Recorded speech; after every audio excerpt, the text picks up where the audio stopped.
Oké, de volgende alternatieve wetenschapper die ik jullie ga laten zien is Marko Rodin. Marko met een K trouwens. Marko Rodin is voornamelijk bekend door de Rodin coil.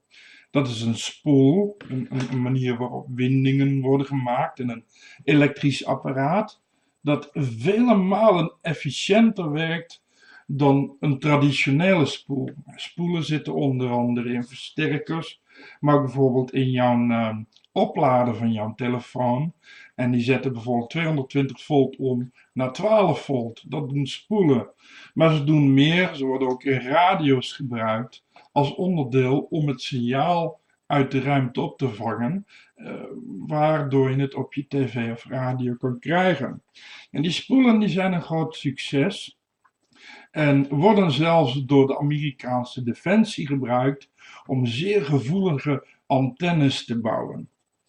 Nou, het grappige is dat Marko Rodin op het ontwerp van die spoel niet is gekomen door in een universiteit aan elektrotechniek te werken. Marko Rodin is namelijk gelovig. Hij gelooft in God. Maar hij gelooft niet zomaar in een God, maar hij gelooft in de Hebreeuwse God. Ik ben even de secte kwijt waar hij lid van is, maar het is zeg maar een afsplitsing van de God uit het Oude Testament. Het Oude Testament en vooral in de Tora, daar wordt God, dat is dan Yahweh, en die wordt dan beschreven met de letters JHWH, dus eigenlijk wordt die helemaal niet als een woord gebracht, maar als JHWH. En JHWH, dat is wat veel mensen misschien niet weten, uit de Joodse taal, het Joodse alfabet. Het Joodse alfabet zijn allemaal cijfers. Elke letter, net zoals wij A, B, C, D, E, F, G hebben Joden zeg maar 1, 2, 3, 4, 5, 6, 7, 8, 9. En alle woorden zijn zeg maar opgebouwd uit cijfers. En daar zit ook een bepaalde logica in. Dus bijvoorbeeld, ik weet het getal niet precies, maar vader is het getal 1, moeder is het getal 2 en kinderen is het getal 3. Zo werkt dat in het Hebreeuws alfabet, tenminste in dat. En nou is het zo dat de Joden geloven dat de naam van God geschreven is als een getal dat bestaat uit 216 getallen. Ja, dit gaat heel erg diep. En wat Marko Rodin op zoek was naar de echte naam van God. Nou is het zo dat veel mensen geloven dat de oude geschriften, dus de Tora, het Oude Testament, maar ook de Bijbel die wij kennen, niet zo direct het verhaal is over God, maar dat het zeg maar figuurlijker opgevat moet worden dan dat er eigenlijk staat. Dat heel veel dingen uit de Bijbel eigenlijk meer wetenschappelijke termen zijn die door mond op mond overgave, dus van de ene leermeester naar de andere meester, langzamerhand is veranderd in het Bijbelverhaal.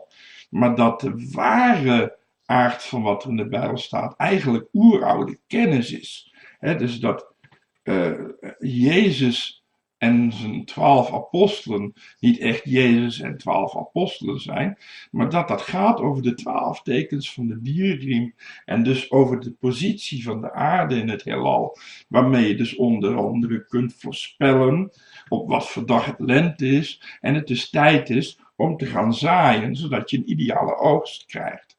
Maar er zijn mensen die verder gaan en die zeggen dat er voor ons een andere civilisatie is geweest. Dus dat wij, de westerse civilisatie, dat is ongeveer zo'n 1000 jaar voor Christus is die ontstaan. En daarvoor woonden we eigenlijk allemaal nog in bomen en liepen we rond in stammen, in berenvellen. En daarvoor was er eigenlijk niks. Maar er zijn dus mensen die zeggen, nou ja, kom, de aarde bestaat 80 miljoen jaar. En de mensheid bestaat pas 3000 jaar. wat is er 20 miljoen jaar geleden dan gebeurd? Hè? Als er al, zelfs al waren de piramides 20 miljoen jaar geleden gebouwd, die zouden nu helemaal weggevaagd zijn door corrosie. Maar het is dus mogelijk dat er zeg maar 20 miljoen jaar geleden ook al mensen waren die techniek hadden en die al misschien vertrokken zijn of er is iets misgegaan. Misschien hebben ze ook een atoombom gebouwd en die hebben ze wel tegen hun Russen uitgevoerd. Hè. Het verhaal is dus dat er mensen zijn die geloven dat de Bijbel vol zit met, ja, in code geschreven geheimen.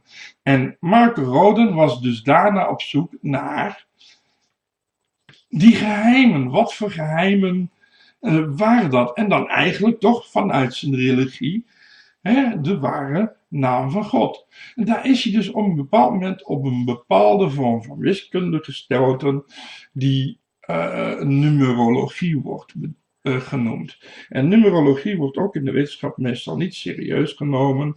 En dat behoort ook meer bij de astrologen en de wichelroederlopers. En ja, dat is het toekennen van bepaalde waarden aan cijfers, bepaalde betekenis. Hè? En het is meestal zo dat je getallen bij elkaar optelt. Dus als je bijvoorbeeld op huisnummer, bijvoorbeeld ik ben uit 51266 en dan tel je dat op, 5 plus 12, 5 plus 5, 1, 1966, dan is het 5 plus 1 is 6, 6 plus 2 is 8, dat is dus mijn geboortedatum. En dan 8 plus 1 van 1966 is 9. 9 plus 9 is 18. 18 plus 6, ik kan heel slecht rekenen, hè, is 24. En 24 plus 6 is 30. Nou, weer 30 over, dat is 3 plus 0, is 3.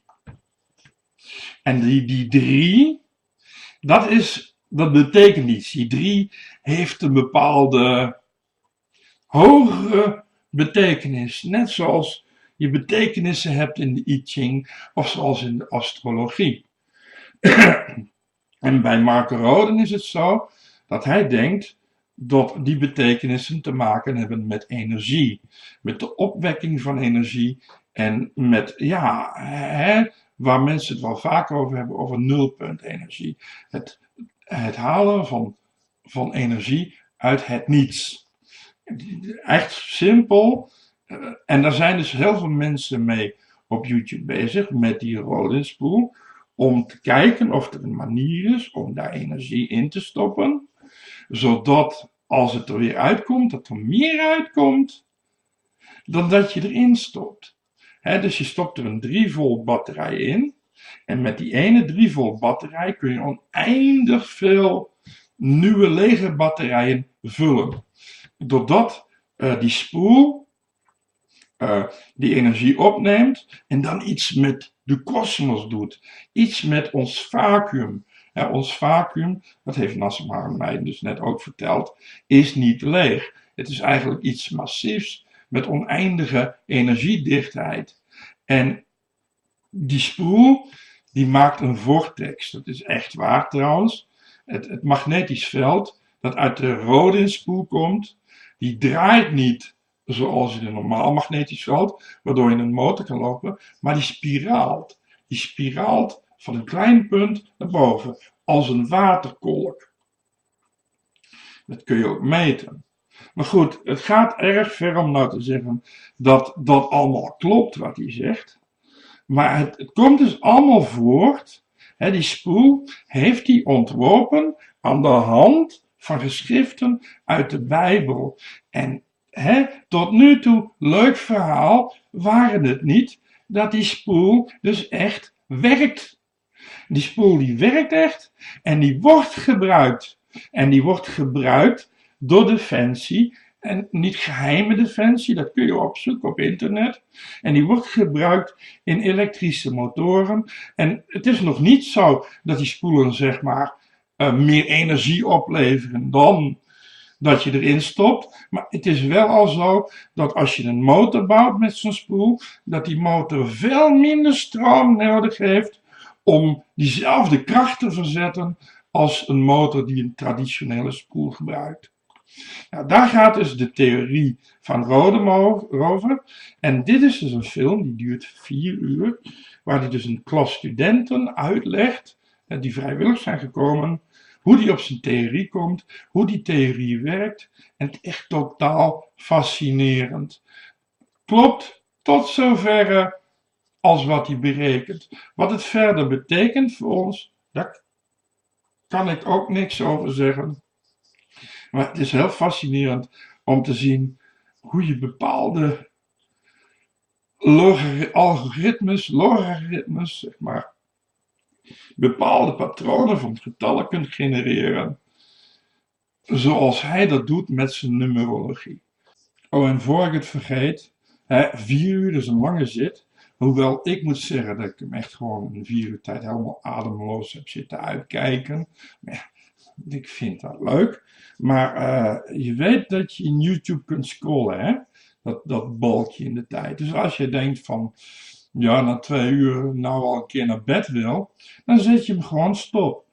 En dan schuif je hem zeg maar de dag erna of 2 dagen later, als je eens wil kijken, dan schuif je hem ongeveer naar die plek waar je gestopt bent. En dan kijk je rustig verder.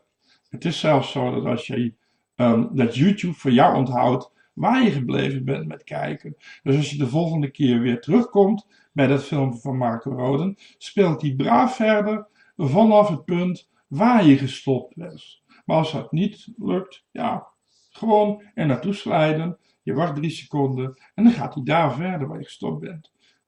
Ik dacht eerst van misschien moet ik hem in delen opdelen, maar zo kan het ook. Veel plezier.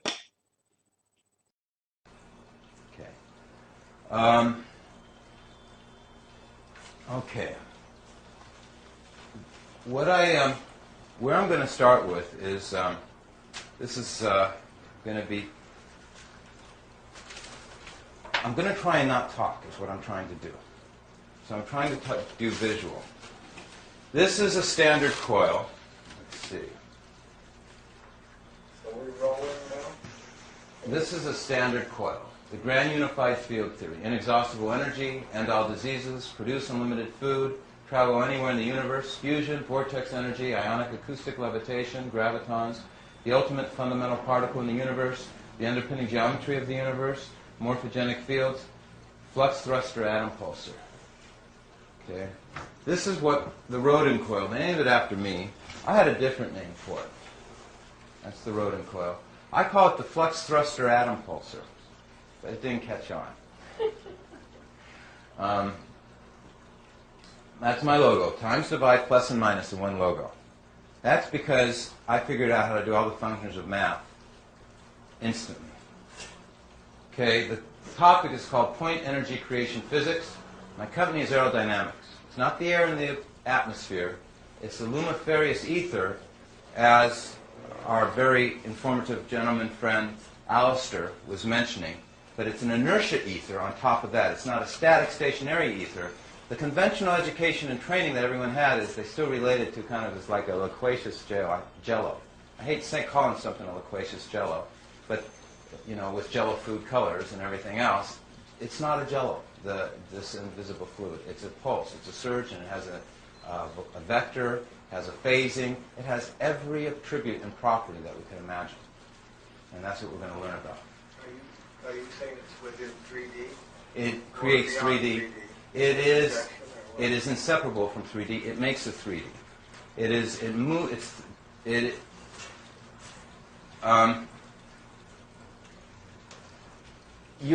Everybody here is representative, is Professor Glennon. Think of it as if he doesn't win your case here, then he goes home to his office and you all go to jail.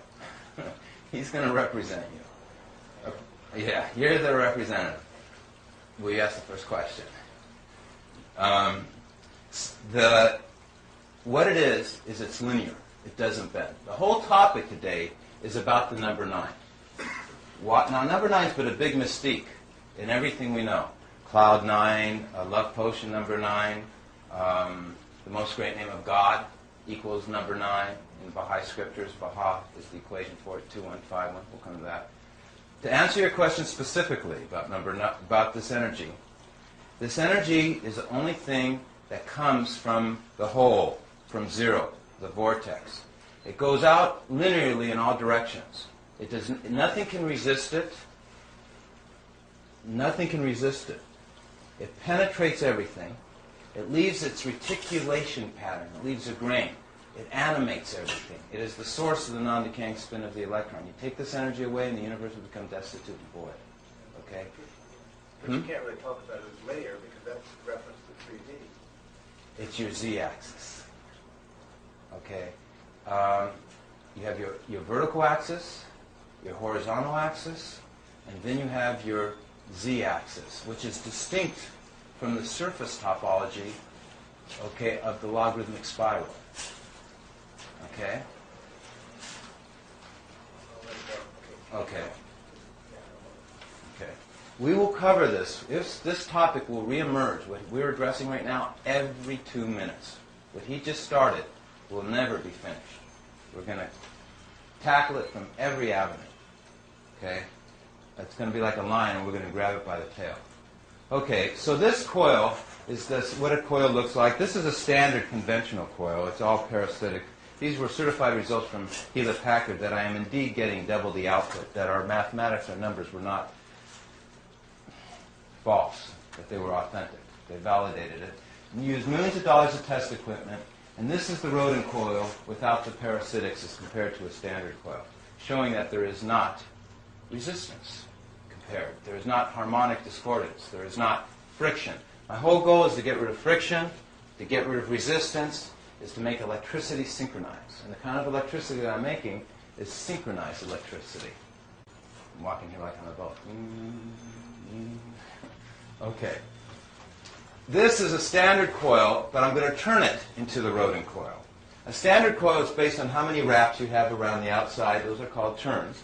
And they say that determines then your magnetic output, inductance and stuff. It's totally primitive science. What I found, what they were shocked at Hewlett-Packard is nobody could even say it's because of this. They tried to make up, they said there must be some other reason. Everybody said, but they came to the conclusion, it's what I've said from the beginning, it is the geometry alone of the wire that's producing all this extra magnetism. Okay? They said there would be a 20% savings in copper alone using this design for big transformers. They said even a 5% of copper would have been immense. Of course, that wasn't my goal to use alternating current. My goal was to obsolete it and get rid of it.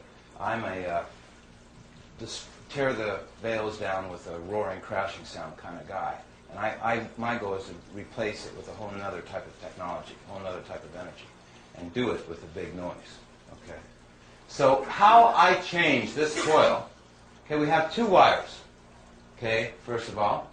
And this is the best we can do on art, so please understand. It's light, it's portable, and that's why I use these tarps. They're wonderful mediums. And yes, you can use my idea. Anytime you need to make a presentation, it only costs $7, and it sure beats a $500 sign from retail. So, and these are, I'm using dry erase, and these other ones were permanent markers, and it's the big tip. Okay, so what I did was I had 2 wires. One's red, one's blue. One of them, the electricity goes out. The other one, the electricity goes in. Everyone follow me? Pretty easy? And now it's always based on thirds. It's called a binary triplet. Okay? It's real important, the fact that I'm talking about something that's binary, but it's really a binary thirds. And I know that's a mind boggler. How can that be? But I'll show you. Okay, so the third you always leave alone. It's an empty space. You don't put anything there. That's where the etheron flux magnetic field. In other words, we'll just say that's where the field occurs. Okay? Are you doing your coil now? Yeah. Okay. I'm going to turn it into my coil. Right now it's a conventional coil. See how steep the slope is? That's a normal coil. The Rodin coil, it's a very gradual type incline. See how slow it twirls in, like water in a whirlpool? Okay? It's the least acute incline as you can have in winding this coil on this using 3 parts. Any questions, Charlie? Well, I feel pretty ignorant in asking this, but you have to have alternating current to generate that magnetic. I'm using, and it's only from how I interpret my numbers, I think it's PDC, pulse direct current. To tell you the truth, though, I didn't make this coil. I'm not the electrical engineer. I am, we all know I'm the presenter today, okay? And I hate to say that I'm not the person who does all this stuff. Essentially, you, Charlie, and everyone else are going to have to be the one who's going to have to coax out of these inventions how to activate them and how to harness it. Okay? And that's what it takes in electrical engineering. You just don't go and give any electrical engineer an invention, a coil, and say, turn it on. They have to play with it. They have to finesse. They have to have a finesse to what would be a term for it? To you have to massage it. Okay, you have to massage the coil. You have to work with the different type of sine waves. You have to work with the different types of voltage. A lot of people say it's not an electrical coil. They say it's a field generator coil. It's totally different than an electrical coil. Okay? That's certainly true, because the magnetic field on this coil, they've never seen a magnetic field like this. The field is not like the standard conventional coil. The field is contained in the torques, and they don't have to shield it. And the FDC, what is it, FCC? The airplanes, whatever. They're happy with these kind of coils because they don't need shielding. But the Rodin coil doesn't have its field on the inside. My coil is a total inversion type coil. All my field is evenly distributed over the surface of the coil. It's just the opposite of what the other one's doing.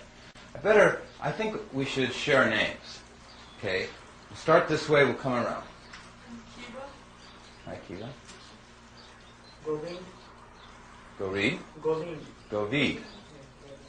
Hi, Govid. Jiva. Maj. Maj. Judy. Charlie. Sunshine. Brian.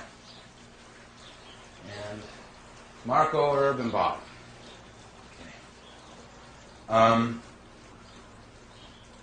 Okay. Now,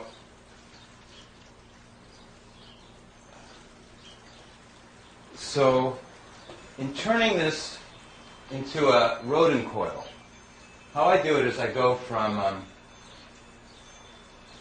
1 to 2. Okay? So the blue wire here will go all the way across through the vortex and will go over here to connect to there. And then 2 will go to 3. It'll come out over here. It's kind of hard to tell where it comes out, so I just better go like that. It'll go like this. And then 3 will go to 4 over here. Where's 4? Right here. Okay? And it's going in spires. Okay? So, and then 1, 2, 3. And then 4 will go to 5. Is that right? Which is way over here. Now the important thing is I began at 1. I passed it on the 1, 2, on the third time around. It's already going in spires, these wires. Normal coils, they just begin, go around, and stop where they began. But what I'm doing is I'm actually building a star, okay, which is real significant. Okay. And now here's the thing. Once you pass in the spire here, and it crosses to here, this winding is at a right angle to that winding. All my fields now have a unique angle to them. And on top of it, I'm creating, though you can't see it, I do have a chart on it, an invisible polarization in between the spires where they pass each other. Okay, does everyone follow that a little bit? It's okay.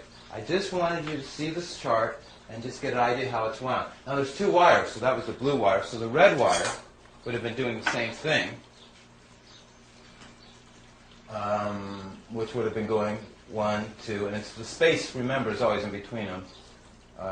3, where next? 1, 2, that wasn't 3, that was 12. Well. 3's across from it. 3's over here. There we go. 3, Connect the dots. 4, 5. All righty. You got it. Thank you. Is that one winding, you say? 2. It's 2 windings. The red and the blue are constitute one winding each. Is that No.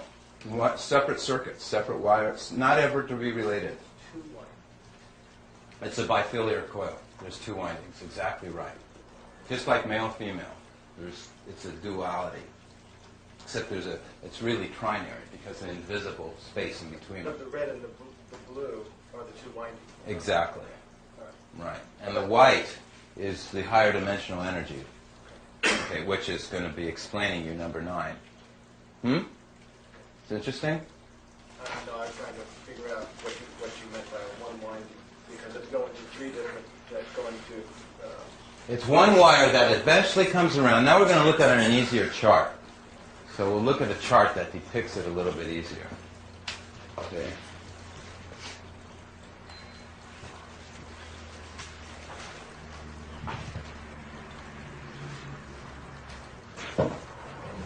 Let's see if I have where that chart is. Here it is. Okay. So the chart that depicts that a little is this one right here. This is one winding, this is the other winding, and the space is always represented by 396. 3 plus 6 equals 9. 3 and 3 is 6. So the dotted line is always 3s and 6. 3, it's going 3, 6, anything that's a multiple of 3 you leave alone. Okay? So here's the windings, and a half, so one goes to here, to here, to here, here's your right angle. 1 and 10 are right angles to one another, which was the third one. 1, 2, 3. Now we're on the fourth. Everyone follow that? And this is one wire, this is 2 wire, but I have to separate them because when you look at this, you can't tell that there's 2 together. Okay. This is the construct for perfection for everything in the universe is based on that, which you will know shortly. They also use this to produce fusion. This is a fusion reactor. And I call one the right doubling circuit, one the left doubling circuit, the winding schematic for inexhaustible energy. I call the primal point of unity is the hole right here where the emanation's coming out of. Number of permutations defining the invisible. And that's what we're going to be learning is number of permutations, how they work. Okay? Can everyone see that real well? Yeah? Okay. Now, I might tell you that the reason I'm explaining to you in such a technical fashion right now is because I needed some variation in how I've been presenting it mathematically. So this is kind of like my change of theme for me. So this is a whole different. So I'm instead explaining to you now this way because the other day I've been explaining in schools and I've been doing it mostly mathematically. But, okay, so here's my flyer on where I give classes. That's been at the Manoa Innovation Center. I give them at many different places. These are the topics. Jane gave me a beautiful flyer. It's in the shape of a pyramid. All my friends who helped me on this, it's all been a free gift. They donate their time and help. I'm very blessed for that because otherwise I would not even be around. I'd be sleeping on a shipwrecked beach someplace. Now don't laugh. This is from my homepage. Okay. And this is, that's my homepage number, rodin.org. These are my letters, correspondences, web and page mail, articles, scientific results. We haven't gotten hardly anything up there yet. But we'll have it up there in about 30 days. We've got pictures up there so far. I, Marko Rodin, do declare with witnesses present that I am hereby giving to the world to use my complete work, aerodynamics, the dandelion puff principle, point energy creation physics, in return for one-third of the gross of all income derived therefrom. This is to be based upon the honor system with no legal recourse by either and all parties concerned. Everything shall be voluntary. Thus, my copyright and intellectual property is now placed in the trust of the public domain. May all of mankind profit therefrom. Further, it is my will that any money derived therefrom shall be used to print and disseminate the hidden words of Baha'i sacred scriptures. Much aloha. And that's for me. Those are my fingerprints.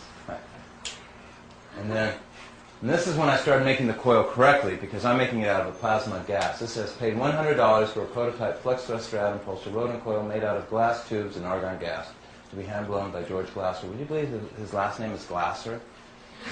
from time immemorial, they've been blowing glass from Germany. He escaped out of Germany in I think it was 85. If he just hung in there a little longer, he could have walked out. And he didn't tunnel out or anything. They actually threw him out. It's interesting because they threw him out because of the fact that they put him in jail for a year. And when it was time to release him, he said he was going to tell them how bad the system was and stuff. And he was just such an outspoken guy, they just threw him out, which was, I guess, it was easier than fighting him any longer. So, and his families from time immemorial have been blowing glass. Okay. This is, let's see. This is some of my places where I've taught. Airspace America, George Bush was the master of ceremonies. There was 30 congressmen pregnant, if you like it. They all had, Freudians. well, I was just going to say, they all had red jackets and black ties. It wasn't really all that pretty, really. And everyone had, I had like my own huge dining room table. It was just hard work, and nobody understood a thing anyway. But they said I had the most revolutionary propulsion system ever created. And they stuck me with blowing electronics. General Atomics is right here, who work in fusion.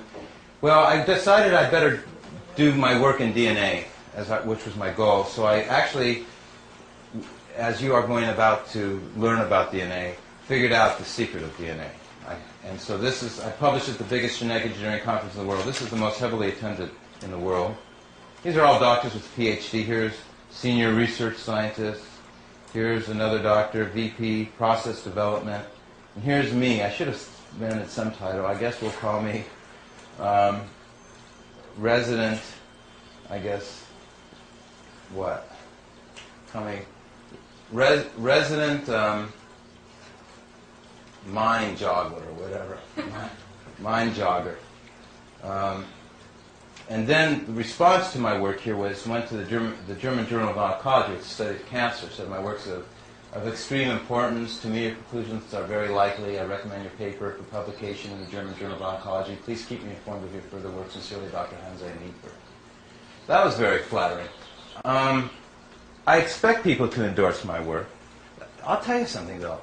I get huge endorsements. Number one, I can teach anywhere in the world I want. But the higher the endorsements, they understand very, very little of my work. Very little. But they immediately they've had certain experiences in their life over their 10, 20, 30, 40 years in their profession.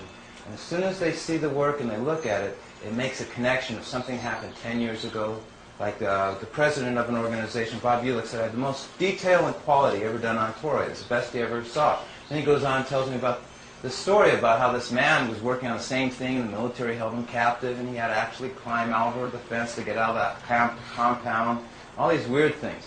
But I get all these incredible compliments, but do they really understand my work? No, they don't. And that's what my goal is. Okay, my goal is not, I went here to get my work understood, not to get these endorsements. I started at the top because I thought it would be the easiest. Okay, actually the easiest is educating you. I learned a lesson. And it's you who's going to have to figure out how everyone else is going to learn this. Does that make sense? Okay.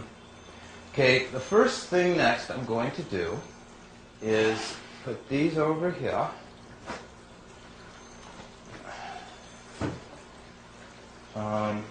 Put this here. Here's our good old multiplication table. And I hope I don't do anything wrong. I'm going to try to take down our coil.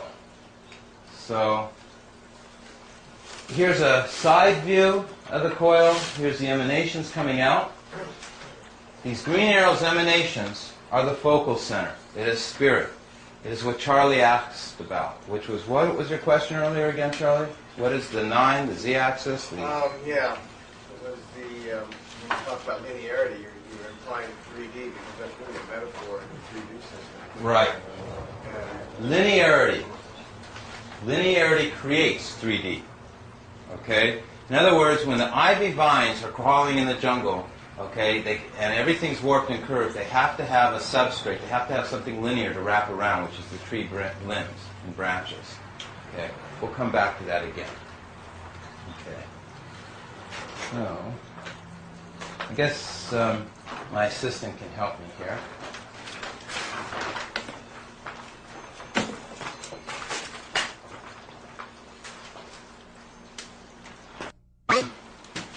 Uh-oh. Now, Sunshine's a Baha'i, which is a religion. I'm of that same religion. And because I never undertalk an audience, that is the most great name of God. That is a symbol. That's God's petroglyph. In other words, while we were all doing our own petroglyph stuff, God was doing his too. Okay? And what was the purpose of our petroglyphs? But to essentially find the supreme, the most great being. All coherent intelligence, perfect brainwaves, as Spock would say. So, let's keep me from talking. We'll just start.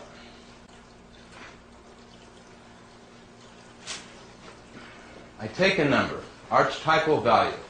I say 4 times 1 equals 4. 4 times 2 equals 8. 4 times 4 is 16, 20, 24, 28, 32, 36. Everyone get that? It's very important for your math children, Judy. Okay. I then have another column of 4s over here, but I don't have these numbers. I have other funny numbers. Like 36 down here, I have a 9. Now where did that 9 come from? I casted out 9s. It also can be called cross addition, horizontal math, or summing.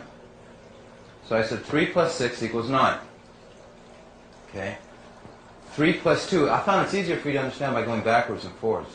So instead of starting down like this, I'm going backwards. It's really easy when you do things backwards sometimes. So 3 plus 2 equals 5. Right? So I have a 5 now. 2 plus 8 is 10. 1 plus 0 is 1. 24 is 6. 20 is 2. 16 is 7. 12 is 3. 8 is 8. And 4 is 4. So what I've done is I've archetypal value. It's hard to say word. Okay? Over here I'm calling it quantum numerology. Of course, 45, it still equals 9. That's not by accident. Here we have 40 is 4. 35 is 8. 30 is 3. 25 is 7. And here I'm saying telltale numbers. Hope Edgar Allan Poe doesn't sue me for this. Taking his title. And I actually take the multiplication table and reduced it from standard multiplication table to a very simple multiplication table. I call it a kid's multiplication table. Okay. Here I say 0 is not a member of any multiplication series. Here I'm saying preferred frame of reference explained through number patterns. A little too deep right now. I also say time and frequency, too deep right now. We were talking about time before we started. And we used to think of Leon Russell as the master of time, space, and reality. And what I have done is I've actually got a hands-on grip of time. Okay? Time to me is a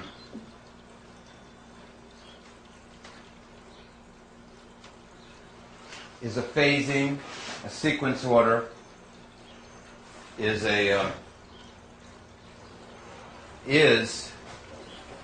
what Charlie is referring to as, how do we say it again, the invisible energy? The linearity. Our world of time does not have any linearity. We try to think in time as a continuous sequence that's a straight line. Time is not straight in our physical world of math. That's why I have so much trouble functioning as human beings, because in our mind, time is straight. In the higher dimensions which our mind occupies, time is straight. Time follows a logarithmic spiral of infinity, and this is the pathway that time takes. Okay? And this chart is going to explain time. Okay, so let's follow the pathway of time. We have a circle. This is supposed to be round. Unfortunately, though, it was very hard for me to make round. So it doesn't look round, but it is. It's called the circle of life. It would more correctly look like this. I guess I can probably set it over here. It's the shape of the Tibetan endless knot. You guys speak real loud. It's the shape of the Tibetan endless knot. It's the eternal, intricate, invisible. You know that shape? It's actually more like the shape that one.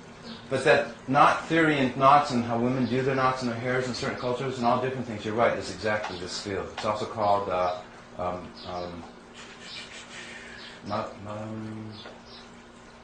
forget what it's called. Has to do with Klein bottles. What's it called? Mobius strip, but there's a word for Well, it. lemniscate too, the idea of the symbol for infinity is very much like that, only it's round. You gotta speak loud. Lemna? The lemniscate is what we always see as infinity, which is rounded. If you take the corners out of that, that's the lemniscate. And what I brought back Symbol of infinity. what my contribution is, I brought in the intersection points. I brought in the matrix to it, so we can have, it's called the underpinning geometry of the universe. It's real important, because if you can have a lattice structure, which is what this is showing, interferometry pattern, see how it gets bigger and smaller, they're little whole screens, but they make bigger patterns when they overlap and stuff, then you can actually scale it from microscopic to macroscopic to infinity. It's called fractals, or self-similar growth, recursive scrolling. It's essentially this moire pattern. It's the secret of how everything works. This circle, this shape in here, and the corners and stuff, is what I want you to be experts on. We have three elements. We have the infinity symbol, the lazy 8. We have the green element, which is the pyramid, let's say. Does not connect on the base. It connects at the top. That's very important because it's a vector. And we have the gold right here, which is the emanation coming out of the center. Okay, which is the primal point of unity. It's zero, where, and when. Why do I call this Easter eggs? Why do I call it cookie crumbs?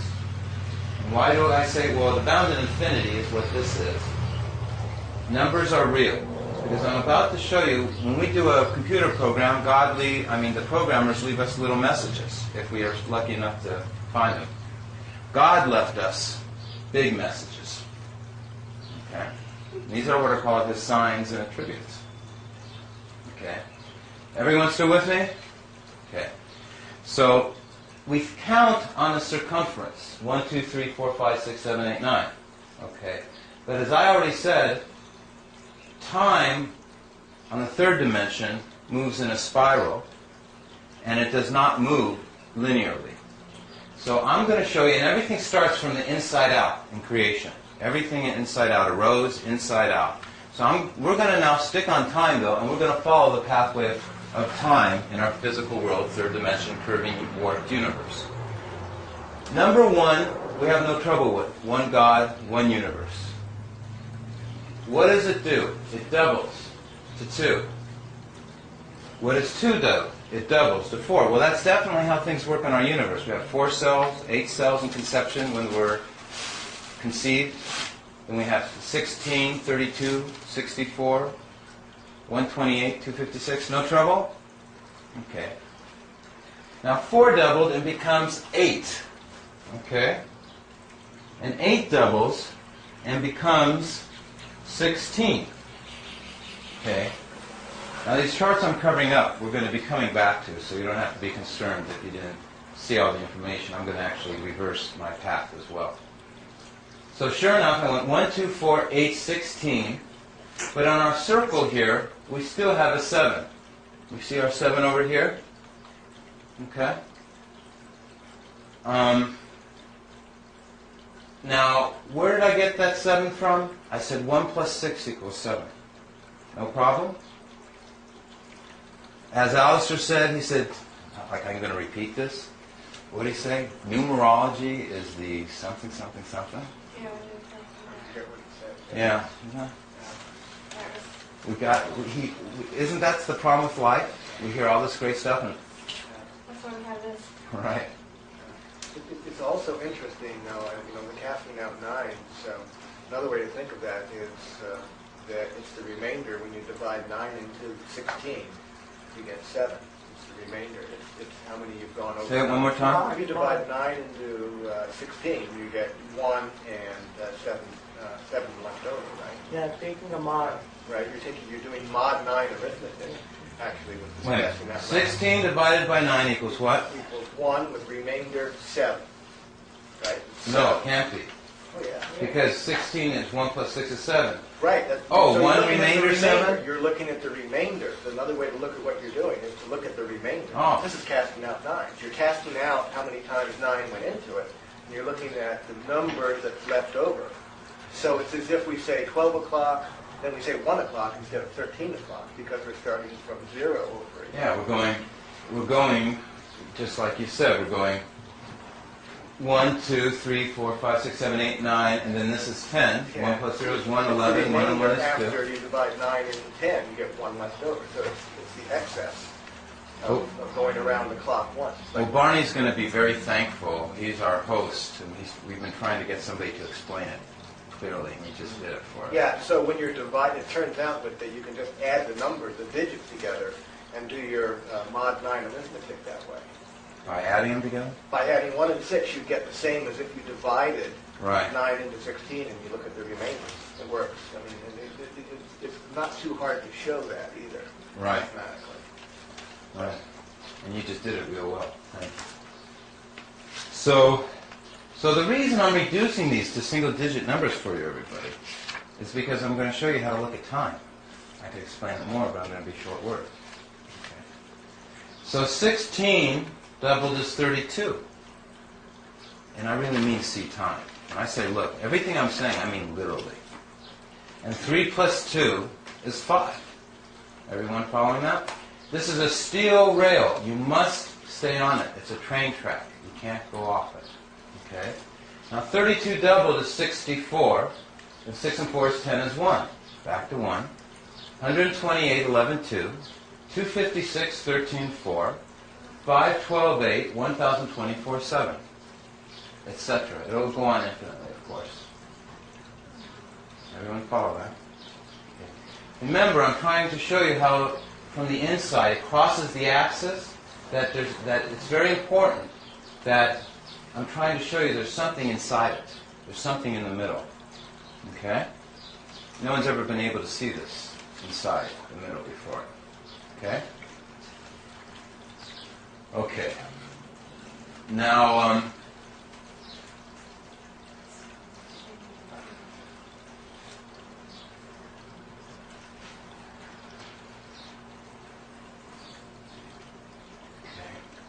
assistant, Judy, please.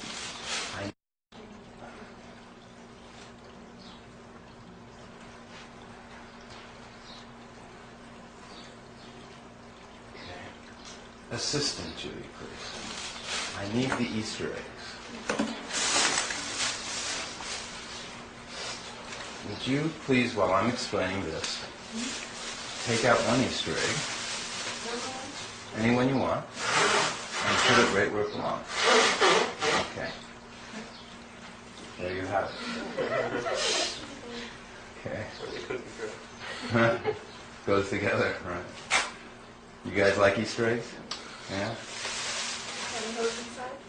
Huh?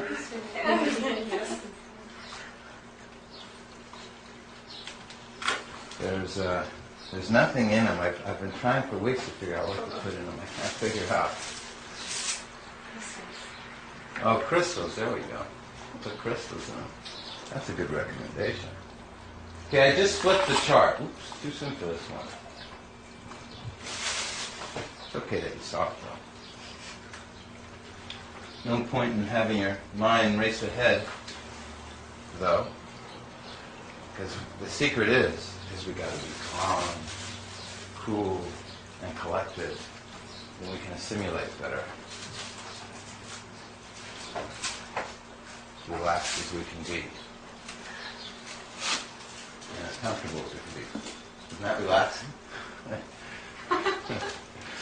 Okay, here we have going backwards. We see that the 1 connects to the 5. Okay? So we're going to go backwards instead. So a half of 1 is 0.5. A half of 0.5, okay, and there's a 5 matching a 5. Then a half of 0.5 is 0.25. But 2 plus 5 equals 7. This is where it starts to suddenly hit home that you're about, that you see that I really am meaning perfection when I say perfection. And what does perfection mean in your life? This is when it starts getting personal to you. And when you start taking it internally. Okay, so now 0.25 is a 0.5 is a half of 0.25, and 0.25, half of that is 0.125. Well, 1 plus 2 plus 5 equals an 8, still. These numbers are never changing, they're never moving. A half of 0.125 equals 0.0625, which equals 13, which equals 4. Half of 0.0625 equals 0.03125, which equals 11, which equals 2. Equals 0.01625 if we half of this again, which is 1. And I can't say the numbers after that. I'm not going to try because it's just too long. Does everyone understand that so far? All I was doing was happening?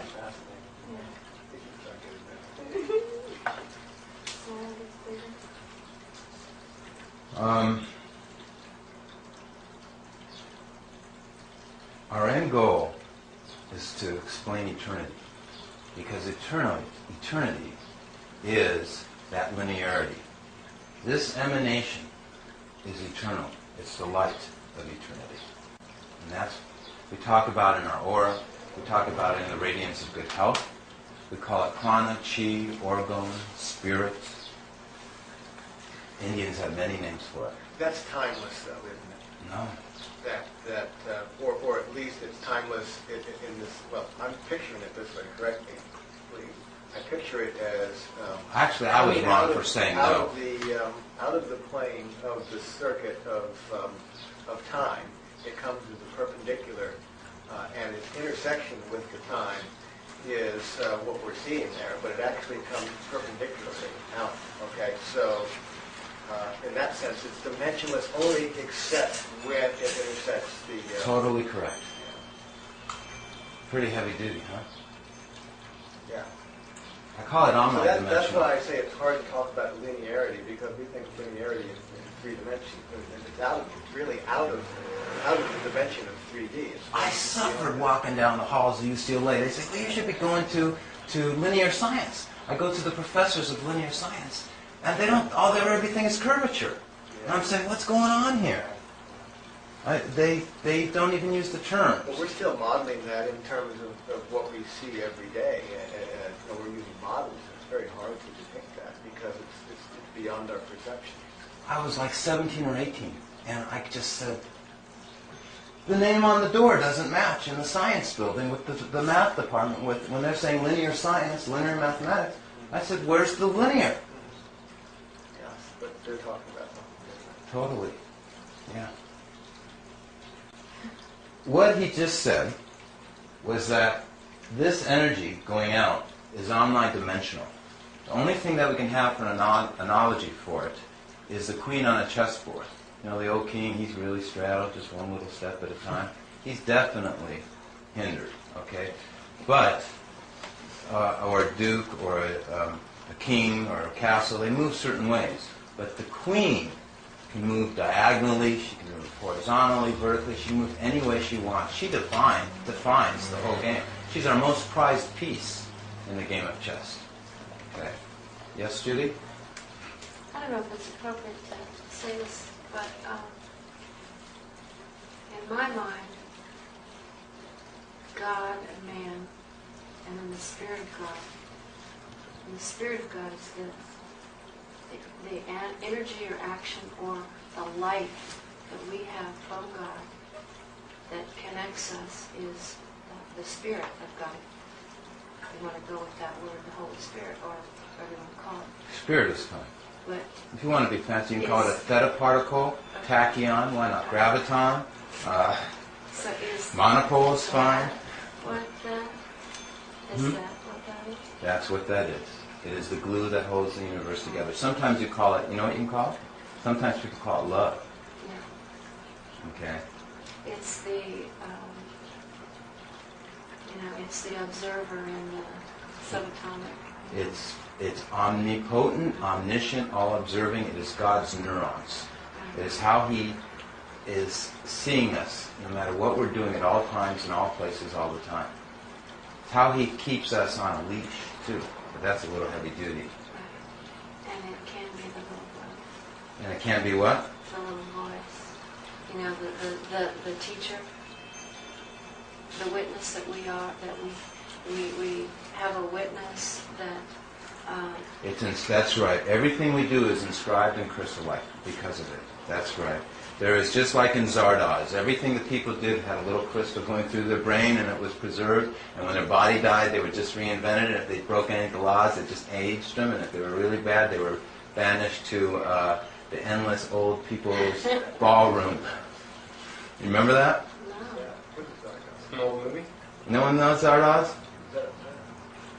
Well, you know, I lived in Beverly Hills, and, you know, it got to the point, what can you do? And they're always looking for unusual things there. And so Sean Connery played the lead, came out. He was a super advanced, he was done genetically engineered to an advanced being. This advanced civilization of mankind, one of them was broken the laws. They all wanted to die because this crystal was preserving everything they were. So he invented this most advanced man on the planet so he would kill them all and destroy their civilization so he could die, because everything was always preserved. So Sean Connery played this being that had total mind control, and he could control his emotions and feelings, and he essentially, it was a real fun movie. It was my kind of movie because it was a parody and a satire and a humor based on technology as being the solution to our requirements. So it was like a government-controlled karma crystal? Or That's exactly what it was. You got it exactly right. Government-controlled karma crystal. You get into world ideas. Okay.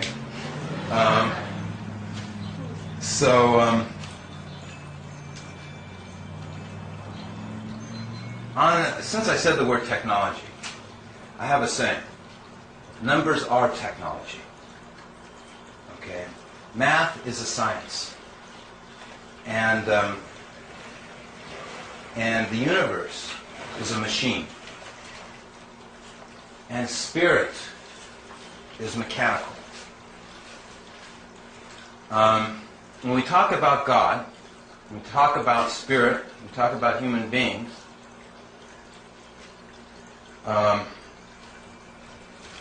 we try to not get our head guillotined, cut off by offending the infrastructure, the hierarchical society, institutions, and governments, corporations. In the case here, the fact is that spirit is harnessable. It can be used as a work wheel. It is actually a source of drive that can be made into an engine. And it's the energy that God used to create our universe, our cosmology. And universe means one. There's only one universe, and that's the world of creation.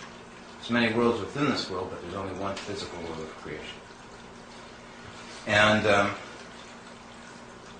we'll go on. I'll come back to it. Now, we saw this again, 525.125. So, let's take a look at, let's see, this chart here.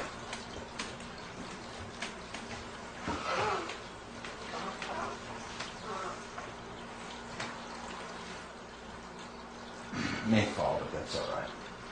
Move this coasters out more so they're leather. They're real heavy though. The powers of 10 come from half of 1 is 0.5. That would be 1 over 1, by the way, correct? 1, line 1. This would be 5 over 10. Okay? So the 10 goes there. This would be 25, line 100. 100 would go there. This would be 125 thousandths. Okay, so we have now 625 ten thousandths, 3,125 hundred thousandths. This is called the powers of 10. 1 times 10 is 10, 10 times 10 is 100, 10 times 100 is 1,000. 10 times 1,000 is 10,000. 100,000, million, 10 million, 100,000, 1 billion, 10 billion, 100 billion, a trillion. Everyone have it? Okay. Now, with the 10 right there, the third time that the 10 reoccurs again is exactly horizontal. But it had to go 1, 2, 3 to re-emerge again. This energy has a phasing in thirds. What I just did, sunshine, is you could hear it? Oh, good. Okay, so the 10s are horizontally lining up, these are horizontally lining up, and these are horizontally lining up. Why? Because there's a spray, okay, shooting out from the center. This is a spray. They're like little BBs. Okay.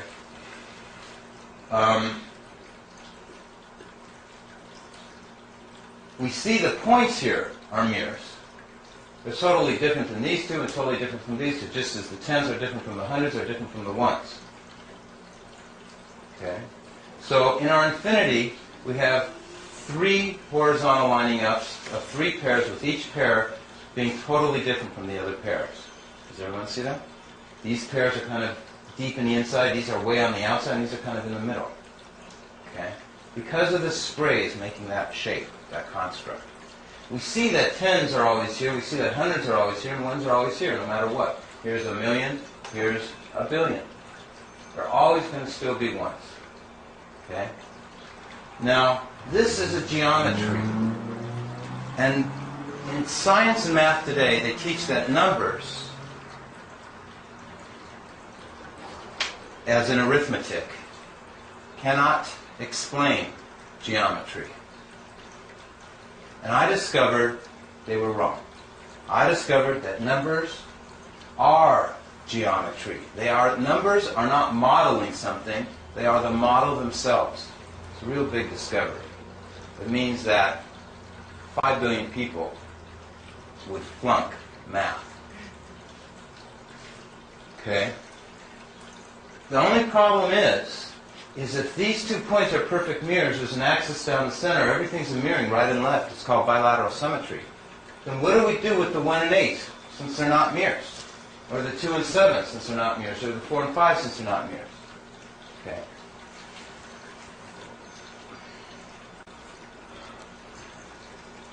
Well,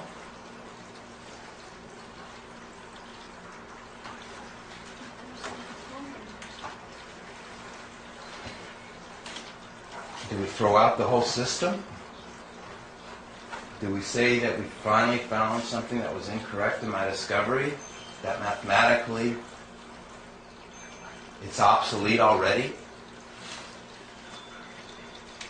We challenge it to the maximum. Any error, any mistake anywhere in it, any incongruity, we rip and tear this thing apart. And we find out where that error and what that is, and if it's really wrong. So the only way I can do that is I go ahead and I say, well, where's our symmetry that I've been talking about? Where's our parity? Where's our mirroring? Where's our wings? See how the right side over here is a perfect mirror? They're like 2 wings on a bird flying. Where is it?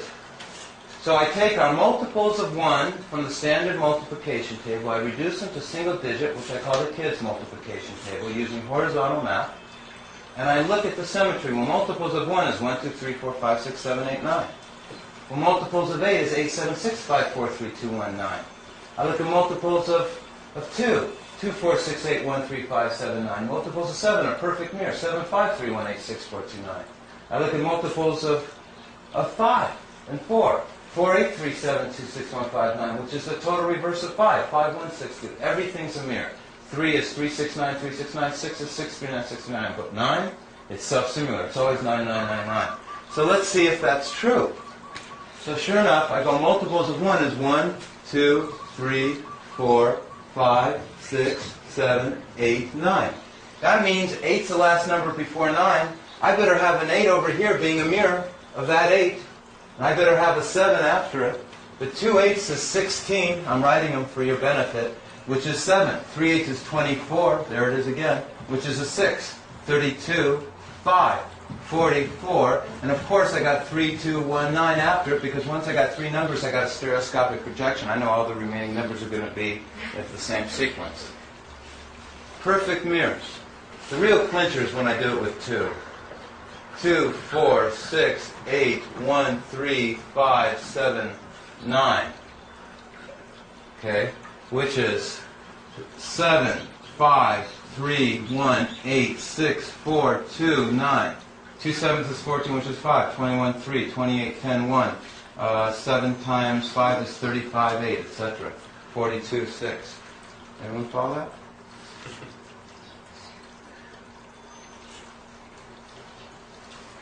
Any statements, anybody? The number, 9.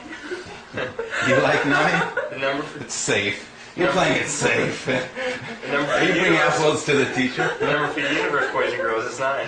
Say it again. The number for the universe in Sesame Street is 9. In Sesame Street, you said no? You know, I never saw Sesame Oh, Street. well, they always had a number of the day. This is the number for the universe. Right. Oh, yeah. The number for the universe is 9. Exactly right. In fact, the saying is that the universe is created after 9 conditions. That's in the Sarata Hayakao. It's called the Surya of the Temple. It's a Baha'i scripture that's very old. So the universe has been created after 9 conditions. What's a condition? We're going to find out what a condition is. Each number has its own condition. There's never any redundancy. Okay? What about primes? Judy says, what about primes? Right? I think that's a little bit more harder than for us to go into at this moment. But it totally encompasses all primes and how they work. But I have bad news. The definition for a prime is not a true prime. Would it work in your system? This system is what creates primes. But have you experimented with primes? I have spent very little time on it. I went ahead and with primes, I kind of realized pretty fast that the definitions, we have to have conventional definitions for things so we all can agree in different countries on what we're working on. And I immediately realized, as soon as I looked at primes, that their definition of primes was false. There's a lot more to primes than they were understanding. So what I do is I prefer to tie this in with primes. So if we wanted to just do a whole session on primes, not a session even, I would call it a brainstorming together to see about how to present primes, then we'd have to do it. But I could never do primes alone. I can't do any conventional type of math alone. I would have to take both of your, since you're both math teachers, participation together, working with me and sharing. Because I haven't learned the nomenclature of existing math. And one other thing is I need everything on a personal level.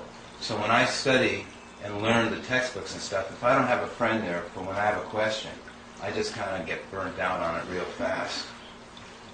And, okay, everyone? So where I was just a second ago was I was going to show that numbers have a fundamental quality. Okay? Fancy language is it's a fundamental property characteristic of number. What's a fundamental quality? It's that there's no redundancy meaning no duplication of any quality of the number, and there's nothing omitted, nothing left out. It's real important. It has to do with spirit again. Nothing, that this energy is complete. Okay?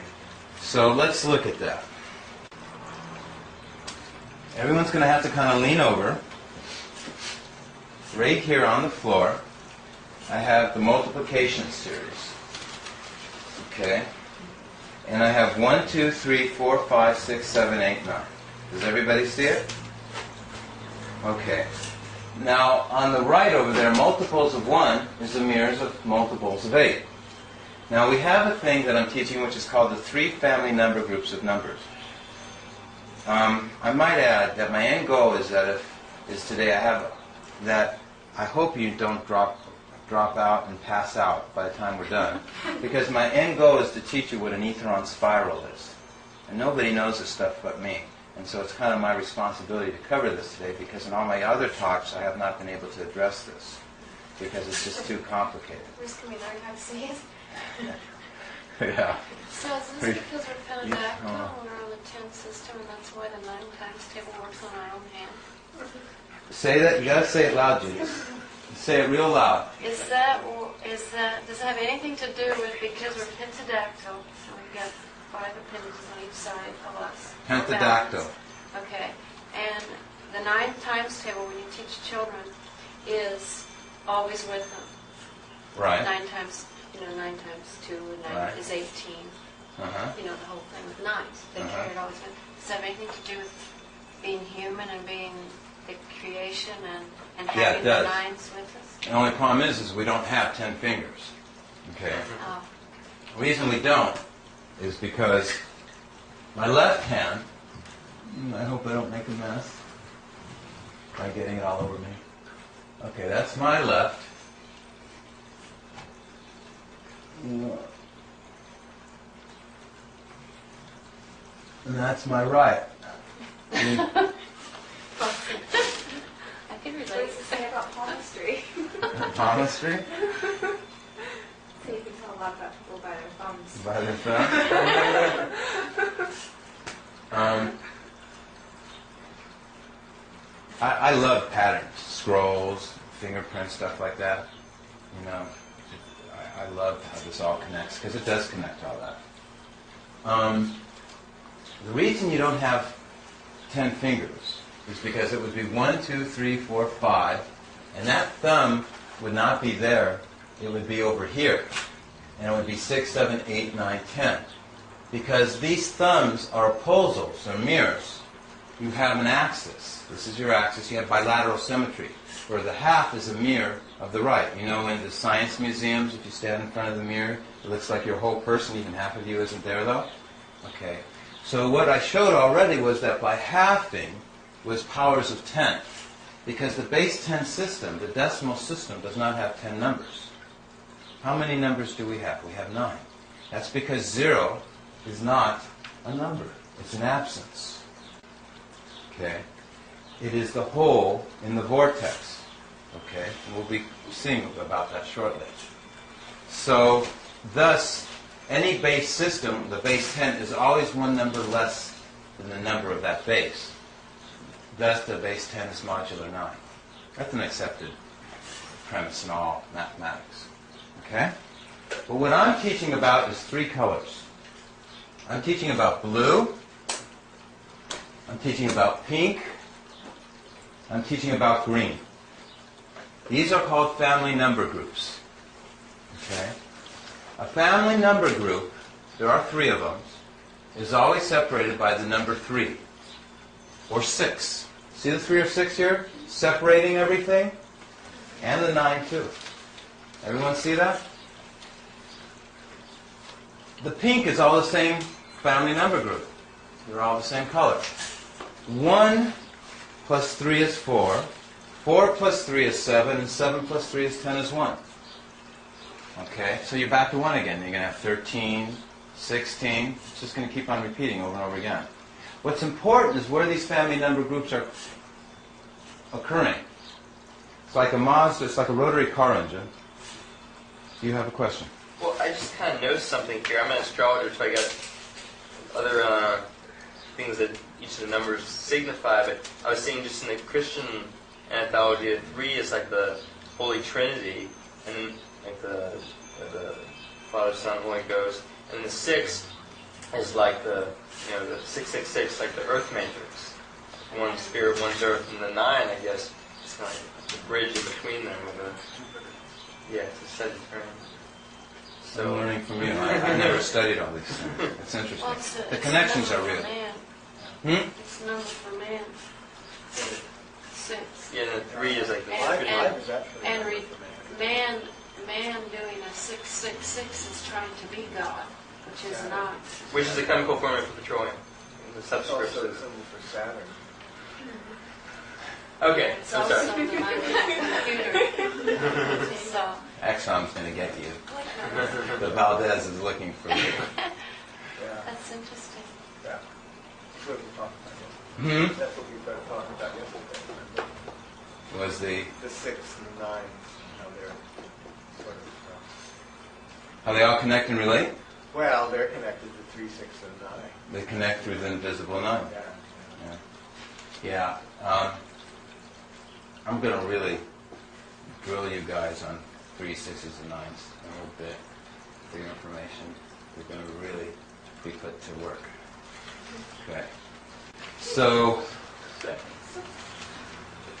So 3 is a mirror of 6. So instead of adding 1 plus 3 is 4, 4 plus 3 is 7, we're going to do it backwards. We're going to go 1 plus 6, but it's going to equal a 7. 7 plus 6 is 13, which is 4. And 4 plus 6 is 10, which is 1. If I go forwards with 3s, I can go backwards with 6s. Do that again. Yeah. Okay. 1 plus 6 is 7. 7 plus 6 is 13, which is 4. And 4 plus 6 is 10, which is 1. Okay. So 3 is one way, and 6 is the reverse way. Okay? Let's do blues. 2 plus 3 is 5. 5 plus 3 is 8. 8 plus 3 is 11, which equals 2. Okay, we'll go backwards. 2 plus 6 is 8. 8 plus 6 is 5. And 5 plus 6 is 11, which is 2. So, I don't know how to say it right, but somehow these are like the furthest most extremes is how I tend to think of it. Because they all go somewhere. The pink one's all. She's having an aha over here. Well, I'm just so happy because I know this was just the whole time and I just never figure it out. I'm the high too. Oh, you are? Oh, good. Are all threes, and the blue ones are. You can use our favorite new Baha'i saying. It's not aloha pa, Okay, it's 7, aloha apa. 4.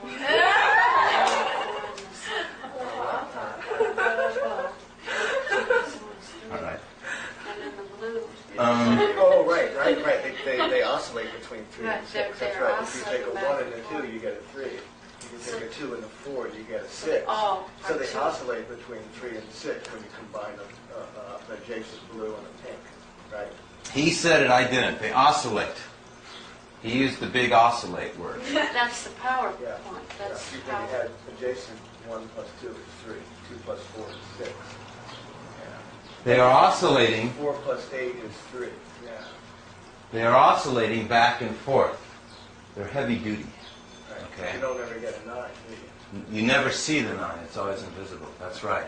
That's the power of this math, because we don't have it, but it'll show it by the angle and the ratio, the displacement.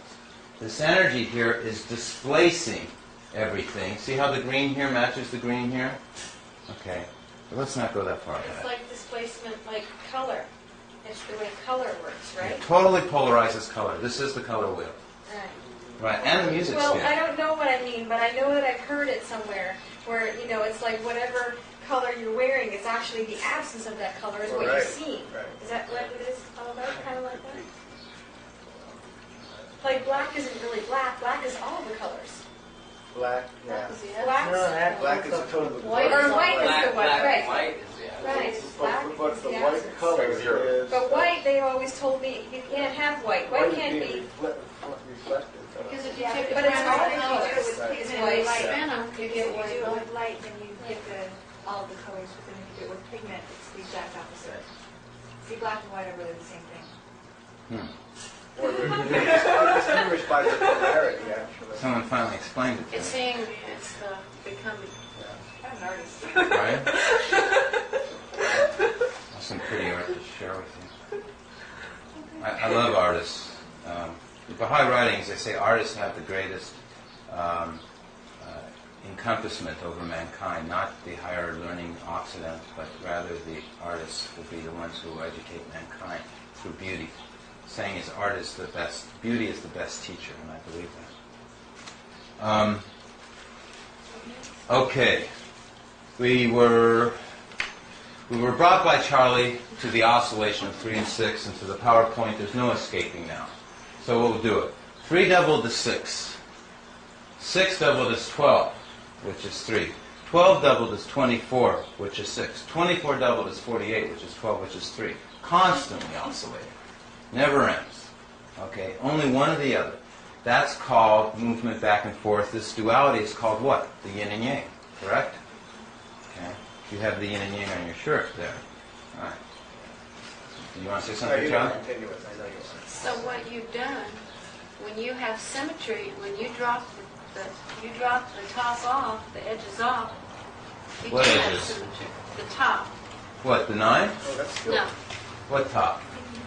Okay, you see the point of symmetry is the 9 and down to the middle. This is the axis. Yeah, the Well, axis.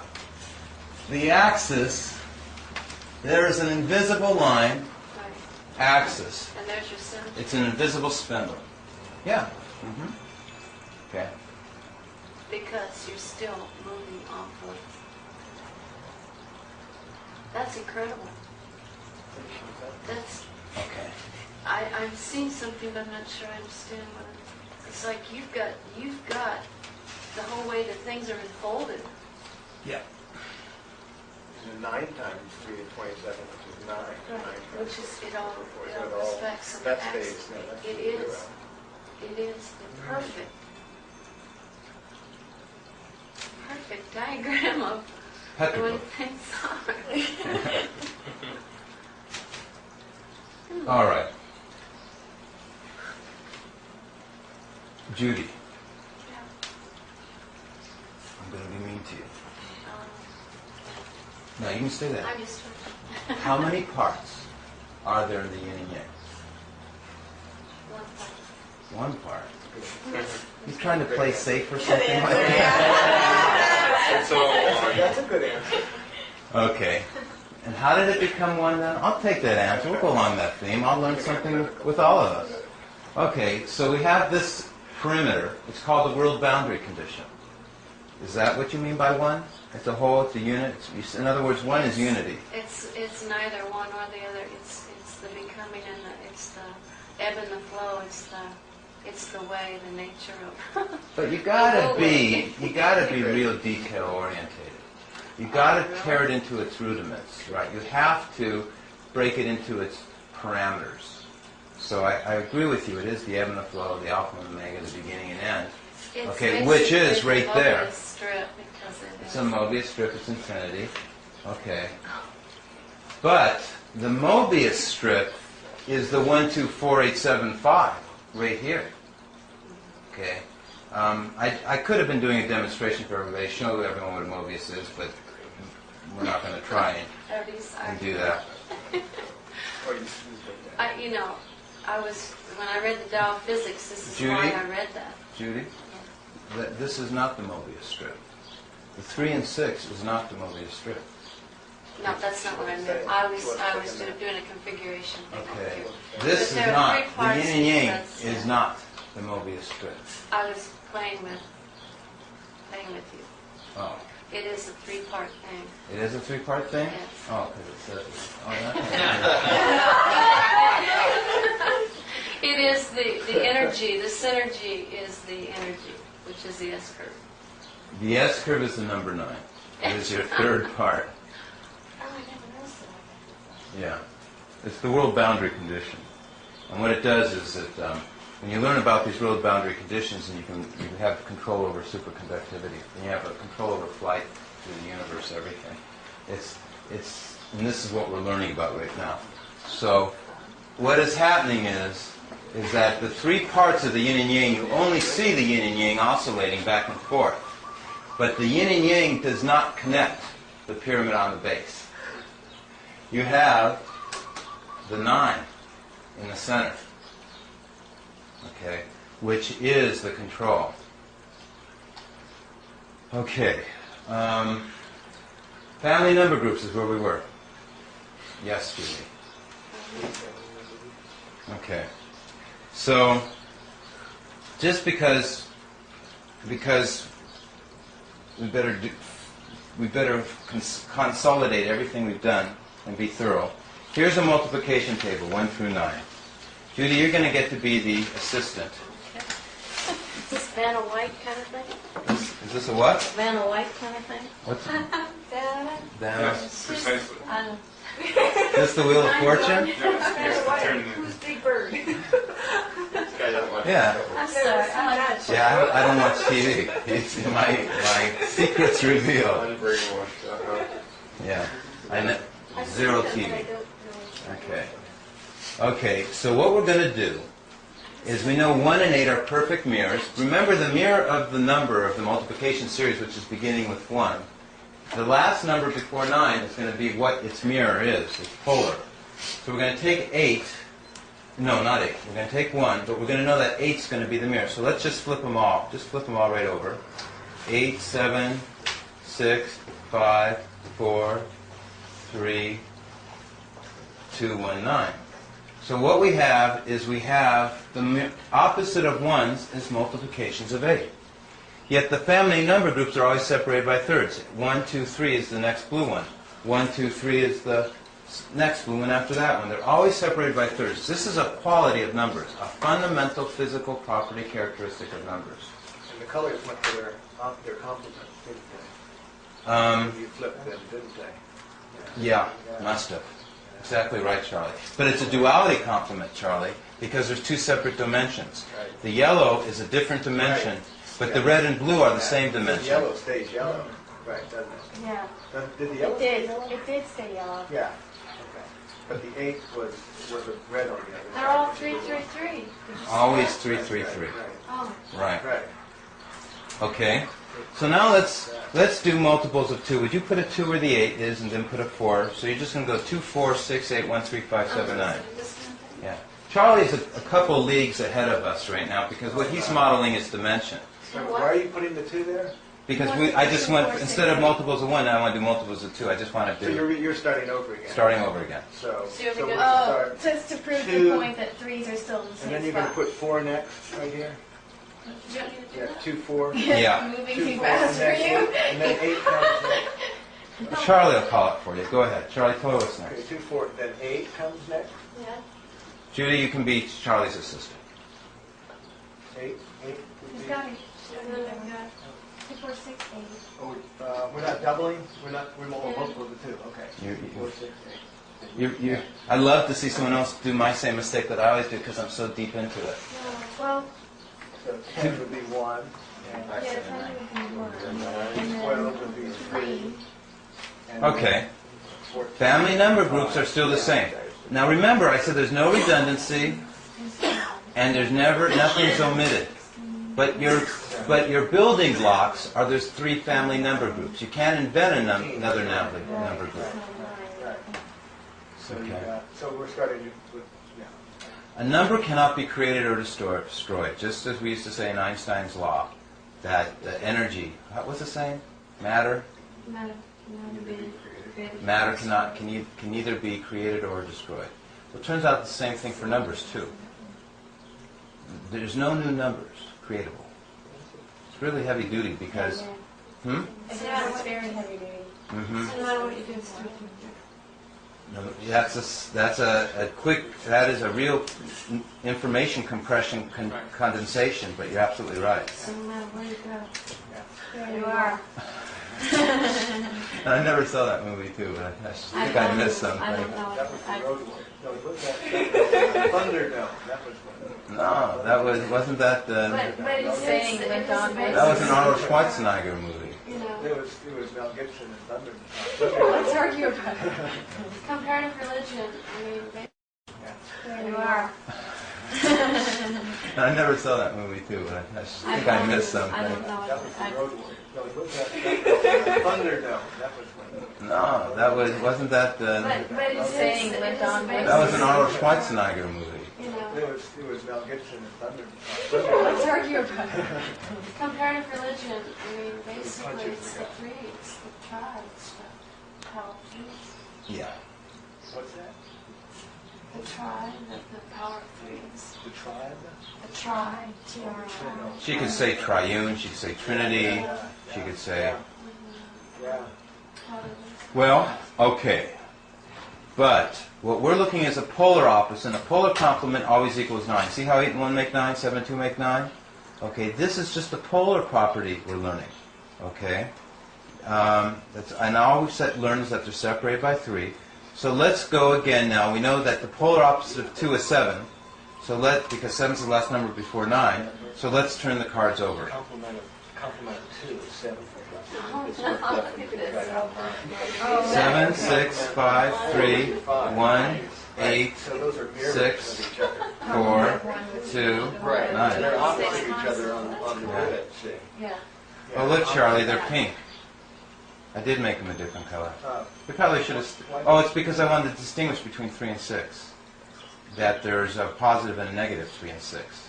It gets pretty more confusing. I better not try and say it verbally. So is that correct that you did change that for your... It's correct that there's a negative and positive. God knows I can't even know. So there'll all be 6 now. 6, 6, 6. I just know how it works. I can't say on those cards how it's correct. I only know it in the complicated. It's very hard for me to do it in a simple fashion. The complicated, which you're about to go to, I can tell you what's correct. The easy stuff is hard for me because it's too easy and the universe is more complex. This complement is always 6, 6, 6. I wouldn't call it a compliment, but it's a. But it. 6, 6, 6. They're now 6, 6, 6. What's the other side of 3? Is that a 3 on the other? They're add these up and then add those 2 numerals. Wait, well, what's on the other side of this 3 again? Okay, so that's No, it's always essentially what it is I'm not sure what you mean. Everything is still in thirds, but what happens is the 6 occurs automatically. What were you saying? Just you add 7, 5, and 3. That's 6. Well, 15 is 6, and then 1 and 8 is 9, 6, 15, that's 6, and 6, 9, that's 6. Oh, so you take triplets, and they add up. Like the last time, everything was always 3, 3, 3, Right, 5, when you 3. flipped it over, well, really? No, there's always going to be a No, they 3, a won't. 6, and a 9, and which ones are No, adding but she's together? saying that triplet right there adds up to 6. Oh, And That that's triplet adds oh, up to sure. 6. She's When it working was on. turned over, it was adding up to 3, 3. 3, 3 every time. It's not even in the curriculum. She's working in things that are apparent, that have universal truths and axioms, and she's working.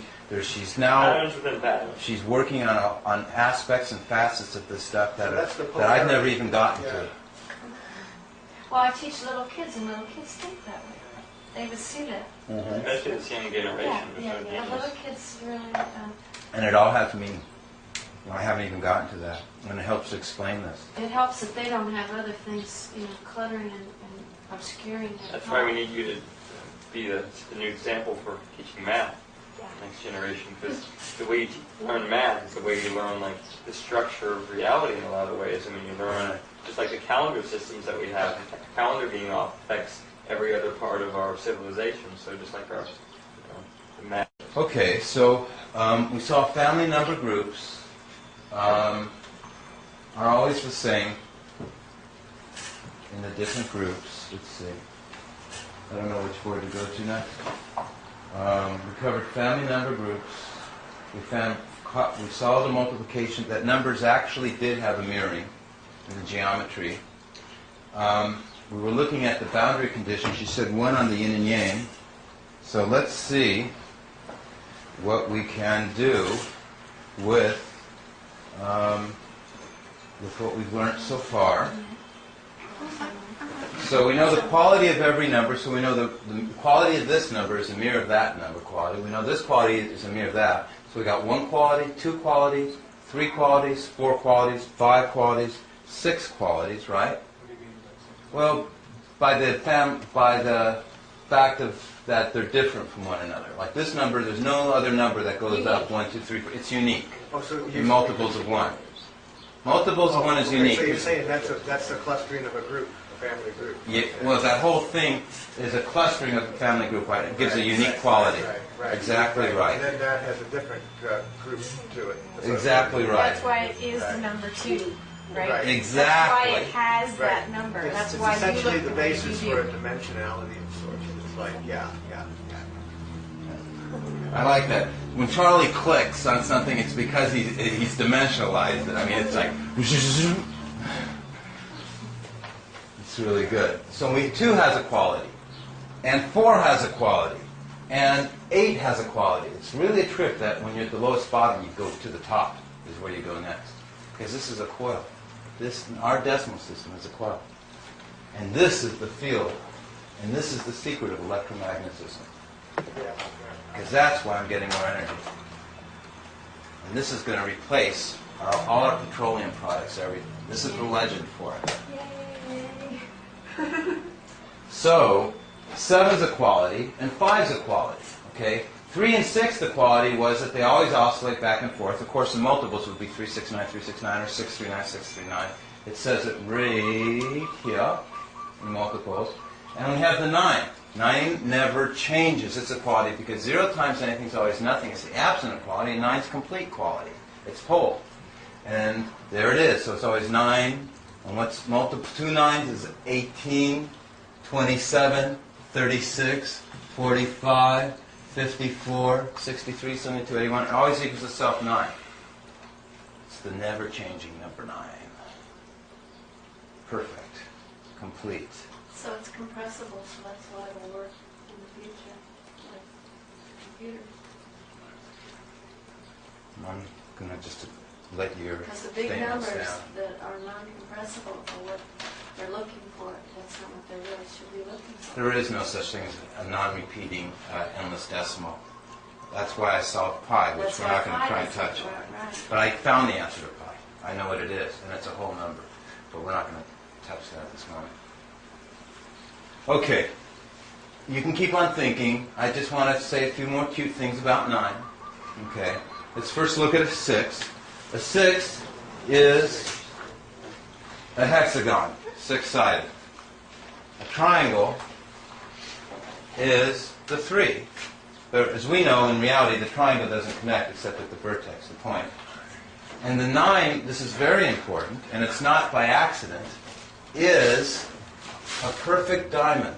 See how this makes a diamond? Should have been a little bit better, a little bit more perfect. But it is the perfect diamond. So in the quadrilateral, like you're going to do,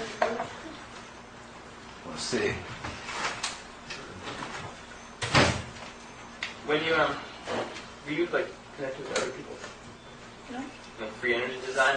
Is the camera on? I guess everybody does give their permission. I guess this is a release.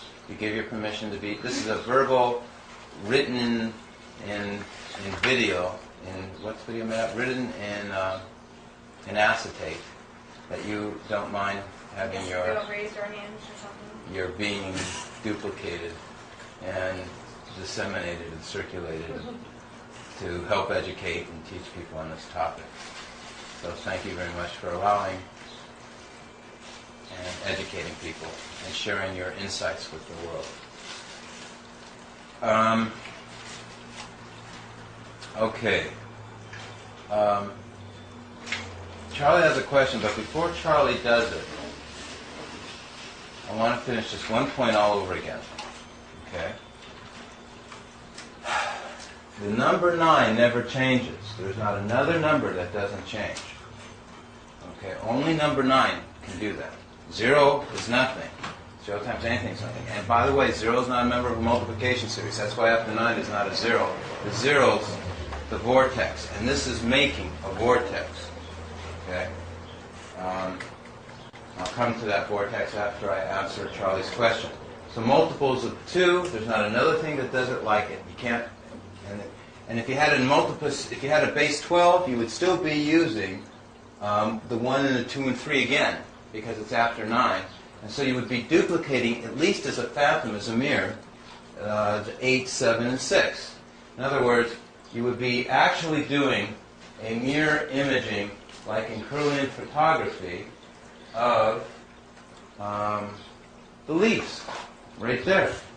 Okay, you know, familiar in Kirlian photography, you have an appendage, cut off the finger, still sort of put it on photographic motion in your hand, you still see that finger, it's a phantom, a ghosting image. Do you remember that? Really in Kirlian photography? Yeah, it's called Kirlian photography. It's still there? Oh, you didn't know that? No, I didn't know it was still there. It's a trip. How's that work? It's so well known now. Let me know the secret. What happened is your bioelectric field doesn't know it was cut off. Okay, so your bioelectric field, everything else is still projecting the energy out and around it, and you can have a person missing a whole finger, put his hand on photographic motion, and he's got all his fingers. Well, that happened to Charlie, my you've seen that? Well, not only that, the people still feel Yeah, their my grandfather limbs. felt his Their finger. limbs are still there, even when they've been amputated, and the aura is still there. So But still, that's subjective by them. In this case, I'm saying it's film emulsion, so we can actually see it. You've seen it. Also see it. Yeah, I've seen it in photographs. Exactly. And psychic discoveries behind There's it. someone here that does that. It was all done in Russia. No, it started. Someone here that does that. Yeah, Pat Howard. Pat Howard Yeah, does it's that. so Yeah, funny. she lives up on Olinda Road. Yeah. Yeah, she did that on me, actually. Except you got all your fingers. Yeah, yeah.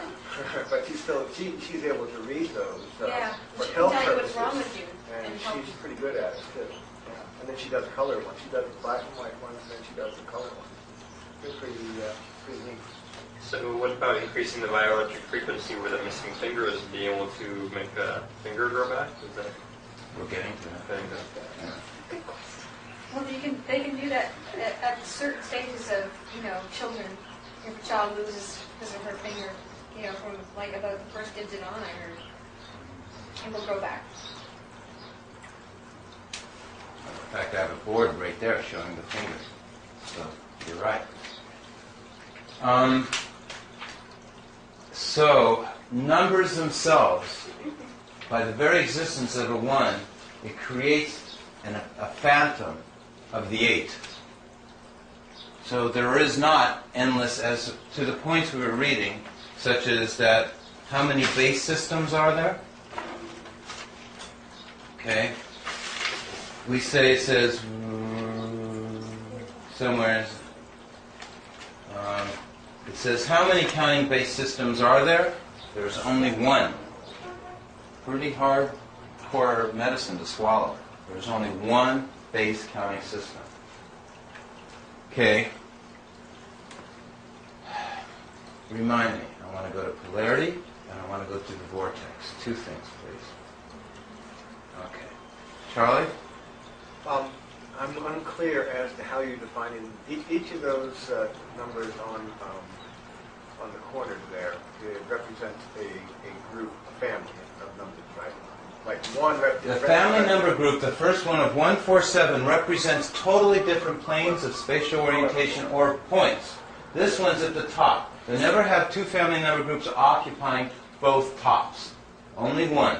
There's one's at the bottom, and the other one's at the middle, and they are as far triangulated away from that's one. a number group right there.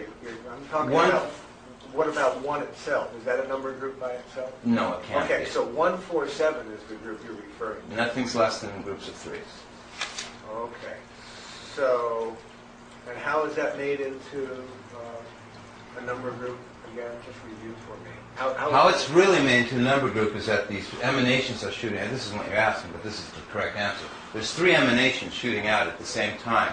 And if they're shooting out dimensionally, Charlie, one's going right here, one's going right here, and one's right here. And as these 3 are shooting out, 3 points ahead of them, okay, is the last one that went out before them. So there's space, next emanation.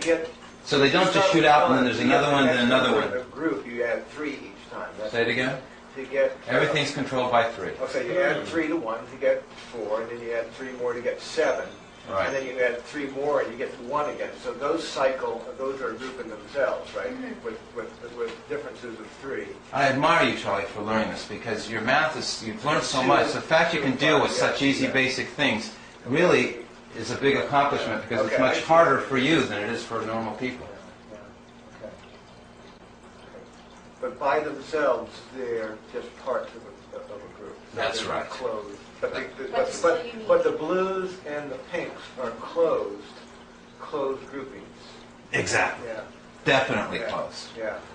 Creation's a closed creation. That's why it's called a bounded infinity. It's an infinity of duration, not direction. The duration is the spin continuum. It's infinity of motion, but it is not infinitely going out into space, because it's warping and being curved by the intersections of these emanations. It causes it to warp. It's like a little kicker, and it causes it to spin. And as they spin, ever hit a leaf on the lawn, it kicks up in the air and comes closer to you than where it began from, instead of going away where you wanted it to? Okay, that's what these things are doing. They're being warped. Okay? And this is relativity here. Again, this is Einstein's c², and it has an axis. It's a self-inclusive relativity. It's so extremely relative that it's relative to its convergence point, which is right here. Everything has an axis, and this is a fixed constant. This is an absolute. The number 9 represents truth, perfection, consciousness. It's called a fixed constant. There's 2 schools of thoughts in the world. There's one that there are not fixed constants, and the other one is that there are fixed constants. Mine is that there are fixed constants. These are called axioms, theorems. They're called divine virtues, spiritual principles. They can be applied just as fast. You can go from spiritual to physics, and physics back to spiritual. They can be spiritual, can be love, faith, trust. In physics, it can be the axis, the number 9. Why a gyroscope always stands up on its own when it spins. So by saying there's no fixed constants, basically sounds like atheism or theism is Exactly. there's constants. Like entropy, there's no order in the universe, versus homostasis, everything has a divine order. Exactly right. I'm glad you said it. That was a good point. Charlie, you didn't ask your question, though. Yeah, Is that I it? did. I'm clear as to what you're talking about now. I'm just doing some other things. Okay. Polarity. Okay. The number 1, if it's positive, the number 2 is going to be negative. The number 4 is going to be positive. The number 8 is going to be negative. The number 7 is going to be positive. The number 5 is going to be negative, excuse me. And the number 1 is positive. So it's going back and forth, back and forth. Positive, negative. There's your binary flip-flop. Positive, negative, positive, negative. Okay. Okay, polarity. Because there's only 6 numbers in our physical world of creation, 1, 2, 4, 8, 7, 5, okay, which is a fact.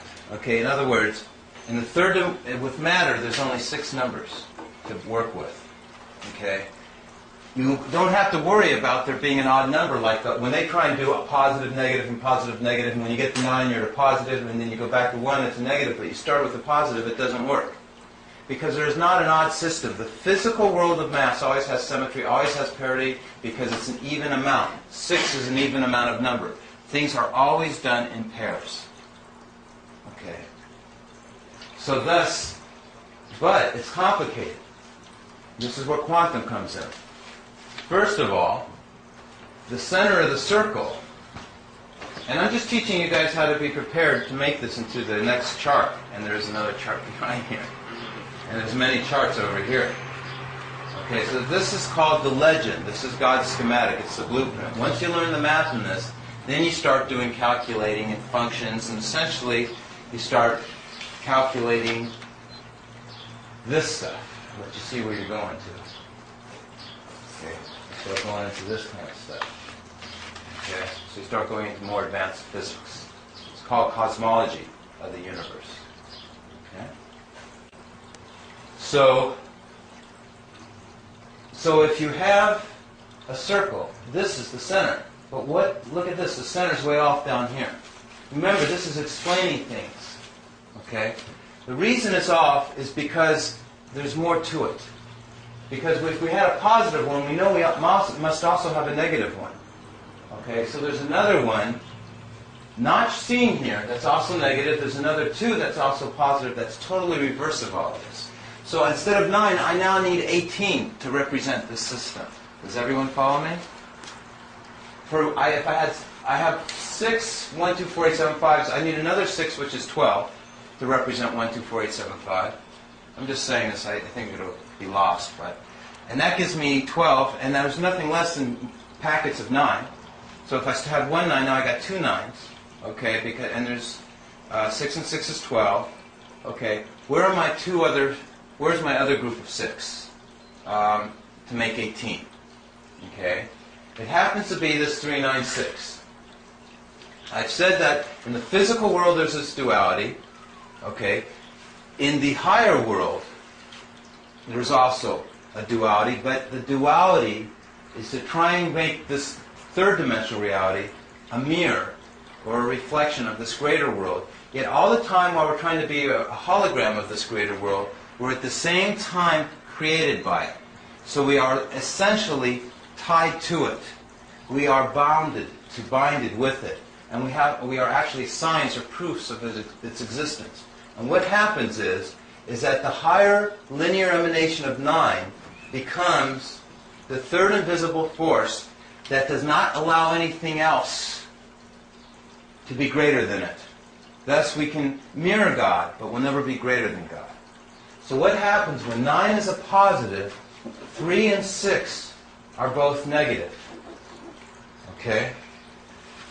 Okay, I see. So. Okay, it is the control, 3 and 6 are the result. Now in reality, just like I have 2 hands here, but it looks like 1, I really have 6 here. I don't really have 3 of the 3, 9, 6. I really have 6. Okay? And I'll show you how it works. We started with the negative 3. Here's our binary, flip-flop back and forth. We go negative, positive, negative. Our next positive is not going to be 9. We already got a positive 9. Our next positive is going to be the invisible 6 that you can't see behind it, that it's laid over. And that's going to be your positive. Okay? There's an invisible 9 under there. That's going to be your negative. Okay? And there's an invisible 3 over here, and that's going to be your positive. Whenever you end on a number, there's a second one hidden by it. You then give it the reverse polarity and go in the opposite direction. It's one of the principles of this math. Everyone follows me. Okay. So now you know there always must be a positive and negative to everything. We have that. And that it's not based on the fact of a duality of the positive and negative, but it's based on a trinary where you're going to have a positive and 2 negatives or a negative and 2 positives.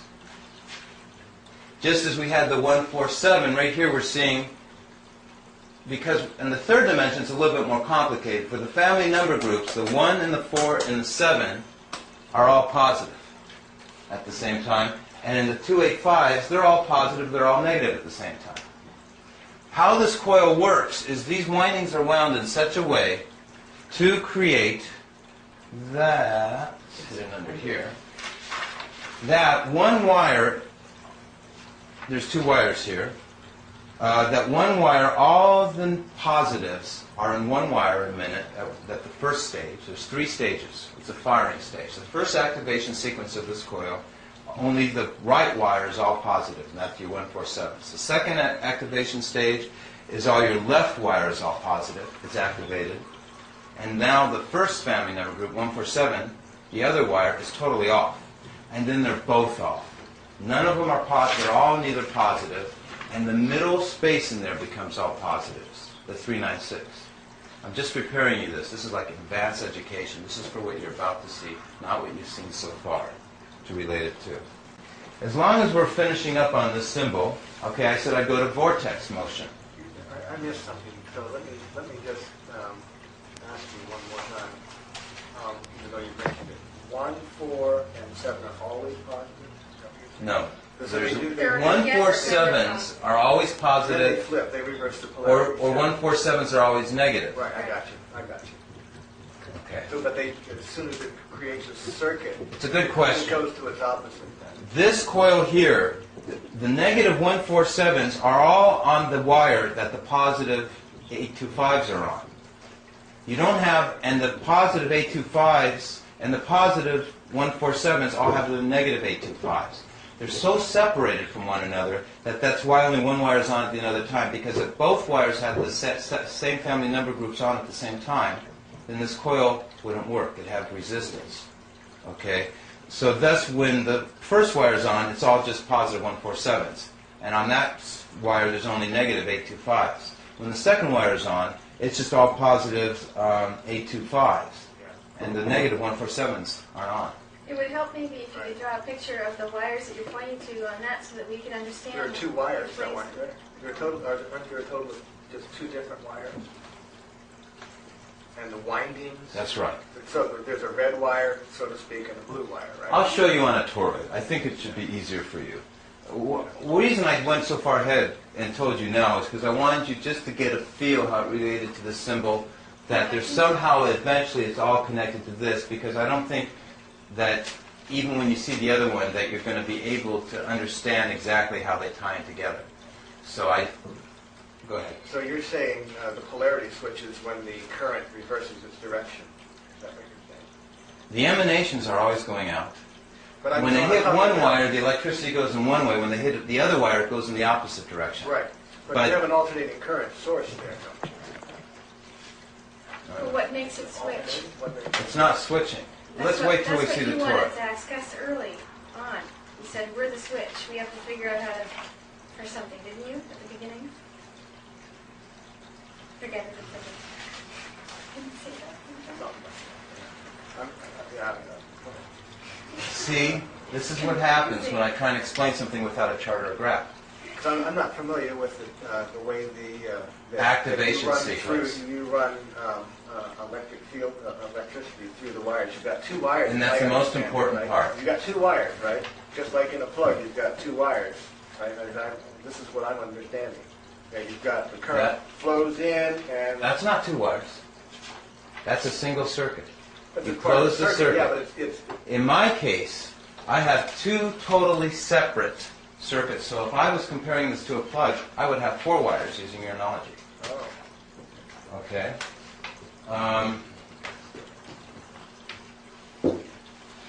They do not ever... Oh. Yeah. So the typical toroid would have 1 wire. Is that what you're saying? Is that right? Typical. Yeah. Oh. And you've used 2. Which is a And you're bicular winding them like this. with a space in between them. Right, Because there's really 3 parts. right. But that's created through the 2, isn't it? Or that Yeah. exists. It's hard to say what came first, the field or the... Oh, okay. Okay. All right. So by creating the energy with the 2, you get the third. Already there. It's I see it's underneath there, okay. Yes, I have to kind of make room for it. That's better put. Yes, it is displacing. This is making this make room for it. And that brings us back to this, and that's why I'm glad on this. Because this whole thing, all these numbers have an angle and a ratio because they're making room for this field. And it really brought me right to where I wanted to go. Because 1 plus 2 equals 3. It has an angle. I take any 2 numbers, add them together, and they're going to equal this flux field. 2 plus 4 equals 6.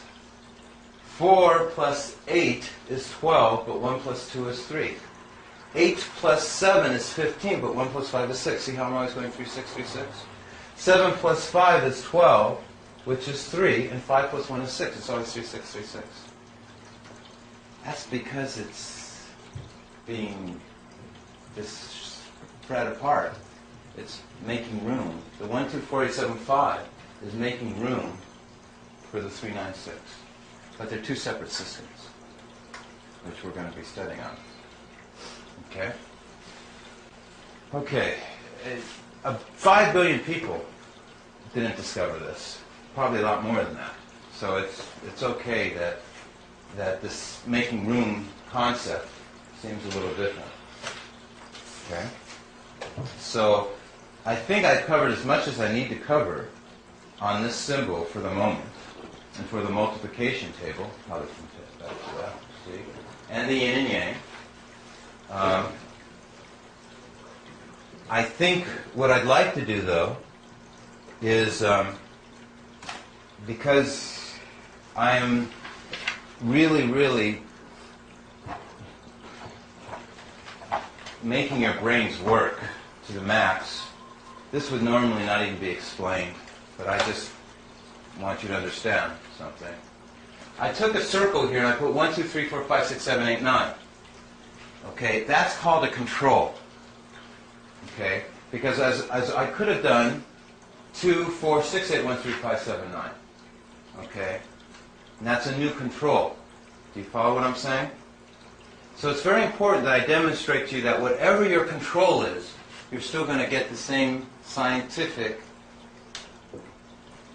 end results. So sure enough, there's your 1, 2, 4, 8, 7, 5. It's very important that these doubling circuits never go away. They have to exist in anything you know. Fibonacci sequence, Pascal's triangle, pi, the golden means, everything we know in science. This has to be here. Biology, genetics, periodic table. It has to be there, along with this 396. So the next control is 4 and 5. You know, there's only 6 multiplication series as far as 1, 2, 4, 8, 7, 5 go, as far as the third dimension.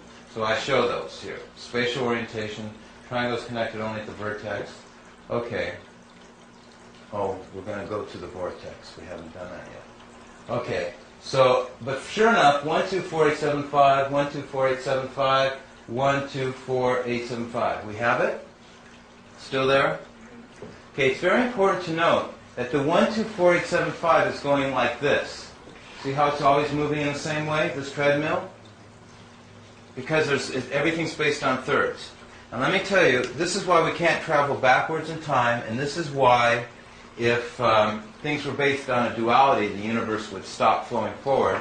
And this is why we always eat, or we would die, because it's called a positive flow. It's a systemic system. Our system's alive. It's a systemic system. And the last thing you want to do is back up because it moves only one way, which is straight on, forward. Go ahead. You said we can't travel backwards in time, so all these rumors I've been hearing everywhere about time machines is not right in your view? It's certain. I do not. If they're moving backwards in time, they're not moving in the created universe of this universe. Oh no, I think they could be parallel universes. Then I wouldn't even call them universes. And I don't know what's going on. But as far as this physical material world, lots of time machine talk. But I am very, very, very cautious when I hear about people going back in time. I'm more cautious about that than anything else. In fact, most of the time I turn it off when I hear it on the radio. About going ahead in time. Yes, you can go ahead in time. They do it all the time. And when you go ahead, then how do you get back? You don't. You can get back, but not to that moment. You can get back to a time that was not going as fast as you. So you can accelerate. It's like the Star Trek. You go forward in time, have more time to work on something because where you went forward, time is moving slower. Then come back in time where the time was moving. I said it vice versa. Did I say it right? Yeah, you go forwards in time where time is... I think I better not try that one. In reality, when the astronauts, let's use something concrete, when the astronauts went forward in time, and went into space, they came back 3 seconds younger or whatever, or a point something younger. Because in space, you're farther away, and mass is a part of time, and mass affects other mass. Because of the positive emanations that's come from the center of all mass, which are these emanations which we're modeling. So, on Earth, time is going faster than it is going out on in outer space away from Earth. So the astronauts then, when they return, they're younger, and conceivably, we can actually perish, like in Planet of the Apes, before they ever return. And when they return, there can be totally different people here, and they're still alive. you can actually, and thus they could also go to another solar system, to a bigger planet like Jupiter, where time is actually faster towards its surface. Okay? So they can actually go there, time will, and they can actually come back much older when they return here. Time is a relevant ingredient to condensed matter physics. Condensed matter physics is based on your axis, your center of mass, the number 9. The farther, it all has to do with the closer you are to the center of mass, the faster of time, the faster time goes. The farther away from the center of mass, the slower time goes. The only thing is, there's one more ingredient to that. Time is really moving the same everywhere, because the thing that's controlling it is that frame of reference from your distance. So while time is, it's the fact that they're changing the frame of references. Okay, that means that they're moving from one time to another. But in reality, the people on both locations, Earth and Jupiter, they still have a year. They still have the same amount of time to themselves. It's just that their rules and measures change because they're going to new frames of reference. Okay, now, for instance, I'll give you one example. Time for us right now is different than it was an hour, let's say when we started 2 hours ago. How is time different? Okay, we're expanding inside the universe. Time is really going slower than when we started 2 hours ago. An hour right now is really 5 hours now, compared to 2 hours ago would have been 1 hour. Because an hour ago, there was less space between our atoms. 2 hours ago, there was less. Our molecules were more densely packed, and we were more condensed. But because we're still expanding, all our atoms evenly, uniformly, like a surface film covering over the water, expanded as we moved away uniformly.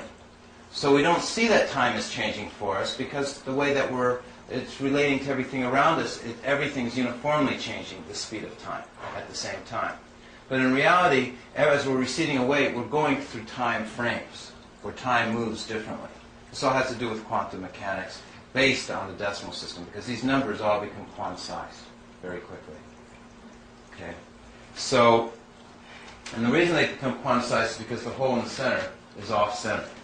And so it has to be spin array, and it has to explain the vortex and how things work to go back in the center. Okay, we won't struggle too hard on time, except that I was just going to show then that you can't remember in the other chart that everything was always moving this way. This way. And on this chart, going backwards, we can never, ever make a multiplication series. It won't work. In other words, the field, the flux field, keeps the electrical only able to move one way, not backwards as far as time goes. And that also applies to how anything moves through the universe or matter or living biological systems. So how does that work with energy through your body? Like, Chinese medicine and that. I guess it's supposed to go like left to right. The chi is not the way it goes, is it?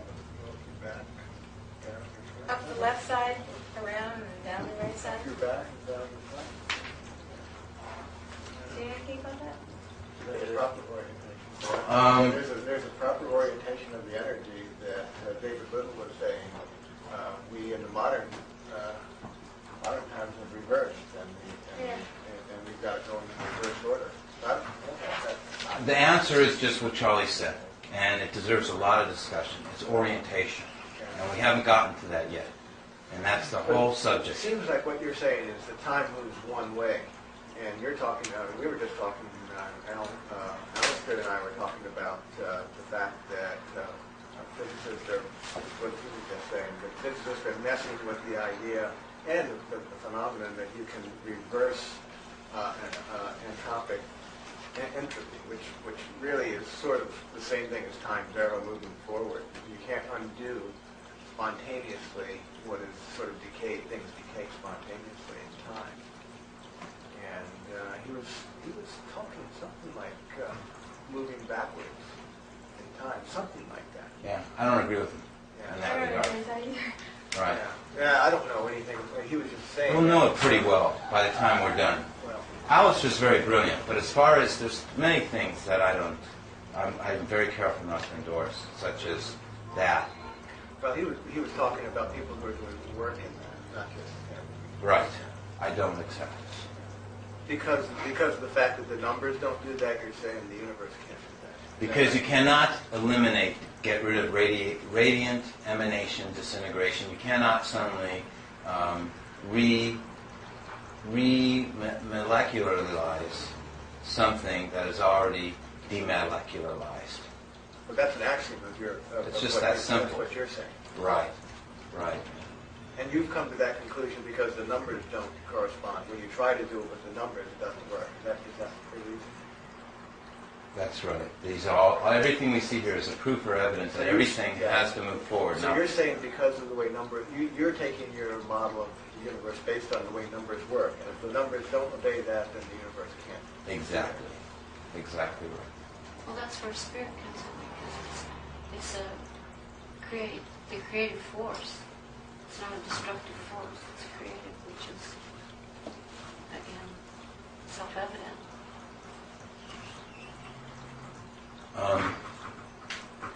Spirit means that everything works in a spiral staircase on the The creative force. It's not a destructive force. It's creative, which is, again, self-evident.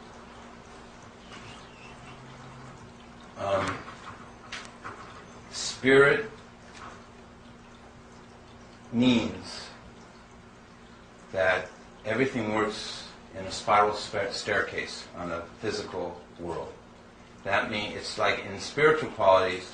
That means that instead of it just being good or bad, black or white, there's actually three qualities. So what happens is that everything's moving in a logarithmic spiral. So it's not a duality. And that's why when we get stuck and we have to make a decision and go forward in life, we always have other options. We think this is going to destroy us or this is going to make or break us, but actually each thing leads to another quality. Compassion leads to mercy. Mercy leads to forgiveness. Forgiveness leads to, what would be the next one? It's different than just being a duality as we tend to try and think of it. Okay. The numbers 3 and 6 are oscillating. So 1, 2, 4, 8, 7, 5, we've already seen is 3, 6, 3, 6, 3, 6. Here we have 3, 9, 6, 6, 9, 3. Remember the invisible field? But sure enough, 3, 6, 3, 6, 3, 6. Again, a discrete number cannot be created or destroyed. We're all comfortable with that? Okay, last thing, before we take down this chart, is the vortex. Okay? Okay. So, remember we came down like this, came out, came around like this. We're coming in, coming down, coming out, coming in, around. Okay, what does this look like? These arrows are connecting here, and they're leaving there. Okay? I'm going to need my assistance again. It's the hard one. Okay. It is making an egg beater. Okay, we see this? It is a vortex. Now what does a vortex do? It takes matter and it demolecularizes it, whips it around, and brings it out now at the bottom. In at the top, out at the bottom. Did everybody see that? Yeah. Okay. And that's exactly, thank you very much. That's exactly what is going on here. It's taking in at the top, out at the bottom, in a vortex. Okay? In and out, comes around again, feeds itself to renew it.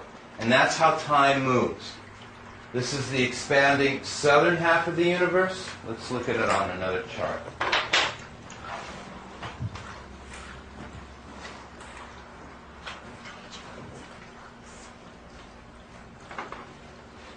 Oh, this chart gets saved in 1 second. It's almost going to go. But it gets saved. Because I don't ever remember to make this point. It has to do with the vortex again. I'm glad you're going to see it. Here is the number 2. You see how the number 2 is a perfect mirror of the number 5? Do we all agree with that? Okay. But they're inverted. One's upside down. This point right here is inverted. This is the inversion point.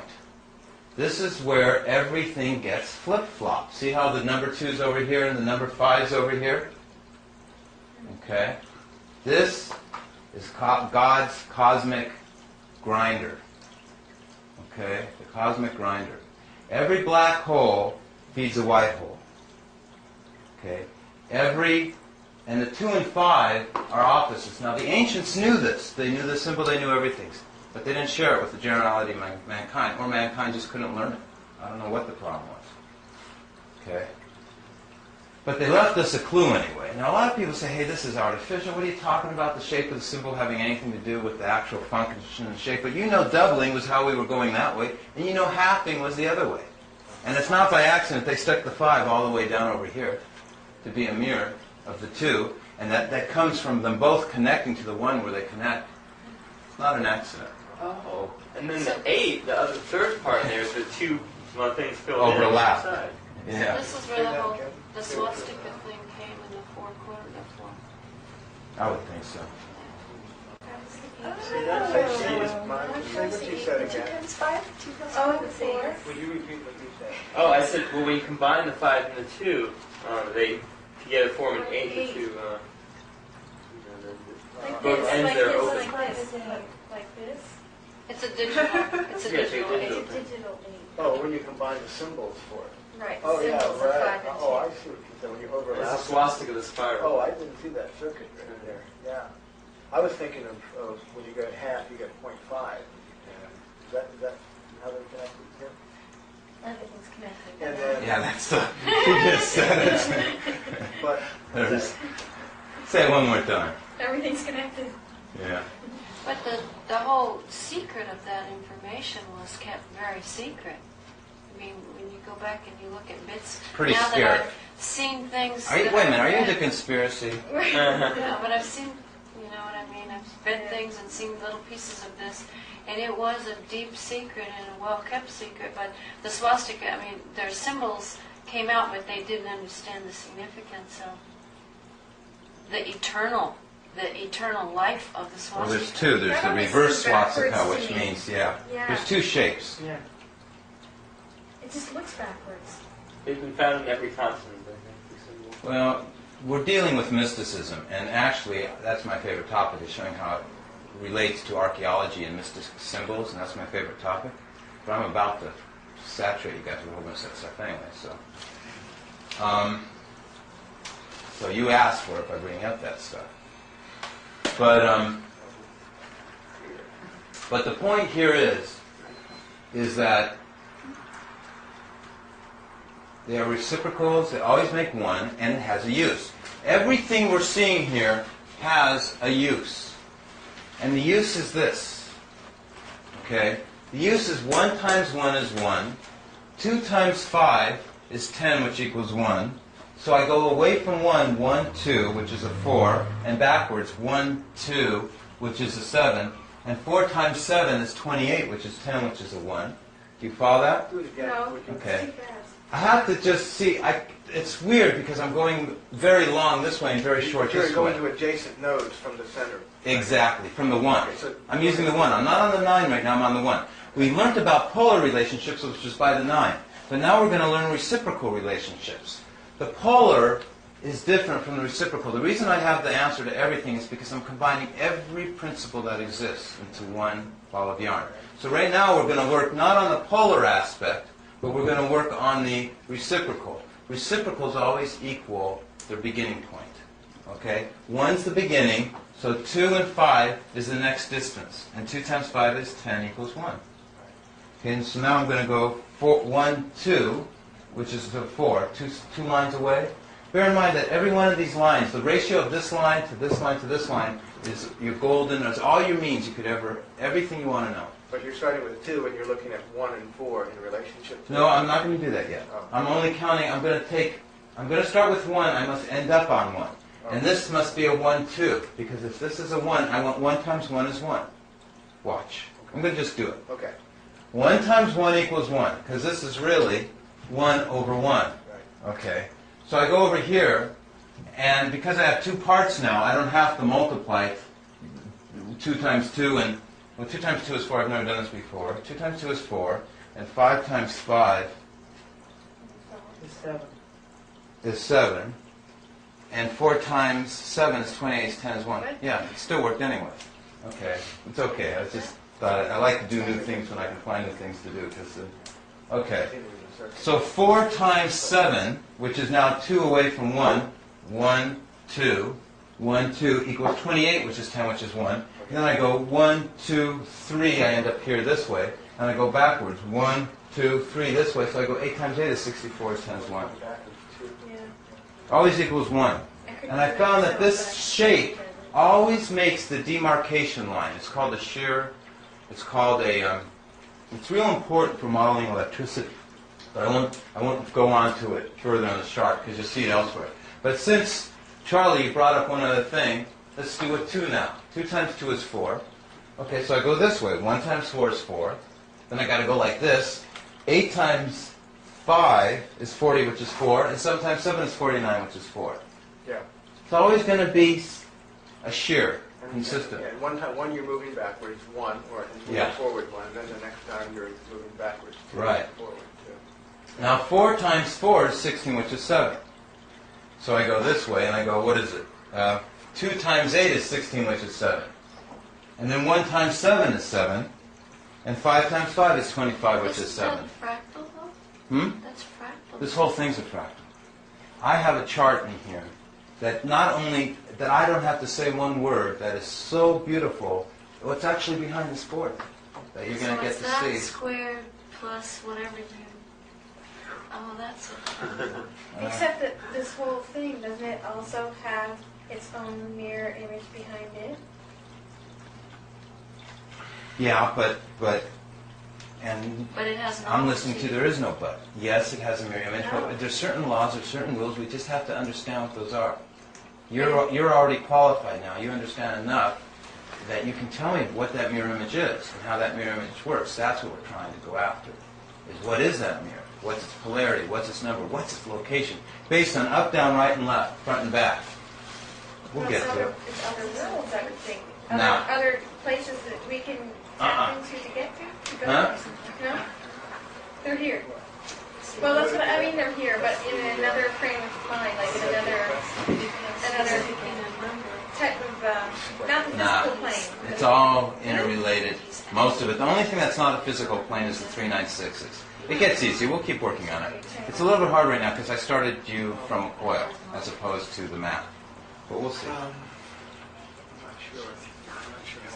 Okay. I wasn't going to pull out this chart. I wasn't going to go into this, but I decided to do it now. Anyway, for the sake of thoroughness.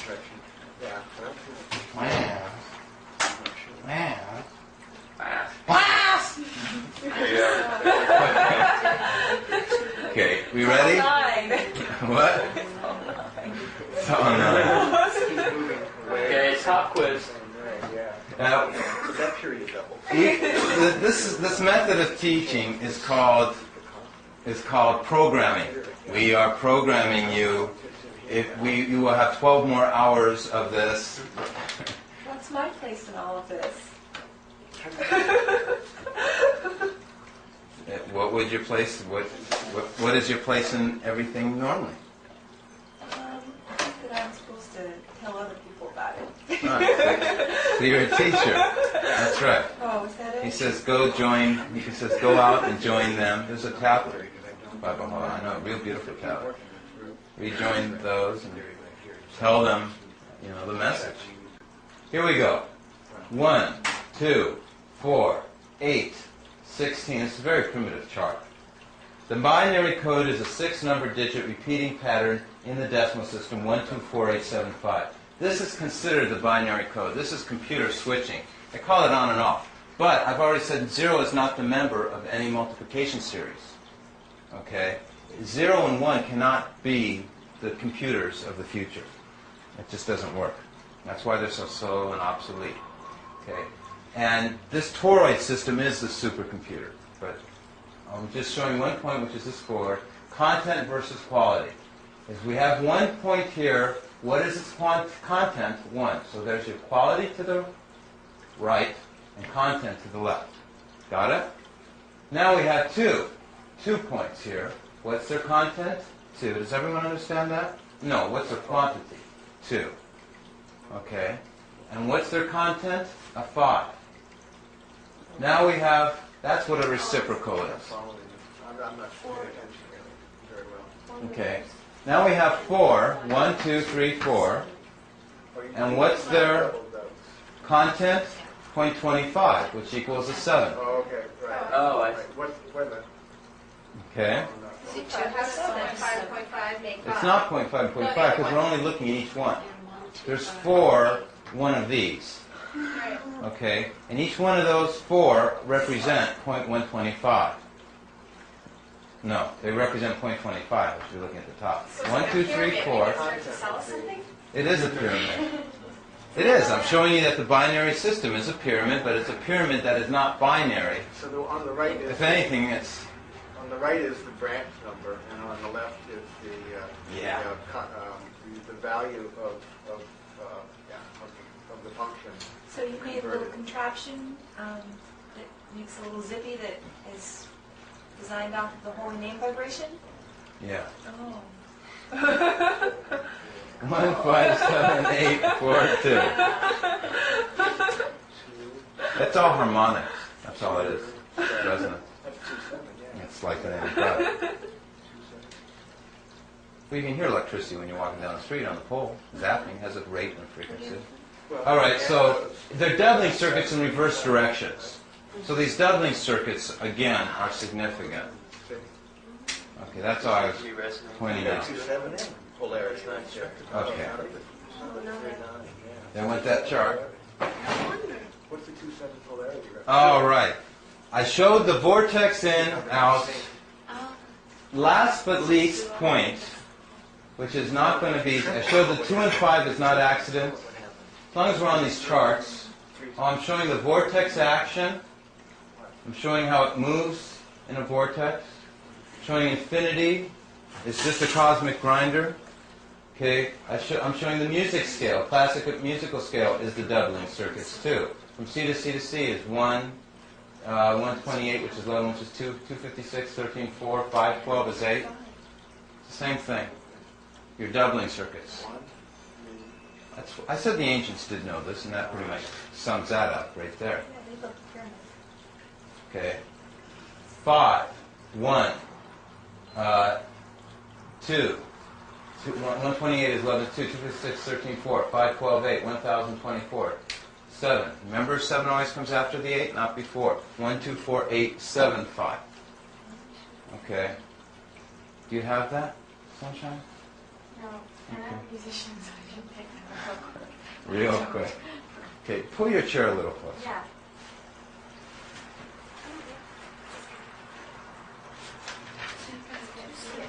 I think we need like a mental doggy bag to take some of the Yeah, really. No, just squeeze her in the middle. Actually, take a second, and let's make Sunshine squeeze in here. Okay, there you go. Not too far for you. Come closer now. intellectual enzymes. You turn your chair a little bit like this towards me. Help her, Sunshine. Let's see. So how come all these Okay, brilliant good. people haven't figured this out? Because they're using ones and zeros instead of nines. Well, that's the whole... There's And stuff they don't in use literature about numerology. groups mod 9. Just use the numeral system. I know there is, because I've worked with it in group theory textbooks. But there's nobody that I've could... never seen it done like this before. There's no... That's right. This is a different kind So of process. This is really, really rich territory for mathematics, at least. That's what I'm So the whole... It's a whole new Yeah, it's very frontier. rich. But, I just don't know whether if you got a real good number theorist from some university would say, oh, that's just, I did that last year or something like that. I've never... Not anybody. There ain't a teacher around who's ever seen this before that can explain it. But there's parts of this that are the ideas are pretty standard. And like 3, 6, 9 being a subgroup. It isn't what they already know. It's the fact they've never unified it. Right. I haven't ever seen it like this. Yeah, right. That's the problem. Is they can't see what the universe is doing. They say, oh, maybe it's expanding. Maybe it's going to keep on going forever. Maybe it's going to collapse on itself. They don't know. Okay, I do know. This you're going to know with this. Okay, go ahead, Judy. The Turing model of computer. The what? The Turing. Okay, I would have liked to apply this a lot to computers, but did you get that point right there on the music scale yet? I can't even see that. You know what? It's the cycles You per have second, you which you, didn't you got to keep. say what it was. You got to. Simonic. I will. So it's by thirds. No, I'm sorry, I can't see that. I Like know. if I go I'm bong, sorry. It's not your fault. The chart's too small. Doing the- No, if I go doing the bong, octave. that's I'm gonna C, say it right? again. It's got a resonance. And so the resonance is a certain number of cycles per second, right? So he's got down there's 256 cycles per second for C. If you add 2, 5, and 6, what do you get? You get 13, which equals 4. 13, and 3 plus 1 is 4. And 4 equals into the equation of all of the things that he's explained to us here. What are the other That's cycles? exactly What right. are the other numbers that you 512 is your next C, which is 8. And you know 4, there's 8. And you know 7 always comes after 8. And the next C is 1024. So 4, so what? Go 4, 7, 1 again? So 4, Hmm? Do we go 4, 7, 1 again? 5 comes after 7. So, Okay, so sure enough, we got 2048 is the next frequency of C. 2 and 4 is 6, 8 and 6 is 14, 1 plus 4 is 5. frequencies you're doing right there. Does that Okay. work with the others? With A and the other octaves on the... They're the same distance. Actually, everything that I'm explaining, I'm not a musician. So I've never even written a paper on how this relates to music, because you see how much there is already and there's so much. I actually am hoping that Sunshine, I hate to say it's Sunshine, but I'm retiring after this talk this evening, and you're going to have to do the work on explaining it on the music scale, because musicians could be a whole group of people that you could be teaching about the number 9 and how it relates to metaphysics and divinity and things. So essentially what I'm doing is I'm just giving her the next, I'm just giving her an Uzi. It works for A. So It does work It for does, A. because 220 is the low A, 440 is the high A, the next one up. And then the doubling of that would be, Well, it's the 1760, electromagnetic field. It's well, the way universe. That's pretty powerful now. So when we listen to music and they say it's the wings of in the Baha'i scripture, it says it's the wings of the soul to the heaven, the spiritual wings. So it really is electromagnetically in harmonics. Now I'll tell you something that we have a question here, but I'll tell you something that Alistair did say, and he was exactly right. He said that no, I forgot. He said that the harmonics. I forgot. Oh well, you were right, Alistair. Go ahead. So it kind of sounds like what you're giving us is like the theory that can be applied to every part of our culture, whether it's science, math, music, religion. It's basically, yeah. It's the thing everybody's looking for I'm giving you your attaché case. in every field of Reason. Just watch out for the gun that shoots backwards. astro. Yeah, it's like You help us to the most great. the reason, giving us the reason. That's right. That's right. That's really correct. Thanks. The meaning The meaning. of life, to answer the questions. Why do we live? What is our purpose? What is our goal? Where are we going to? What do we come from? How about this for an idea? Okay, you're talking about the 9, the 6, and the 3. And when the 9 is positive and the 6 and 3 are both negative, some friends of ours that came from Los Angeles spoke. They were Baha'is, and they were explaining how two people that are in love, if they are focusing on God, I agree with they're that. like little mirrors, and they're reflecting the light towards God. And yet, if they're focusing on themselves or each other too much, then they're not reflecting the light, and they're not getting anything either from God. So if you're dwelling on yourself too much, you can't be absorbing any of this good energy, which is also like this, because when you think about it, these two things that are negative, they're actually receiving.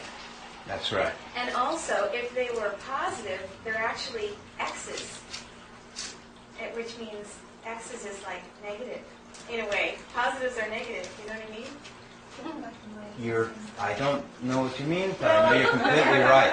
I don't know what you mean by X's, but you're exactly right. They are receiving. It's like an X.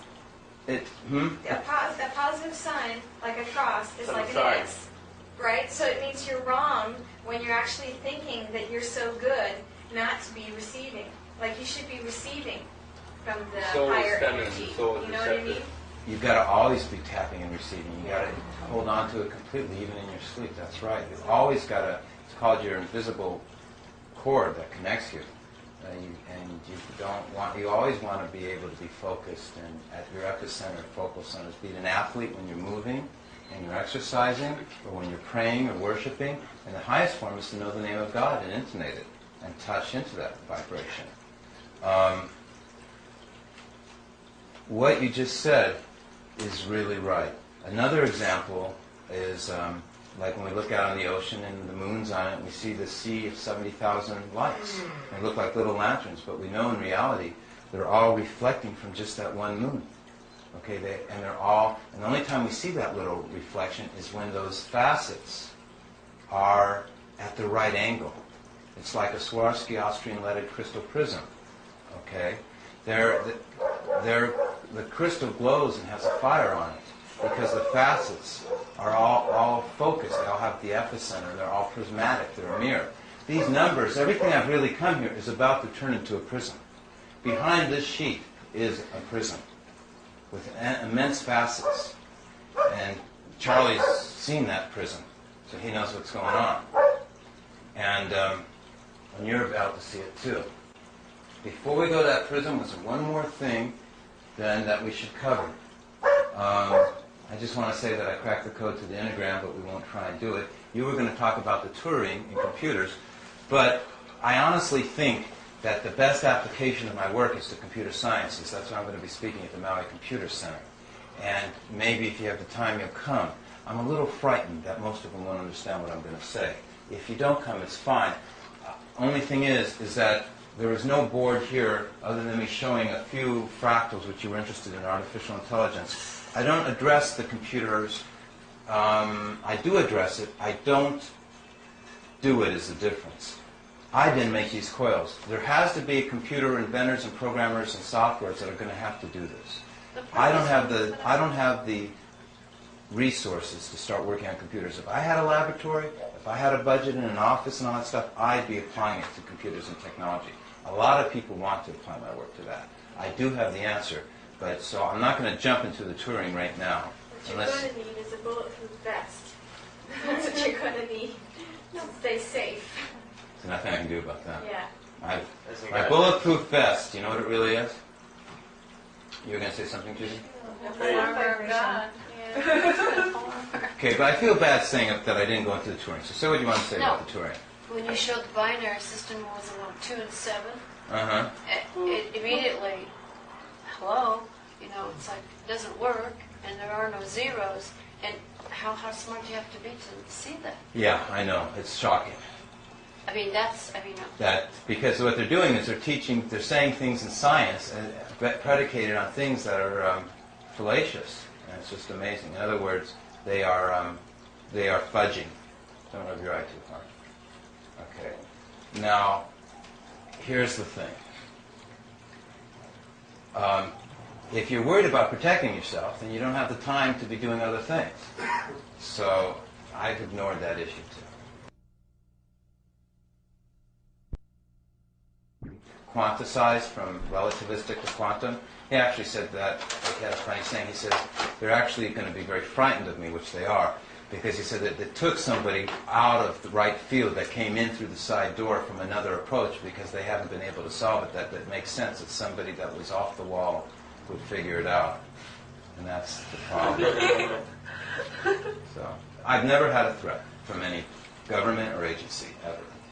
I have had a few scientists get drunk and when they're sober say my work's the best and most wonderful they've ever seen and stuff like that, and how could they not have read my book 6 months sooner and this and that.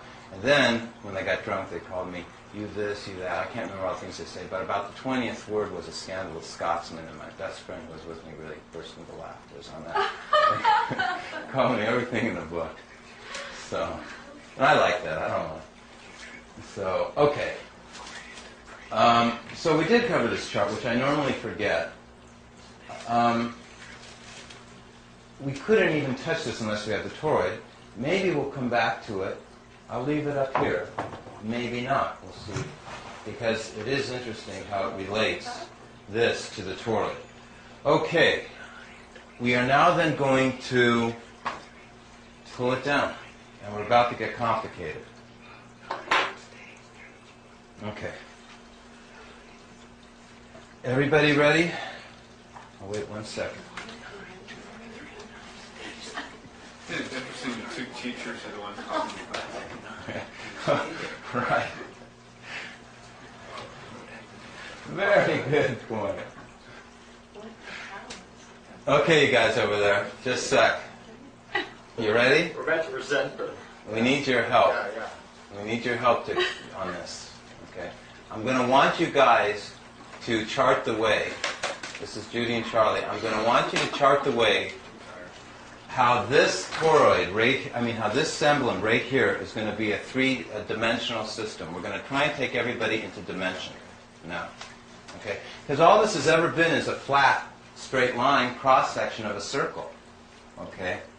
We're going to now take them into dimension. And Charlie knows how a little bit. Yeah, I remember from yesterday a little bit about that. Okay. My students probably remember better. And he has great students. They're focused, they're concentrated. I'll ask them what they remember. And, Okay. they probably, Willow, I'm sure, remembers. Because she was the one of them. And then Renee was Okay. asked her. We have right here, so I'm telling you the answer before we go. What Charlie's going to, we're all going to try and help you understand. This right here, the reason these 2 points are different than these 2 points is this is telling you simply, nothing fancy, this is a coordinate system. On a simple coordinate system, you have an x, y, z axis. Okay?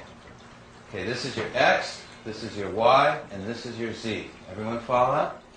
Z comes out at you essentially? Z comes out at you, like that. It's the dandelion principle. It's really coming out this way, but it's in a phasing of thirds.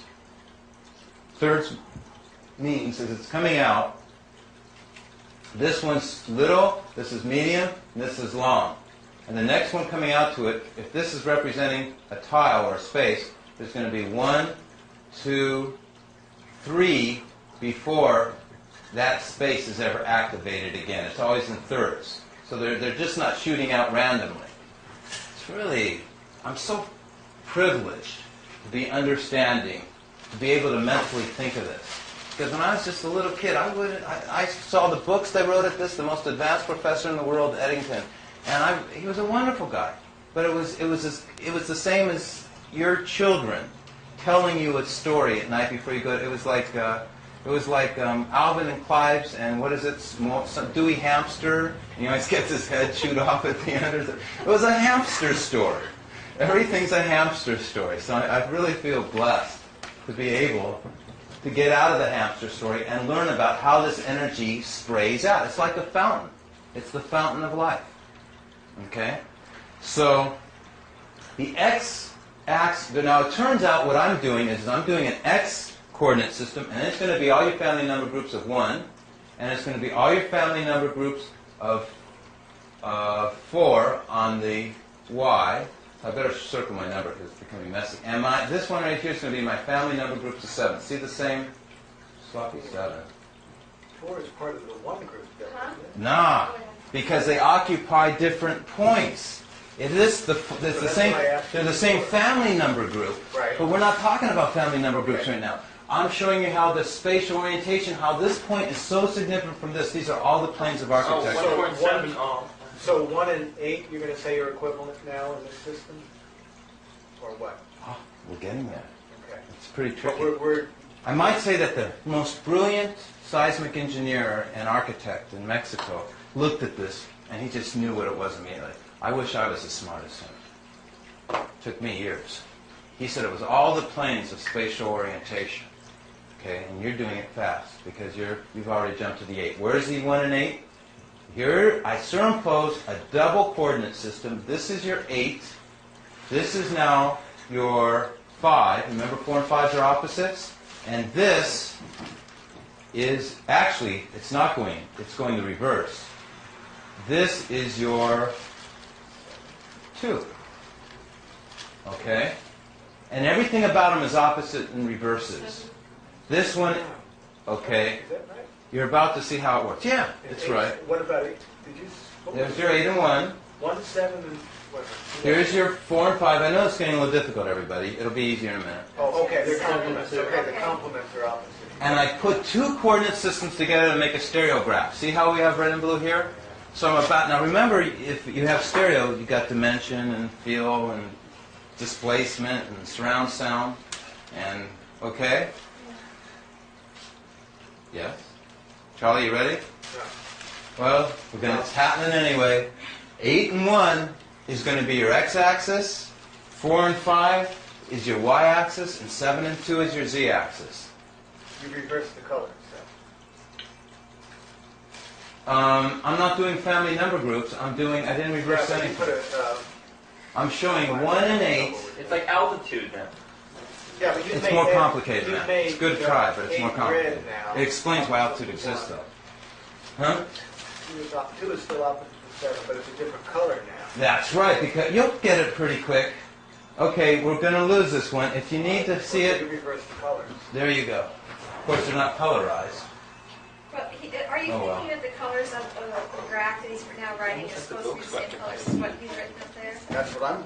Oh, see. Are you doing that on purpose, or does that just happen to be the colors that You the reversed all the colors right there. That's what's confusing him. You've got blue complements. with 1. See what you've done? And 7 is blue, and 4 8 plus 1 is 9, or Y 7 is plus blue. 2 is 9, See? 4 plus 5 is 9. So I See can how see the X that. and Y are written in blue? That's what's confusing him. This, You've taken 7, 1, 4. 1, 7, 4, you've taken what was pink and you've made that family into blue. What matters right now It's the number. is that I just Okay, used the so we same just did that color. arbitrarily. Okay, you didn't care about matching that. There's nothing arbitrary in the universe, but yes, you are correct. Okay. So I follow you now. And I've never erased in a class before until now. But here we go. Thank you. Okay. I appreciate meticulousness. So this is a 1. This is a... 7. No, 4. What's that? Thanks. Oh, and 4 is there? The moon is void of course, Well, so you have a good actually, astrological here, excuse. I did it wrong again. 1, 7, Huh? 4. Because it should be all red. Make them happy. 1, 7, 4, and that should be. Oh, And I'll put 2, 8, 5 in the blue so it matches the chart. that's what's good sunshine.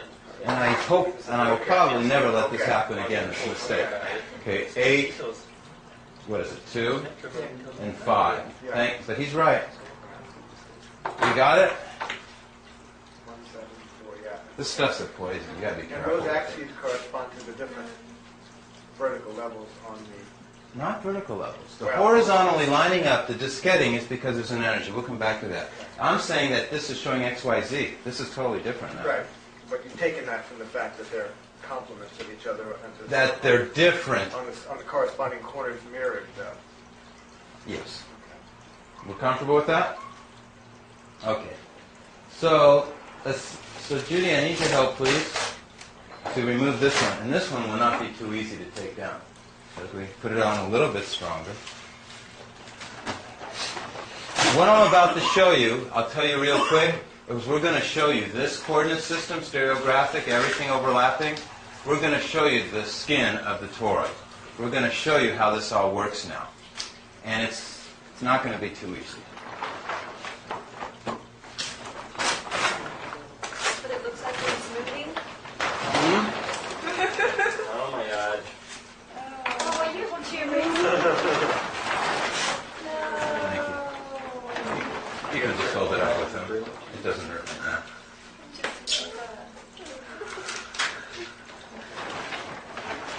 So all this was just to prepare you for this.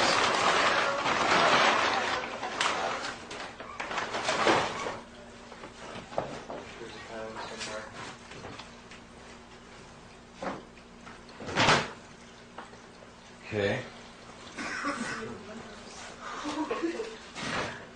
Oops.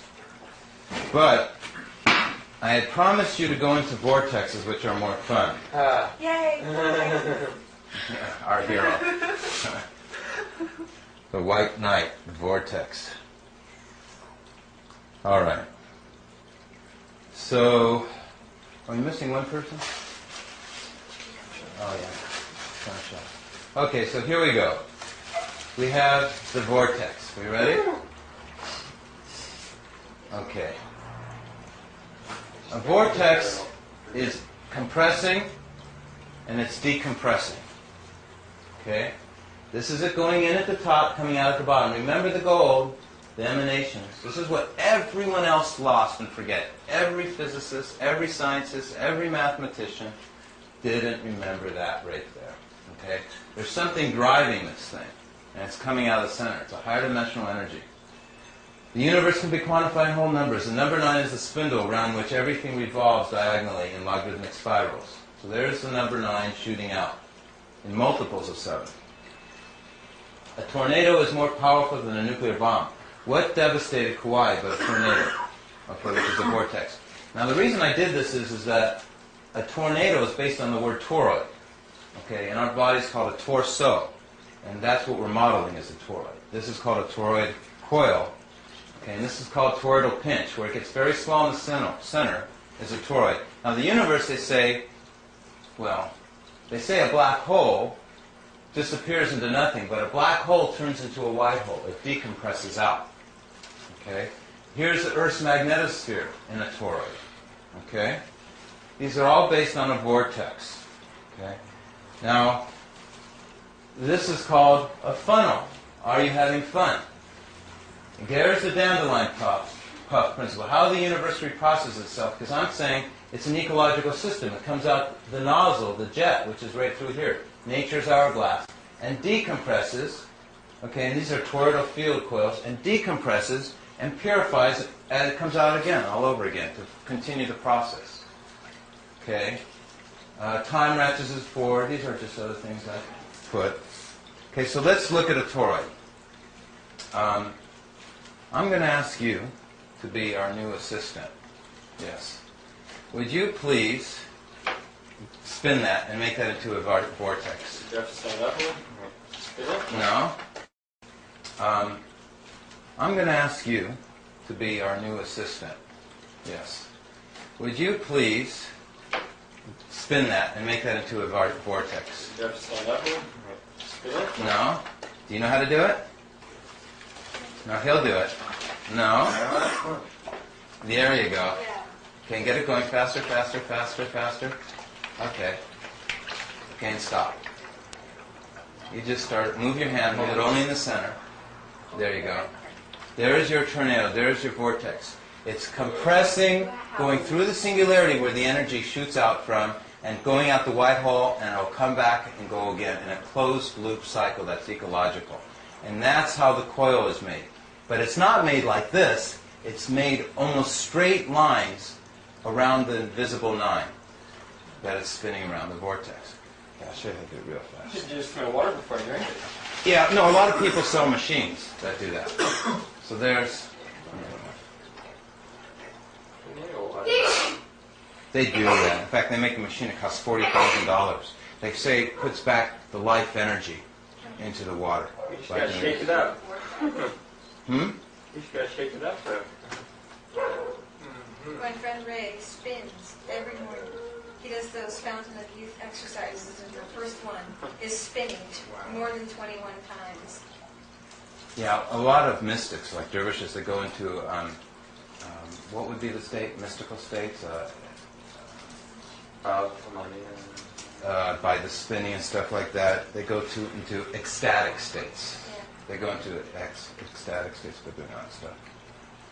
It's just to align the chakras, apparently.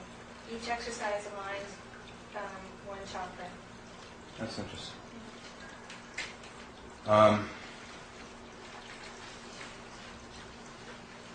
All tied in with vortices, all the chakras, the meridians, all the holistic medicine. It's all tied in again to what? Where's Brian when we need him? Vortices. we mentioned Brian because he's a naturopath who was here an hour ago. Whose homework? Huh? Whose homework? Whose home we're in. Okay. So, I'm explaining a vortex and how it works. Now, the vortex is driven by the emanations coming out the center. You can see it clearly in the pulsing of thirds. 1, 2, 3.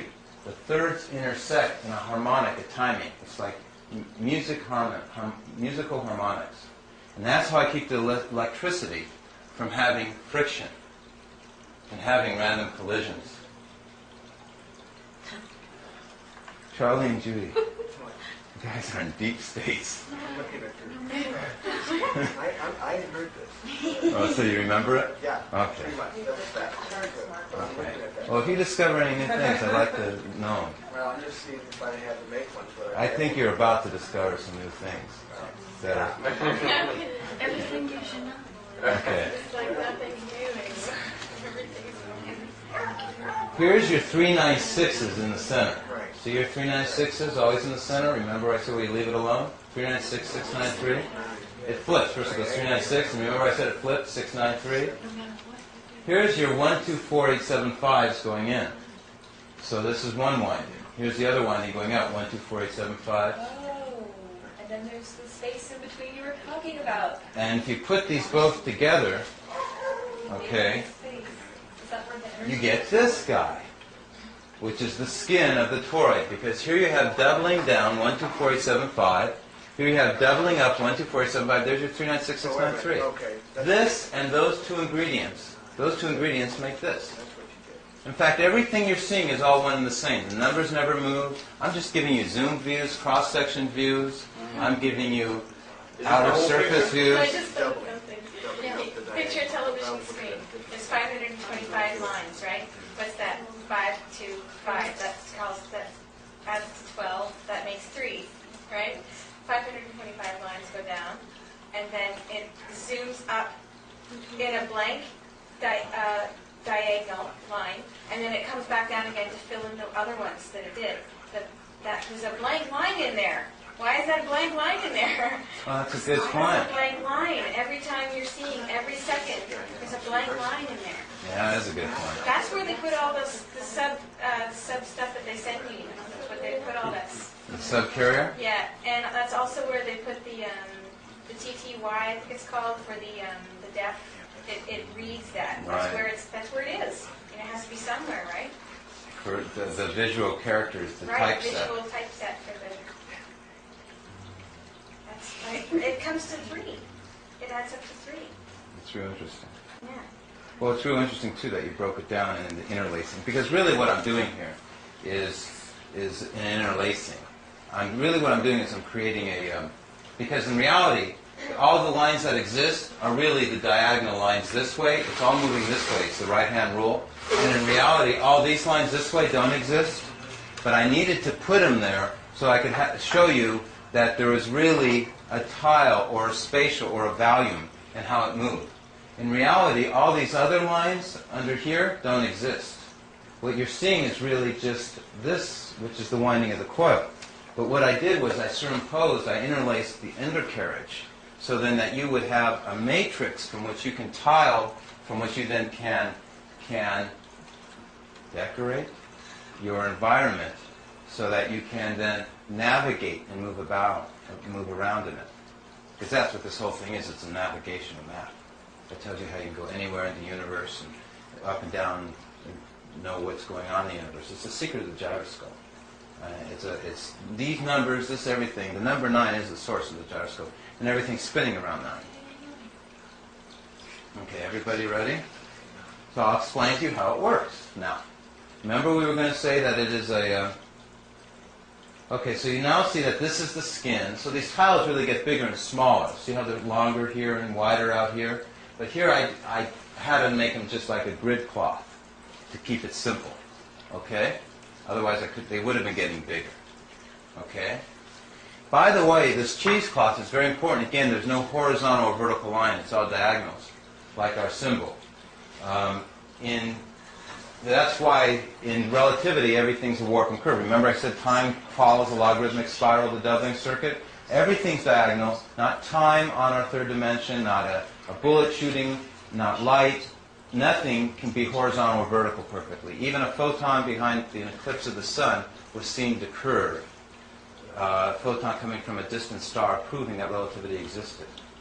It's a double. Okay, so here again, we are looking at, so when they do math made out of horizontal, vertical lines, you get a quad ruled sheet of paper and you calculate things, that's totally false.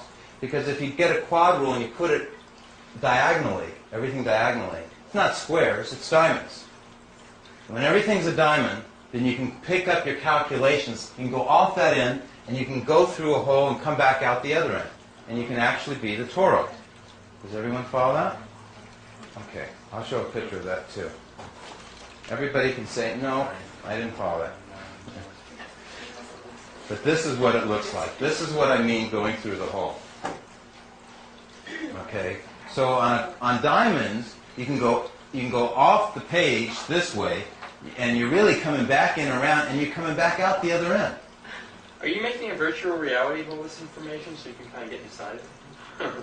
It's something you can do. Okay. Okay, we need someone to do this. Okay. You said you don't want to get left out. No, actually it needs to be modeled on a computer, because that way you can see when you start with a number how the energy vibrates. When you have a motion here, it goes over to there. You're going to have fun on that when we get to that, showing vibration and motion. Okay, so everything's spinning around the 9. Why? Because the ether-on magnetism, that invisible field, is displacing everything, creating the vortex. Okay, and you have the doubling circuits, and they come around, contract. So I think we'll start right now on that vibration that you'll have fun with, and that energy. So let's see if I can find it. Here it is, right here. Okay. We're going to have to go backwards, because we're 90% of the stuff is the charts that we didn't cover. Well, that isn't it. That's mysticism. Well, you would have liked that anyway. That's dealing with the letters in the name of God in harmonics. And they all have numbers. Okay? So far. Him. You get to pick a number, any number. 5. Okay? Which 5 would you like? Second row at the top. Yeah. Where? Right here? No, the one above that. The blue? Blue 5. Way up there? No, that one. Yeah, the red one. The big On one. the left hand side, yeah. How come you guys know? Yeah. Right here? Very obscure notes. How come you guys know that that was the one he wanted? And why would he pick this one? It's so hard. Okay. You can't reach there. I'm drawing. I actually shouldn't be using blue, should I? Oh, I don't have blue. Okay. So we have 5 in the center. Okay. So we're going to add up all the numbers and stop at 6. 1 and 1 is 2. 2 and 2 is 4. 4 and 4 is 8. 8 and 7 is 15 is 6. 9 and 8. 9 and 6 is 6. 6 and 6 is 12 is 3. 6 and 3 is 9. 9 and 5 is 14. 1 plus 4 is 5. That's what you get for making me pick a hard one. I did it quick. Okay. Who? Again. Okay. And you do it with 7? Okay, we'll do it with 7 next. 1 plus 1 equals 2. 2 plus 2 equals 4. 4 plus 4 equals 8. 8 plus 7 is 15, which is 6. 6 and 6 is 12 is 3. 6 and 3 is 9. No, you didn't do that right. I did it right. Wrong. 1 and 1 is 2. 2 and 2 is 4. 4 and 4 is 8. I need a caller. 8 and 7 is 15. You want to be the or caller? 6. Oh, Charlie will be the caller. Well, until I make a mistake. Okay, Charlie, go ahead. 1 and 1. It's 2. 4. 4 and 4 is 8. 8 and 7 is 15, which is 6. 6 and 9 is 15. It's just 6. 6 and 6, 12. 6 and 6 is 12, which 6, is 9. 3. 3 and 6 is 9. 9 and 5 is 14, which is 5. So it's still equaling that little drop that's shooting out. It's still being generated by that little drop. So we had to add all the numbers in That- that, right? That's why it's called point energy creation physics, because there's a point coming out from the inside of this toroid skin, making that happen. Does it relate to... In other words, there's an emanation shooting out that's making all these numbers ripple. Does it relate to 0 point energy? This is 0 point energy. Right. That is what your skin looks like too. What? Like a crisscross. Our what looks like? Our skin? Yeah. Yeah, it is. Our skin actually does have that. Everything has it. Even our bones, when they do x-rays, it's imprinted everywhere. There's some charts on that. That's exactly right. Literally. We can always take this literally, what we're working on. So he asked, does it relate to 0 point energy? Okay. Is everyone satisfied it makes a wave of 9? Okay. That's right. And what's coming out of the 0? The 9. All the numbers, okay, are created by this energy. So one of your points is that if you take a number and you add around it, you end up with 9 always. Always Another 9. fact, though, is that if you add 9 to any number, you get that number back. Exactly. Right? And So 0 you end point up with energy, 9. over unity, free energy, alternate energy, this is what we've discovered. Because of the 9. Even though we can't see You it. mean, Right. you mean if you add the 9 to the center number, If then you get add the 9 center to any number, you get the number in the back. center. Yeah, but you'll get the number. You get the drop. Yeah, but if you added 9 to 7, you'd get 7. Okay. When you add 9 to 8, you get 8. Okay, so you get 9 on the outside whenever you go, and then when you finally add it to the middle number, you get that little number again. That's why it's yeah. Let's pick Two 7. different ways of looking. You picked 7, correct? Over there? Oh, essential aroma oil? What? You picked 7? Yeah. Give me a 7. The one right in the middle that's easy to reach. Right. Which one? Which one you want? Sure, that one. Okay. We have 7. Okay, because she made one easy for me. I'm going to make waves around it, even farther out. Okay? You can even go this far out. God help us. That'll be not too easy. Be here all night, so I can go in. Okay. You see what we're doing? They Okay. all make 7? Hmm? They all make They'll all make 7. So here's 7.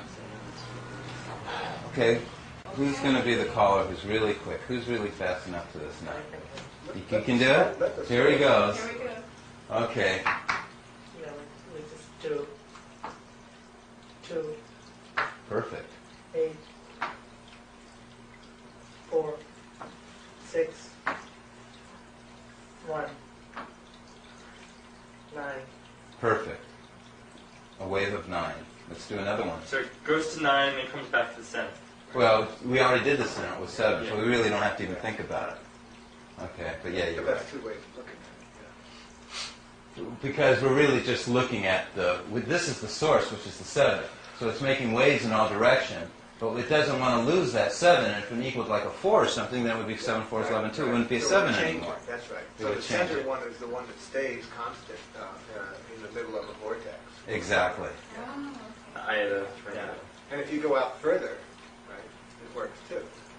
He will tell us. Oh, that's why in a tornado, it will like shoot out stuff and it'll still be perfect in a hole. Right, balance. And everything else around it will be destroyed except for what was in the actual center. Right, center of the cyclone. Oh, yeah. Yeah. That makes sense. Yeah. It makes sense now.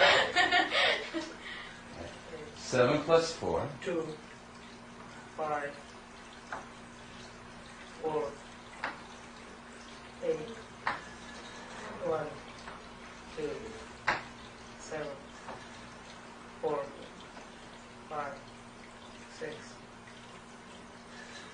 3, 6, 9, 18, 9. I like that concentration. Another 9.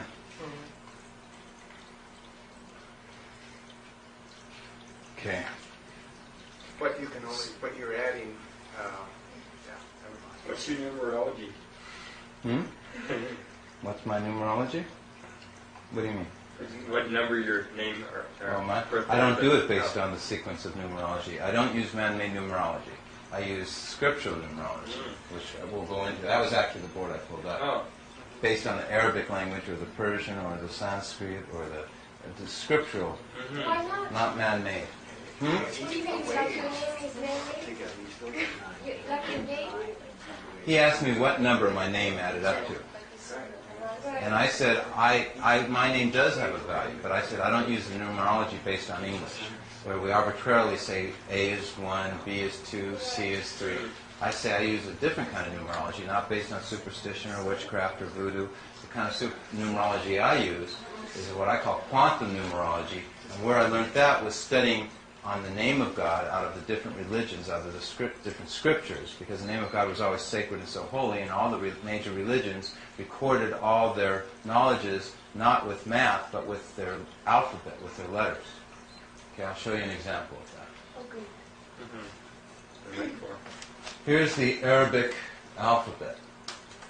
Here is the mathematical correspondent. For T is 9. For Z is 900.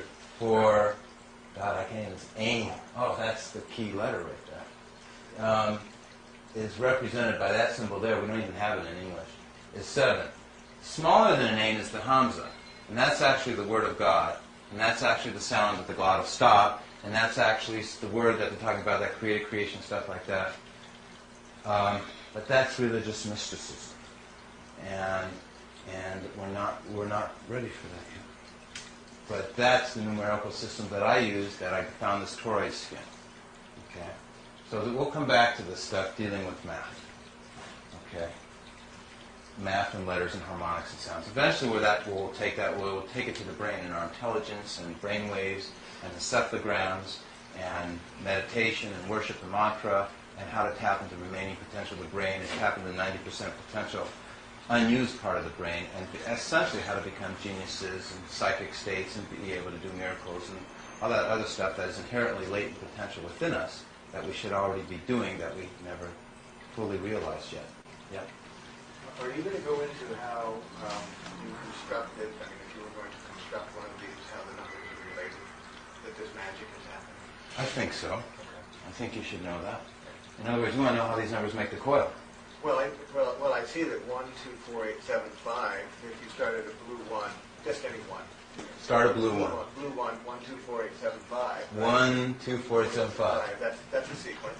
If you Yep. go next door to it, no, the other way, no, right next to it, the red one right under, yeah, there we go. If you go backwards, you're going in a negative direction. But that's not the one that matches that polar one. opposite. This is the pair. See, they're in a pair. See the dark black line?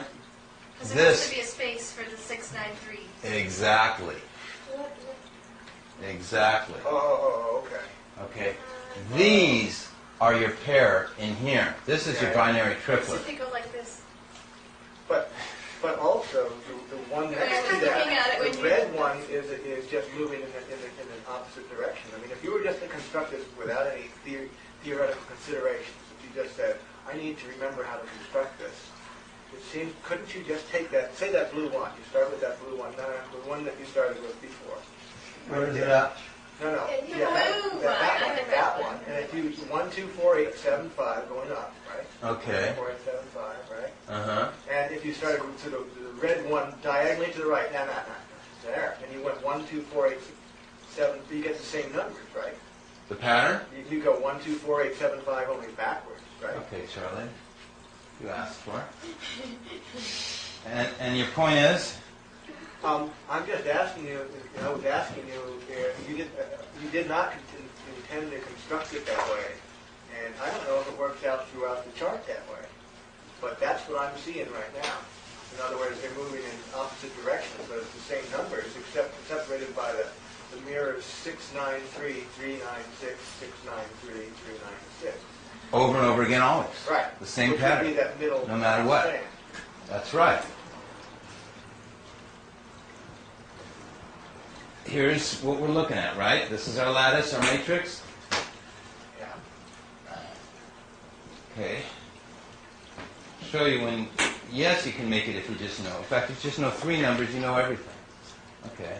Here's your 1, 2, 4, 8, 7, 5. That's the pattern that you saw? Okay. Then you said... You'd make a red one right next to it. You have to make it red, though. Well, I'm Okay, just and going then to you do go that. 1, 2. The 2 would be up Okay, to but the watch this. So we know it's... So right here we had a 5, a 7, an 8, a 4, 2, a 1, a 5. And that's how we make it, huh? Okay. Watch this, though. This is for everyone to understand. You want to make it by just knowing that pattern. Right. Every single axis, remember our 3D that's underneath here that I just erased? Our 3D coordinate system, which is the toroid right here, which is explained in this bar. Remember I said the multiplication table? Remember I said it was X, Y, Z? Here's our 8 and 1s this way, here's our 4 and 5s this way. Okay, let me show you what I mean. I can make this whole thing by just knowing that, by looking at 4, 5, except 1, 2, 4, 8, 7, 5. Except the 1, we actually did it backwards. Might as well do it right. It goes 2, 7, 2, 7. Let me do this right. I see. Together. 2, 7, 2, 7. Okay, and this would have been 1, 2, 4. This is a 1, 5, 7, 8, 4, 2, 1. We had them going in reverse direction, didn't we? Yeah. Okay. So sure enough, any way you go, it will have to mean something. So we're going to look for the 9. Okay? We have the 9 goes right here. And from any direction the 9, it's going to make the toroid skin. Why did you choose the 9 right there? Because the 9's all, that's because I knew if we had 2 numbers here, 7, 8, the next number after it must be 9. Oh, I see. And this Going must be down, a going 1, vertical. Yeah. and this must be a 2, and this must be a 6 then, and this must be a 5. Okay, right. So I got units of 1, 4, 5, okay, 6, 7, 8, okay. 3, above that. Okay, but let's go the opposite direction. Let's say I just have a 9 here, I have a 5 here, I have a 1 here. What must be over here? 6, perfect. Okay, or let's say I have a 4 here, I have an 8 here. What must be over here? 3. Exactly right. Okay. And so not only can we figure that this must be a 9 right here because it's 2, 1, 9, but we also know that it would be 3, 8, 4, 9. Okay? Because 8 and 4 is 3. Because 5 plus 3 is 8, 8 plus 5 Okay. is 13 is 4, and 4 plus 5 is 9. Right. Okay? Or we could have figured it that it was a 9 right here because of the fact that here we have a 7, 8, 9. And if we've gone 6, 9, if we have a 9, we know on the opposite side of a 9, if one side's a 6, it must be a 3 on the other side. So we had 6, 9, 3, and then 3, 9. So again, it would have been a 9. Yeah. So any way we approach it, we always know what the number's going to be. It's like the ultimate crossword puzzle with no space in it. Right. Everything matches. Right. Okay. It's a cross world. 6, 9, 3, 3, 9, 6, 6, 9, 3, and this would have been 3, 9, 6, 6, 9, 3. And we would have had 9, 8, 7, 6, 5, 4. And now we got this pattern again. So it's 6, 9, 3, 3, 9, 6. And we got 7, 5, 1, 2, 4, 8. And we can go 2, 3, 4, 5, 6. We can actually count all the way over to here. 2, 1, 9, 8, 7, 6. And now we got 2, 3, 4, 5, 6. So now we can go diagonally. We got 8, 4, 2, 1, 5, 7. Or we could have gone, is that right? 5, 1, 6. Let's just fill them all in. 1, 2, 4, 8, 7. So we got, or we can go this way. 4, 8, 3. 4, 8, 7, 5. 7, 8, 6. And no, it can't be 3 6s in a row. 8, 7, 6, 4, 5, 6, 7, 8. Doesn't it? 9. There's more of some numbers 3. and less of others. Like there's less fours. No, there's no less for us. Doesn't it look like that though when you just look at it at a glance? No, it doesn't all put it in I'm gonna have a door checker here frisk you for fours. You know what the nice thing to do for visual is to, you know how you do like color by numbers? You could just put a color for each of those numbers. Yeah, that's where programming for computers and animation would be. So it would be a lot easier on the eyes too. Well, but there's another reason why I did this way. You'll see it in a minute. Yes, Charlie? And any 2 diagonals add up to either 7 or 2. Now, I don't know the significance of that. 9, 7, or 16 is one of the 7s. If you start with any All of those mean something. 2, 7, 2, 7, 2, 7, that's a new polarity. No, it's not new. That's your z-axis. That's the invisible 9. Your multiples of 7 coming out. Yeah, but they're all, but 5 and 4 are Multiples of 9. But that's a different axis, and you don't get any 5, 4, 5, 4. But you see, here's the trick, Charlie, and everybody, and it's not a trick. This is why it's so important. 9's your center. Right now, our vertical axis around it is your 8 and 1. They're the first numbers around the 9 vertically. So you can see them vertically, because you can see the toroid skin vertically. It's not hard. 1 and 8 is the vertical axis around 9. Yeah. It's 8, 1, 1, 8, 8, 1, 1, 8, 8, 1, 1, 8, 8. Yeah. So you can see the vertical axis of the toroid, okay, that it's 9, 8, 7, 6, 5, 4. So you got 9, 1, 2, 3, 4, 5, because the first number around 9, okay, 1, 2, 3, 4, 5, 6, and 8, so 9, so 1 and 8 is your vertical axis. The reason that you can see them is because they're your vertical axis. And you can see the 5 and 4, okay, because they're your vertical axis, okay, which is 4, 8, 12, okay, 16. What is 4 times 5 is 20, 24, 6, okay, or multiples of 5, 5, 10, 15, 20, 25, 30, 35, 40. Remember, it was a double coordinate system. The blue is all negative numbers, the red is all positive numbers. That gives you your diagonal, which is how time moves, how the universe moves, of positive, negative, positive, negative, positive, negative. But it's based on a very sophisticated system, okay, of positive and negative really being two coordinate systems. One's your 1 and 8s and 5, and one's your 1, 4, 7s being yellow, and your blacks is your 2, 8, 5s being black. Overlapped, Charlie, together. This is a double coordinate system, which is then how you get to the sides, negative, positive, through the sides, negative, positive. Okay? And that's what these colors represent. Okay? Okay, so, go ahead. Have you ever done this and not put the 9s in just to see what the pattern would look like? Because if they're really invisible, maybe you should make them invisible in the graph just to see what it would show you. It's more complicated now. Maybe it's telling you something. You know what I mean? Yes, I do know what you mean, and yes, it should be done. And everything should be done. But actually, if you're going to omit the 9s or make them invisible, actually, I'd spend a lot of time doing what you're saying, but I use it for modeling the energy in the But the plane. 9 is like the spirit. And you take the spirit away from matter, you don't have... Matter, I but understand what I'm... visual sense, not Yeah. like... But I do it in another sense. I leave in the red 9s, and I take out the blue 9s, which are negative, and I show the negative draft counter space. So all this really is valid. All these approaches, all these directions, doing all this stuff is connected. Modeling. Okay, so what did I just do here? This is the coil. Okay. Now the first strand, as it comes around and comes around back again, this tile right here, let's look at this tile. I'm going to circle the 1, 2, 4, this one right here. See it? Okay. This tile does not occur again on the same axis. It's not easy. Okay, I want to just follow this line. Where is it? It's this one over here. Looks it. So all the way over here, which should be 3 over. 3 of the binary triplets. So sure enough, 1, 2, 3. Do you see that? Okay. What that means is that I can't just keep on winding this wire like this.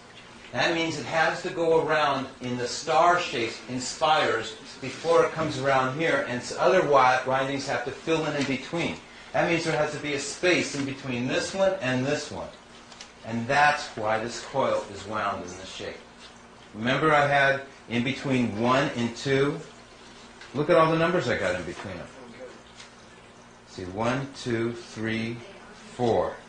Okay, 4 went around from here, 1 to 4, which is the next time around. Remember this time around, the next time around, it's all the way over to here. And to get from 1 to 4, to have these 2 in between it, how many do I have in between it? 1, 2. So in between 1 and 4 is 6 and 11, which gives me 1, 2, 3. The family number group is, the numbers isn't really what's mattering in the family number group, is that it's showing that everything is separated by thirds. It doesn't matter that a 4 is a 4, or 1 and 1 is, or a 7 is a 7. It's saying nothing more than everything has a phasing, or an energy, a positioning of thirds based on stars and spiral, and stars and spirals, spires, not spirals, spires, because this emanation has a sequence order, a phasing, a firing rate, an activation sequence. Real complicated stuff. There's nothing more harder than what I just told you. Okay? But as long as we're on it, and I never get the opportunity to talk about it, I think I'll go to my most hardest board for a Could I second. just ask you one more question? Sure. You said that 2 and 7 is the z-axis. Is that right? Correct. Okay. Actually, That's the only z-axis ever, right? no. Oh. 2 and, okay. It gets more complicated. But 2 and 7 is fundamentally distinct from the 1, 8 and the 5, 4. In other words, As an axis? yeah. No, let me just answer your question without it being posed, and you tell me where you're driving at. Okay, I'm Okay. not sure. But What is happening is remember I did that chart with 3 different controls? You still only have 1, 2, 4, 8, 7, 5. You only have the 3 polar pairs of 8 and 1, 7 and 2, and 5 and 4. But in this system, you also have, because everything's in 3s, you also can do a what we call a activation, moment of activation. It's called a stage, activation stage. And each one of those polar pairs can rotate to another axis. Okay. What counts is it can only be those polar pairs. They're only separated by third, and you're changing from one axis to another. And they actually have a sequence order of how they change. And I believe that happens on, if I ever did computer modeling, I would show it, as you have more layers. Each layer would be a different family number, would be another polar pair. Do you follow what I'm saying? I think I do, yeah. Okay.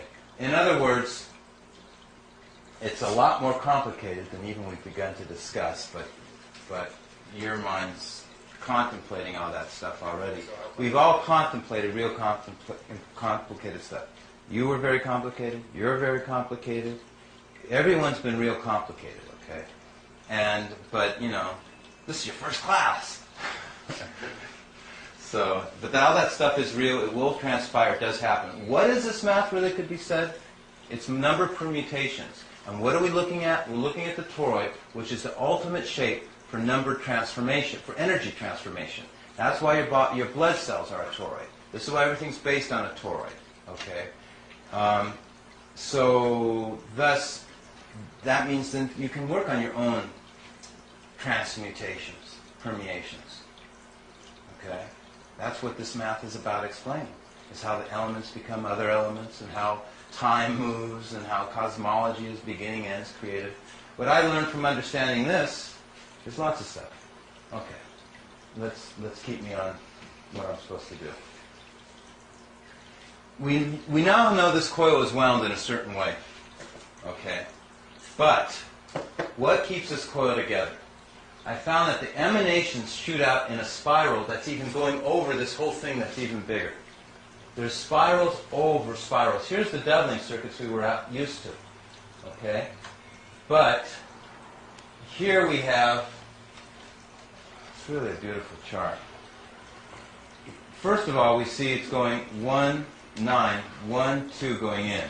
Here it's going 8, 9, 1. In the reverse direction, it's going out. Let's see, 2, 3, 4, 5. The pink ones are swirling outwards, so they're decompressing, as the yellow ones swirl inwards, compress. These are nested vortices over the surface of the toroid, like dimples on a golf ball. By their existence, they get rid of crash. It cannot even tilt. There is no tilt in this toroid. It cannot tilt, because they're in quadrature. When this 2 and this 2 and this 2 and this family number group's activated, and the other 8 and 5 of the same family number group, the other 7 and 1 4s are activated, and they're all breathing in and out in such a way, like dimples on a golf ball, or like I wish I had a better picture, but they're all focused on the center, these nested vortices. In fact, I do have a good picture of it. Nested vortices focused on the center look just like this. Okay? They're vortices focused in the center. Some spiral in and some spiral out. The ones that go in are called a negative vortex or a black hole. The ones that spiral out are called a white hole or positive vortex. Okay? And I figured out how the timing is, how to harness these vortices, these nested vortices. They're very important in superconductivity, and that's why I spoke for Airspace America. That's why I have the most advanced flying machine in the world. Okay? That's why I can get rid of petroleum. Because I know the secret. I don't even need an airplane with wings. Okay? Staggered column nested vortices have the strongest gripping intrinsic strength. And this is just the opposite of DNA. So when I go to DNA, you'll see just the reverse of this.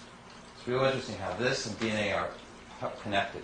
Because DNA uses the nested vortices and mitosis to do the sister strand unraveling. See, why don't I show you DNA? See if I can find it. No, it's somewhere.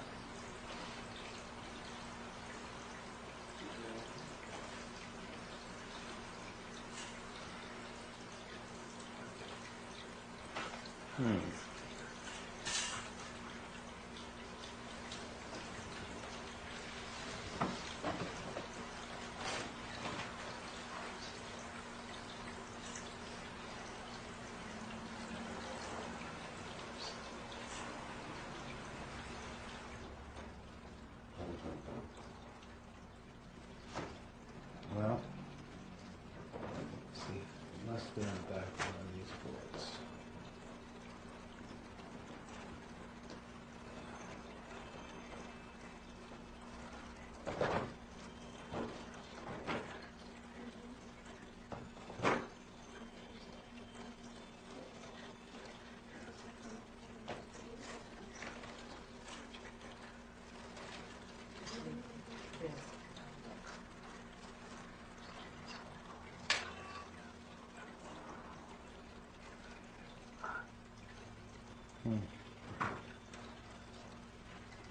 Oh well, I'm going to give up looking for it for the minute.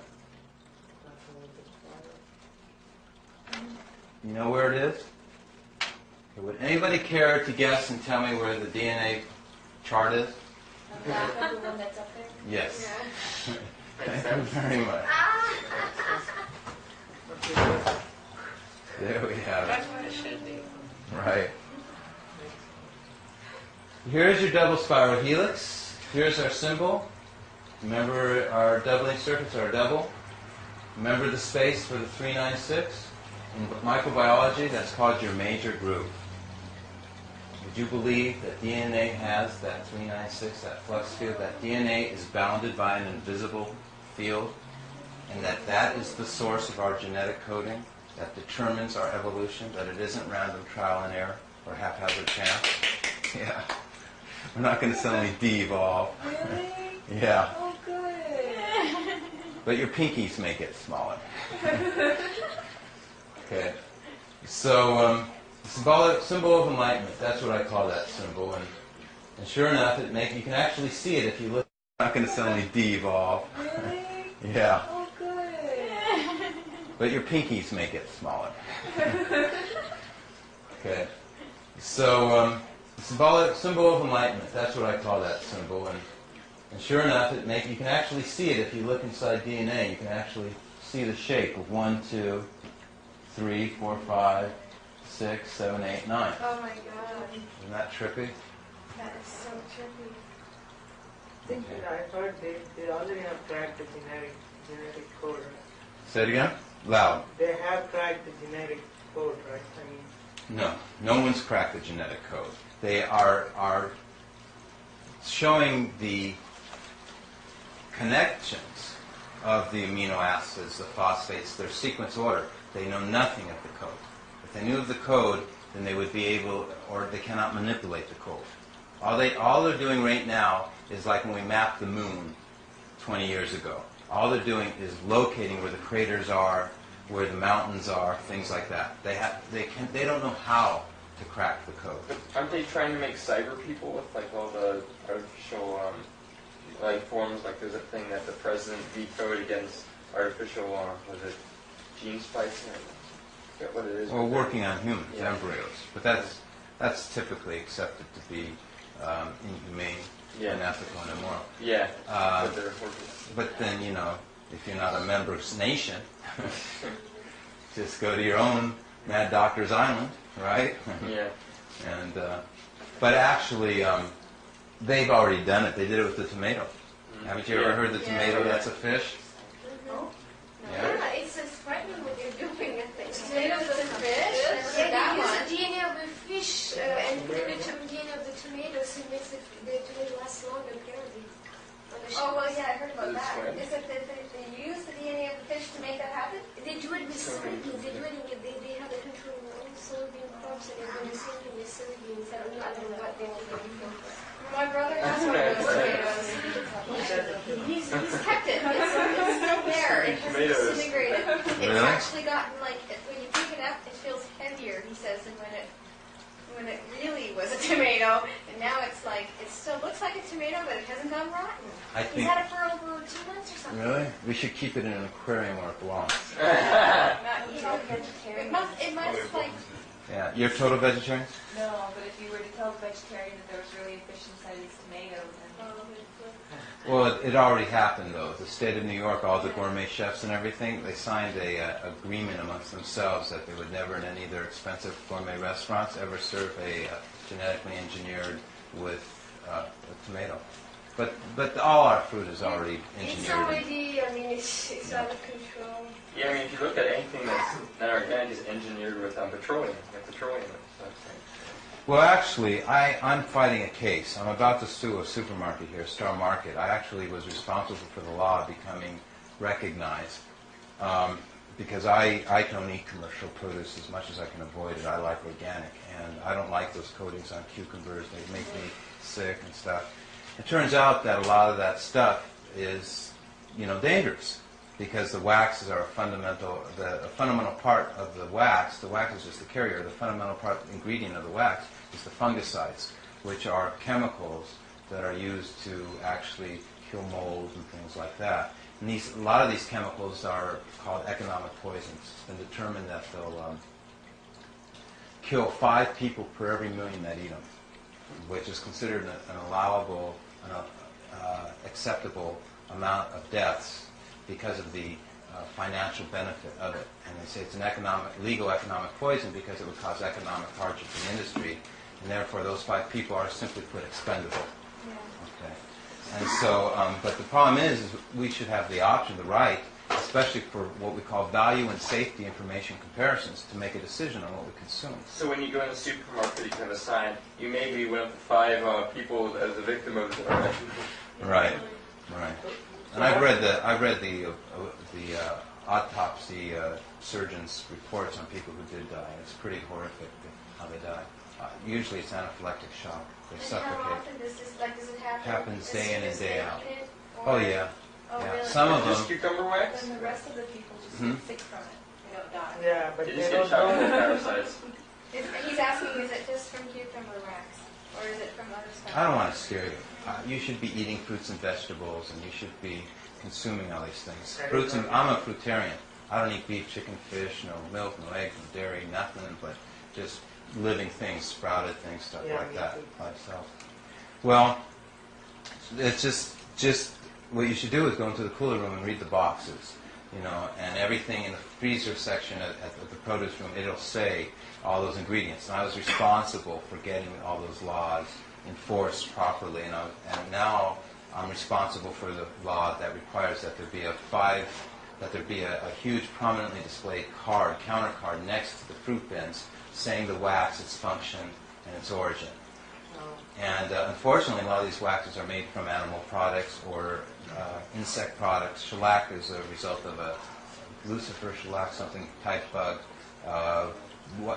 Fatty acid esters, which is the wax on apples and tomatoes and cantaloupes, comes from beef tallow. that's an animal product. Religious people, it's non-kosher. You know, Islamic people, Jewish people, they don't want to eat this stuff. And this is commercial produce. This is sold in supermarkets. Unfortunately, the supermarkets don't care because nobody ever has taken them to court on this stuff, and that's why I'm going to do it. It's very hard to prove too, right?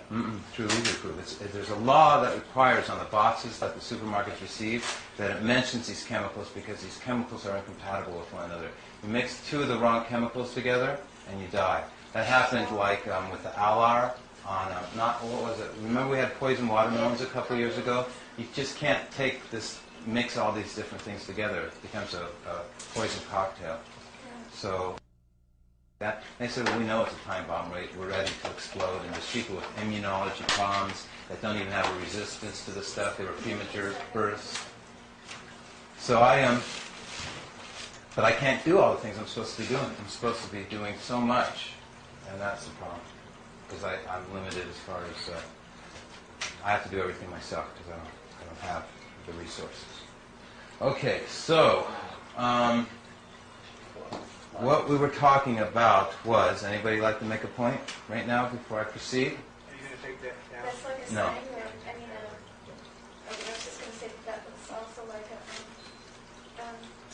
wave of sound, Yeah. you know. What you have is that you have the DNA backbone helix is being displaced, just like you said. There's something what? Pushing them apart? Spreading them apart? There is an invisible flux field, okay, that's responsible for the helical shape.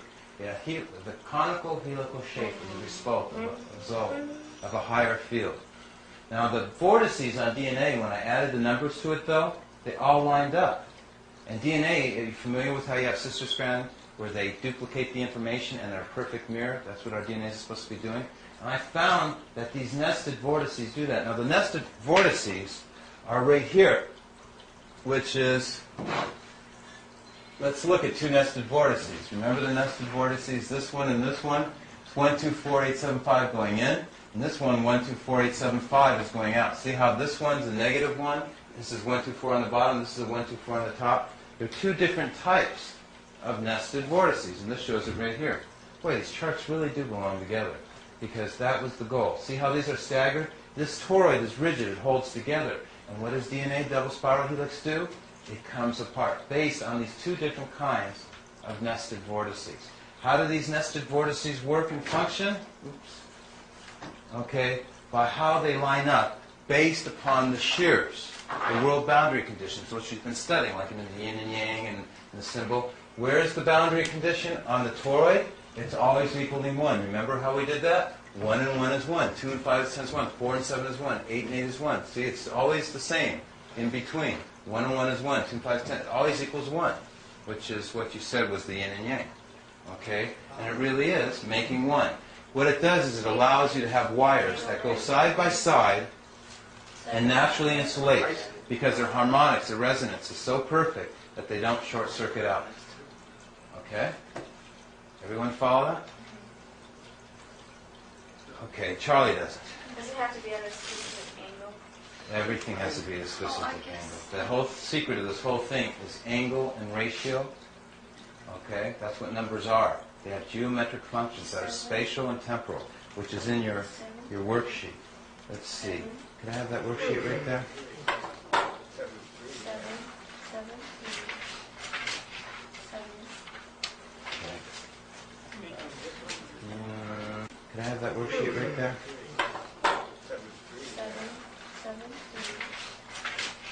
7.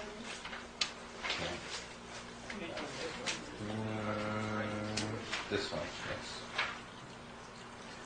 So here's some notes, and what does it explain? Where's the 1, 1, 1? Yeah. The 8? I don't get the 1, 1,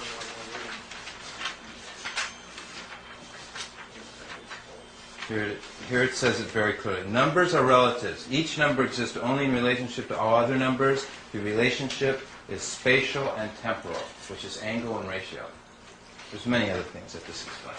Thank you. What angle for you is time, isn't it? He was Is that what first. you're saying? You did it first. Yell it loud. What you mean by temporal? I don't know. Related to time? Yes. The timing, only 1/6 of this coil is ever activated at one instance. These charts actually reflect what time is and explain it in that regard. Let's see which chart that would be. Right now, in this chart over here,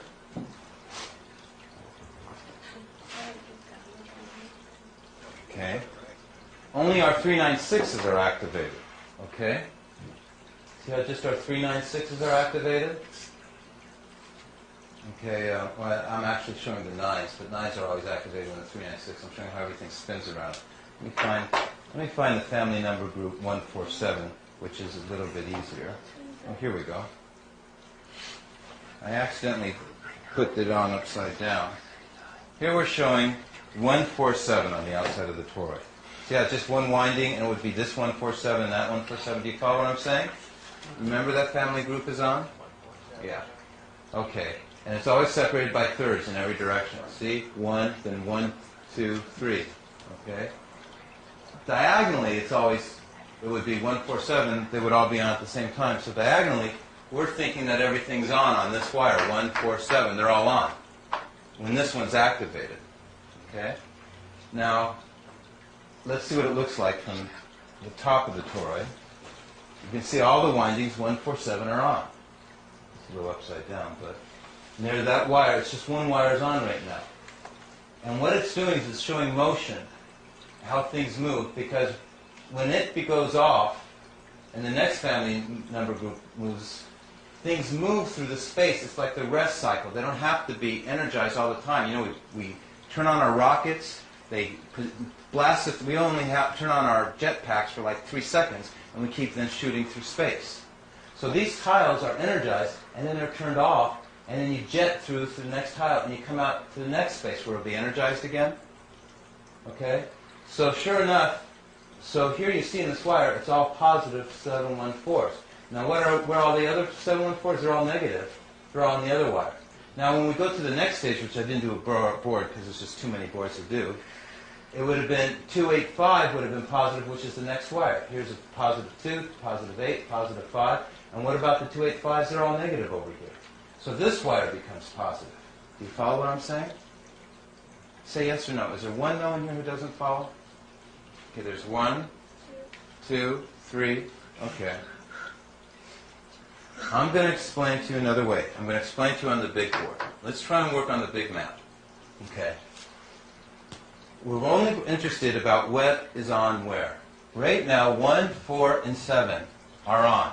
Okay? In this wire, which is also the same as all these other wires where there's a 1, 4, 7, which is all the same wire wound in a star. We all understand that? Okay. Now the next family, now that doesn't stay on forever because these little BBs shooting out. I'm really showing you them puncturing the skin and disappearing into the outer space. They're only on when the surface of the toroid is hit by the z-axis, as you mentioned in the very beginning, with dimension. It's kind of weaving in and out. What, this toroid? Yeah, well, in terms of the numbers, skipping over the other group, right? Well, let's go to 258. The next family number group that's activated is not 147, but it's going to be 258. And they're all over here in the opposite wire. So this wire is totally off. And when this wire was on, it was all negative 147s in that wire, so the other wire was off. So right now we got this total wires are all on, while this total wire is now all off. So only one wire is ever on when the other ones are off. The right one or the left one. Does everyone follow that now? So they're not both going at the same time? They're not both going at the same time. But they're alternating? They're not even alternating because it's based on thirds. Because then when this one's off, okay, this one's on, the space where there's nothing. Okay? There's no resistance. And that's why there's no resistance. Okay, and then it comes back to, so this is all on along here, the 396s are all on. So then it goes 3 space further And then it comes back to the 147s again. So this one, these are all on, and then these are all on, and then the spaces are all on. And I wish I had sequence of charts to show it neater to you, but I think you follow. There probably are some charts. So I just had a little flash here. The 0, 1, computer system that most of it's based on is kind of like in the mode duality. It's this or that, off or on. When you base it on 3 and 9, it 3, 9, and 6. Yeah, 3, 9, and 6, it creates a current that doesn't stop because it's more harmonic. 3, 9, and 6 obsolete. 0 and 1 doesn't even exist. Mm. They think it exists, Yeah. and they think they're making it work. It's like saying, we think we're more, well, what would be a good analogy? I don't want to give an analogy, that's wrong. Let's just say their concept of 0 and 1 is just their way of saying, this is what we're doing and this is how it works. It has nothing to do with math. It has nothing to do with electricity. It has nothing to do with good computations. They need to think in terms of trinity rather than duality. Yeah. Right.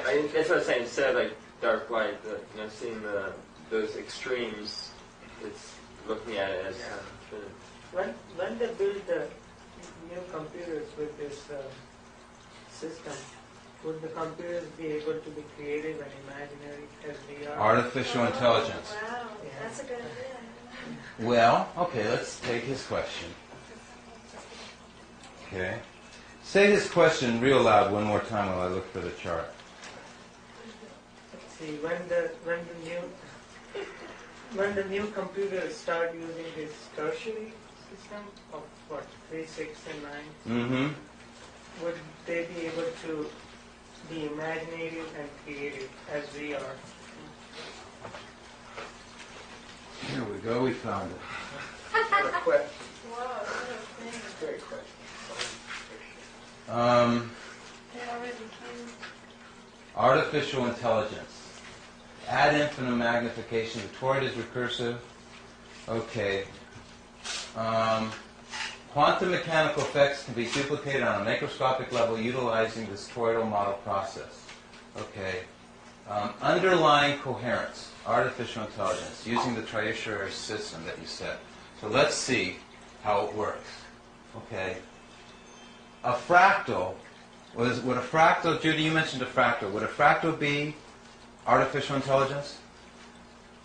Because it's self-similar. It duplicates itself from micro to macro. And it has an element of novelty. So I'd say it is. Okay. Would you accept that as an answer? I didn't get that. Can you come back? The thing with the, artificial intelligence is that it has an input, you put your input into it, but it also can create things from that. So it can problem solve. But it has a point that can't be figured in, which is called novelty, I think, or something like that. It's like there are other things that it can think of besides what's been put into it. Let's say artificial intelligence, let's start defining our artificial intelligence. Let's say that, first of all, artificial intelligence is the fact that we have a fountain here, and it's making a little water vortex. Okay?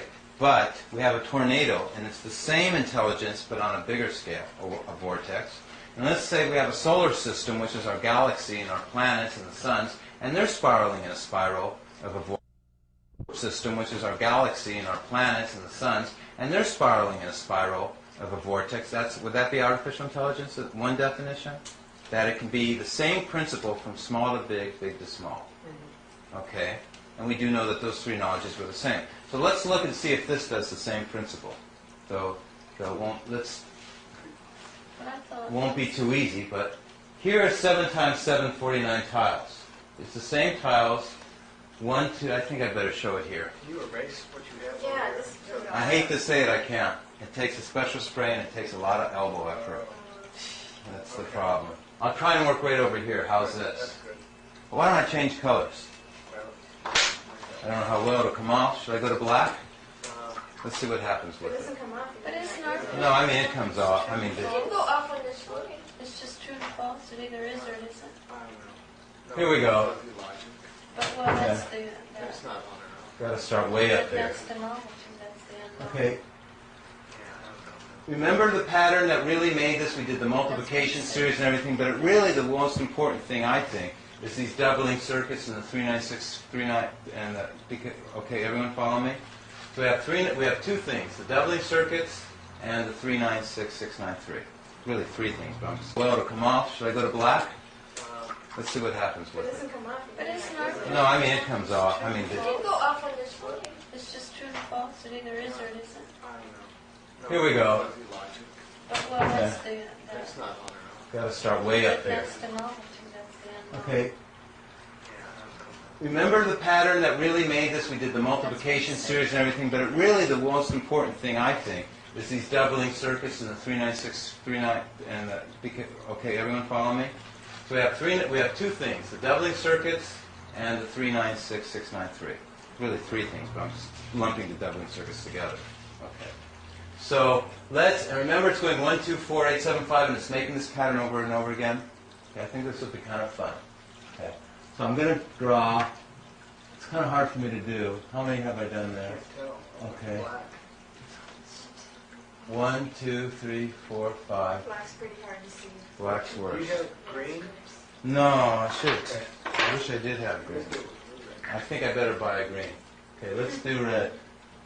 Okay. I mean blue. 1, 2, 3, 4, 5. Okay, 1, 2, 3, 4, 5. Is someone laughing? What was that? You said you need some fruit. Right. Thanks. Bananas. Hey, I accept. What Yeah, kind? there's a banana. You can do the banana trick. Okay, banana trick time. Okay, watch this. Some potato. We were all going to go to dinner tonight after I was going to invite everybody to what restaurant, Bob? Raw experience. The Raw Experience. Hungry, Okay, is this banana? Does it look round? It's too late. It looks very good. Whatever. You're going to want it after my little pedlies go over Right my down the finger? street, I could get about 20 of them. Where? You can eat that many? No, but for everyone. You know, it's How can you do that? Now look, you see him squishing it? Is everyone watching this? I'm making it malleable. Is that malleolating it? And watch how it breaks. Oh, I do this all the time. You play with your food all the time? No, but I do this. I don't know why. The banana split. Yeah, funny thing is, No. all the stuff Sometimes that it's you easy to show look me, it's so innate. It's so like, what do you call it, intrinsic or something. It just, you know it. When you say and you explain this stuff, it's like you go, oh, of course, that's when I was like 3 years old staring at the floor and I saw all these patterns within the tile on the floor and you go, you know what I mean? It's Well, 3 parts. you make me I know crazy. exactly what you mean. You remember when you were 3-year-old staring at the floor? Staring at the thing and going, oh, there's something really there, but I don't know what it is. It's a pretty good You memory. probably, that's what it happens when you just meeting the floor. It's like you're just like diving down. Right. My threes. So we agree, we're back to thirds again? Okay, so much for the banana experiment. It would actually make me tired. I don't eat till I'm done presenting. Oh, well, So what was your original question here? How does this relate to I'm not going to eat it. artificial intelligence? Yeah. Well, I just... But you just outlined the circuit there, so you might as well, you outlined the 5 by 5 grid. Right, which is the artificial intelligence. Wow. We're coming to that. Okay. Let's see. I don't really think that a computer could do that, though, because the element that it would be missing is what you said at the very beginning, was love. And a computer that's trying to think for itself, that doesn't have the element of love, is going to end up doing something negative. Except I learned a long time ago that the second you say no or it's not possible, you're usually wrong. Yeah. But I agree with you. Something that is strictly three-dimensional, which, does not have the capacity of the higher dimension on my fourth. There's only above the third dimension is on my fourth dimension. There's no 6, 7, 8, 9 dimensions. The on my dimension is the 9, and the fourth is the 3 and 6 are the fourth dimension, which represent magnetism. 3 and 6 is magnetism. The 1, 2, 4, 8, 7, 5 represent electricity. In between the 1, 2, 4, 8, 7, 5, you always have the 3 and 6, which is the magnetism. And in between the 3 and 6, you always have the 9, which is the theta particle, the ethron flux, the spirit. As far as making things and doing things, though, in artificial intelligence and stuff like that,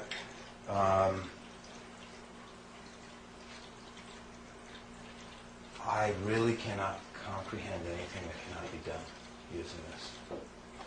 Okay. So let's take a look at what we're doing with 5 boxes.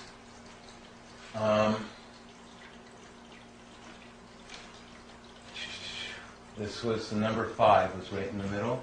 We had 5 like that, correct? 5 was in the inside. Okay. So we come down 5 now. We're going in odd amounts. 1, 2, 3, 4, 5. So we come down 5. Okay. And where's 1, 2, 3, 4, 5? So this was it right here? Okay. And what's the number in the center? Well, that's exactly what belongs. Because and what's going to be if there's a 5 there and a 7 there? There's going to be, no, there's got to be an 8. Because 8 doubled is 7, 7 doubled is 14, which is 5. So sure enough, we count down 5. Okay, is that 5? Hope so. Okay. And what's the number in the center? Okay. And what's the number between 4 and 8? A 4? Well, did I do it right? 7, 1, 2, 3, 4, 5, 8. 8, 7, 5. So there's got to be a 4. I'll write that red 4 down there. 4. Right, so there's 4 down there. Okay, is that 5? Hope so. Okay. And what's the number in the center? Okay. And what's the number between 4 and 8? A 4? Well, did I do it right? 7, 1, 2, 3, 4, 5, 8. 8, 7, 5. So there's got to be a 4. I'll write that red 4 down there. 4. Right, so there's 4 down there. Okay, but it should be 5 away. Why don't you? Well, because it's the 1. Oh, it is. 1, 2, 3, 4, 5. Oh, yeah. Hey, that's pretty heavy duty. I like it when he's surprised.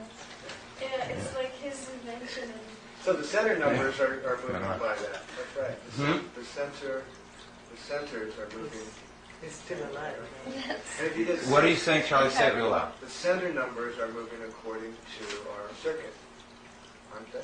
Well, if you do the one right over next, the not only the center numbers, the circuit, which are the doubling circuits, what about the 396, 693?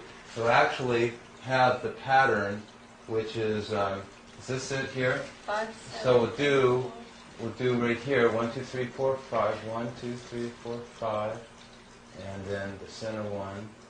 So I took it off by 2, I staggered them. 1, 2, 3, 4, 5. Well, it's kind of confusing. So right now we've got another doubling circuit going in the reverse direction. And if we go over here, we'll have the 396, 693, which will be, okay, kind of hard to do. Oh, here it is. Right?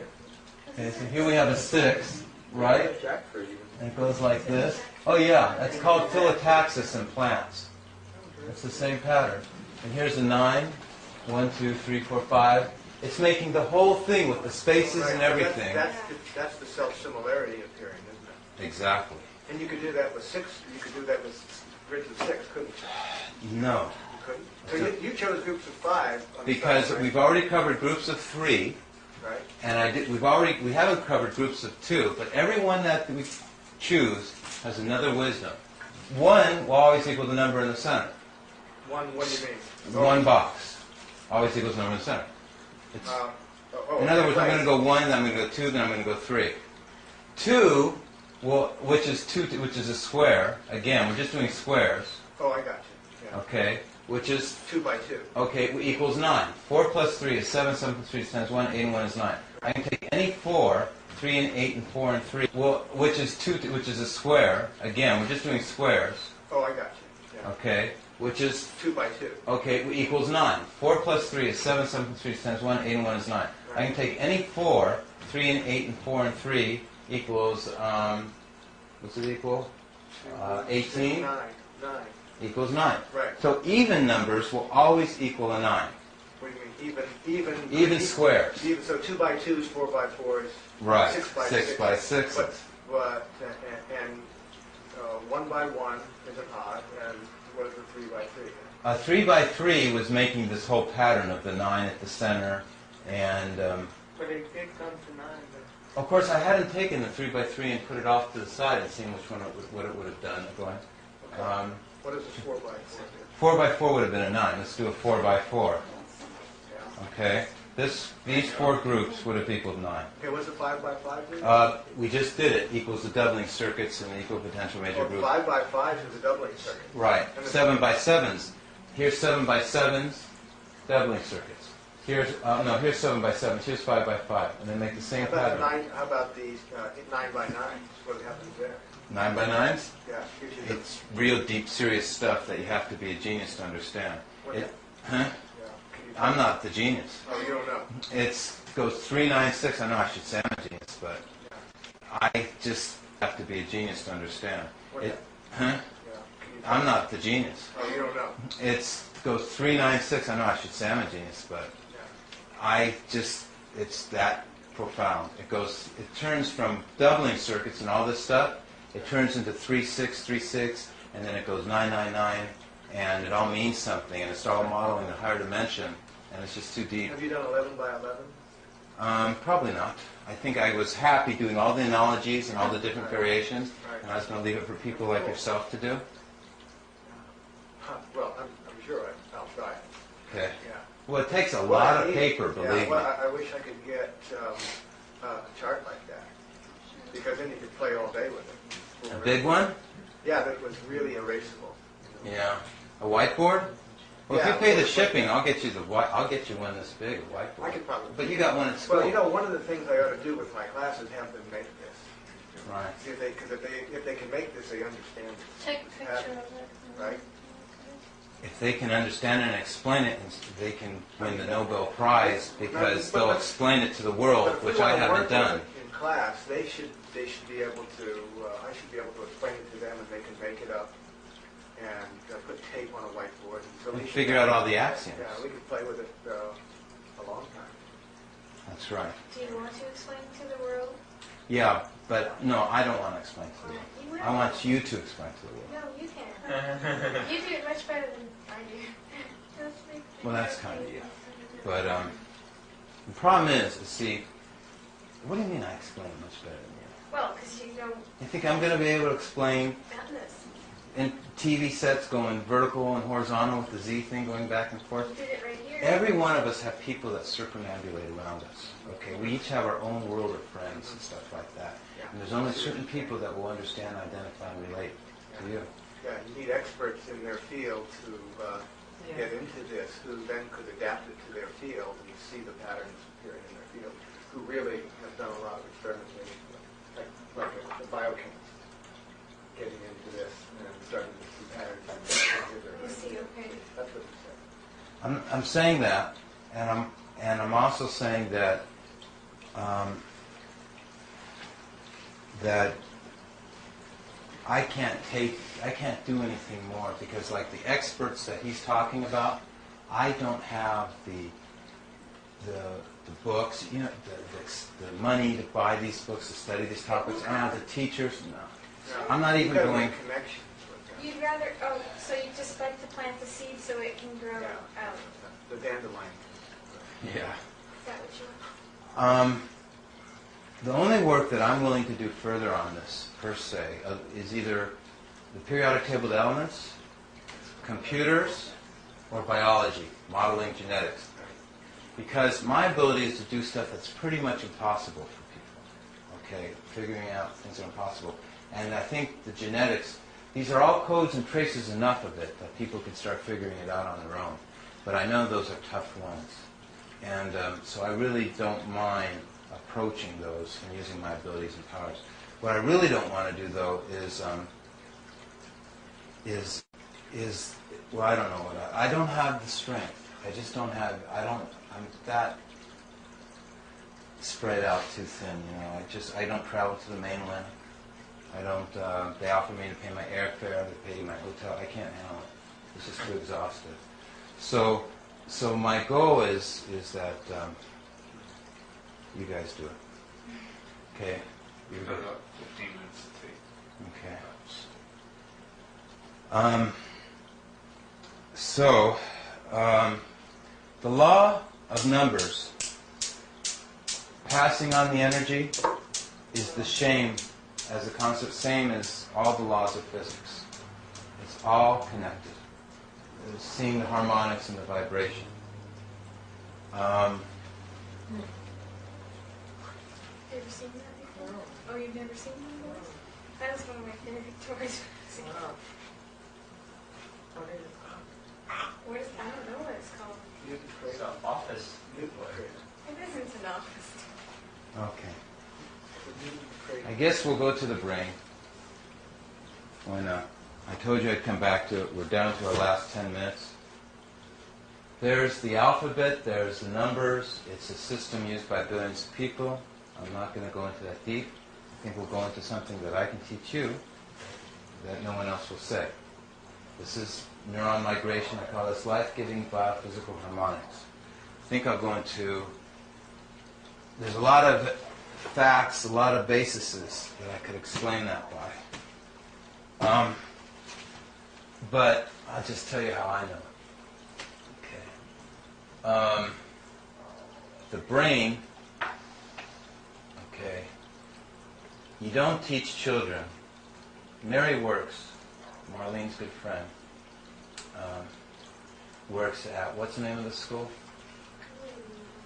Horizons? New Horizons. Okay. Which is a school for disabled children, handicapped learning, things like that. They teach them each letter at a time, M, B, T, how to say them, how to do them. What I discovered is there are focal centers, and if you learn the 9, if you learn the letters of the name of God, the sounds, meditation, however you want to refer to this, mantras, whatever, you actually can learn all those other letters. I could take those children, teach them a specific sound. I say the name of God, this is real weird, but when I say the name of God, instead of saying, the superlative case in the Baha'i religion is of the name of God is Abha. It's said to be the highest. It's supposed to be the heavenly world within this physical world. The physical world is referred to as Baha. And that's why our prophet was named Baha. And it's called the Most Great Name. There's 360 derivatives of the Most Great Name. So what I did was, the superlative case is Abha, means glorious, light, splendor, when they translate it. So to say that name, I don't go Abha, because I saw the B and H are in conjunction, the 2 and 5. It's Abha is 1, 2, 5, 1. And I concentrate on the 1. And the 1 isn't said as a vowel, it's pure breath. And any vowel they teach in Arabic, which is the aleph, which begins Abha, is a consonant. So I took the number 1, which is a consonant, which is called the glottal stop. It's set in your throat. It's like in Hawaiian, we see it in all the Hawaiian names. Ho, ho, and you have a consonant beginning the vowel. So I realized that and there's only one aleph in Abha. There's 2 vowels, but there's only one, which is at the beginning. And the other vowel's connected to that. So to say Abha correctly, I say, can't even tell what I'm doing. I'm holding the glottal stop eternally, and it's just, and I'm vibrating this. And this is how I had all the energy to do all this work and why I did it. It's just that simple. There's so much more I could have shown you. I threw away 500 pounds of pages and notes on this stuff. So you do that to gain energy? To keep up my energy. You do a vibrational chant. That's right. Great. Say it louder? That's great. Thanks. Yeah. When we do yoga, when I start resonating there, you can feel it going. When we do it together, too. We do the om, and that starts going, and it resonates. And B and H, same thing. Compression, decompression, together. See if you can make the sound. A, B, H, A, concentrating on the eternal Hamza in the front.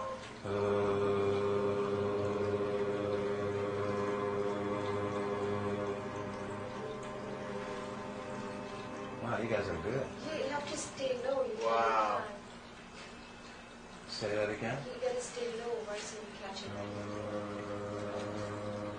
Oh, that's right. How you doesn't. Interestingly, the letter B, and you all make sounds it real great. You say the name of God perfectly. Now, the letter B in the scriptures is referred to the trumpet, and it's said to be a bottomless sea which none can ever fathom. Then it says it's the blackest of nights. So the letter B is, and then he refers to the H's as garment, blowing, and they're in conjunction And so that B, that bottom, so instead of how we normally would say ab, ha with our lips, we're saying it in here. Because it's a song, it's like the nightingale, it's a bird, it's much faster.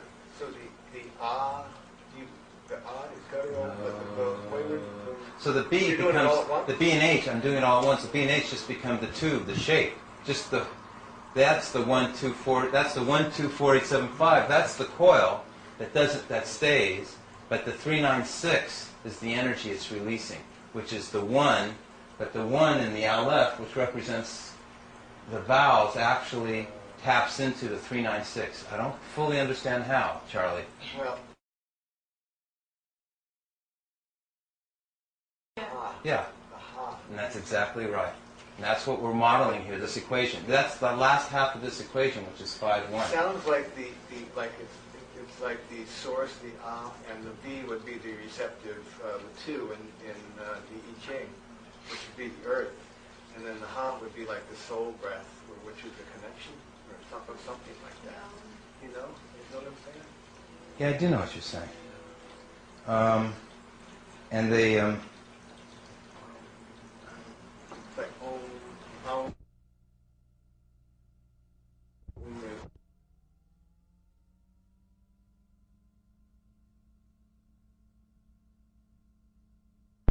well, which is a square. Again, we're just doing squares. Oh, I got you. Yeah. Okay, which is 2 by 2. okay equals 9. 4 plus 3 is 7. 7 plus 3 is 10 is 1. 8 and 1 is 9. I can take any 4. 3 and 8 and 4 and 3 equals what's it equal? 18 9. equals 9. Right. So even numbers will always equal a 9. What do you mean? Even squares. Even, so 2 by 2s, 4 by 4s. Right. 6 by 6 by 6. But 1 by 1 is an odd, and what is a 3 by 3? 3 by 3 was making this whole pattern of the 9 at the center, and But it did come to 9. But of course I hadn't taken the 3 by 3 and put it off to the side and seen which one what it would have done. Going. What is a 4 by 4 do? 4 by 4 would have been a 9. Let's do a 4 by 4. Yeah. Okay. These 4 groups would have equaled 9. Okay, what's a 5 by 5 do? We just did it. Equals the doubling circuits and the equal potential major group. 5 by 5 is a doubling circuit. Right. And the 7 by 7s. Here's 7 by 7s, doubling circuits. Here's here's 7 by 7s. Here's 5 by 5, and they make the same pattern. How about these 9 by 9? What happens there? 9 by 9s. Yeah. Gives you the- It's real deep, serious stuff that you have to be a genius to understand. What Huh? Yeah. Can you- I'm not the genius. Oh, you don't know. It goes 3, 9, 6. I know I should say I'm a genius, but I just ab, ha with our lips. We're saying it in here because it's a song. It's like the nightingale. It's a bird. It's much faster. So the ah, the ah is guttural, but the way we're... So the B You're doing it all at becomes once? the B and H. I'm doing it all at once. The B and H just become the tube, the shape. Just the that's the 1, 2, 4. That's the 1, 2, 4, 8, 7, 5. That's the coil that doesn't that stays. But the 3, 9, 6 is the energy it's releasing, which is the 1. But the 1 in the Aleph, which represents the vowels, actually taps into the 3, 9, 6. I don't fully understand how, Charlie. Well, the H in Hawaiian is a symbol of the breath and the soul. Yeah. Aha. Yeah. Aha. And that's exactly right. And that's what we're modeling here, this equation. That's the last half of this equation, which is 5, 1. Sounds like like it's like the source, the ah, and the B would be the receptive, the 2 in the I Ching, which would be the earth, and then the ha would be like the soul breath, which is the connection, or something like that. You know what I'm saying? Yeah, I do know what you're saying. And they, It's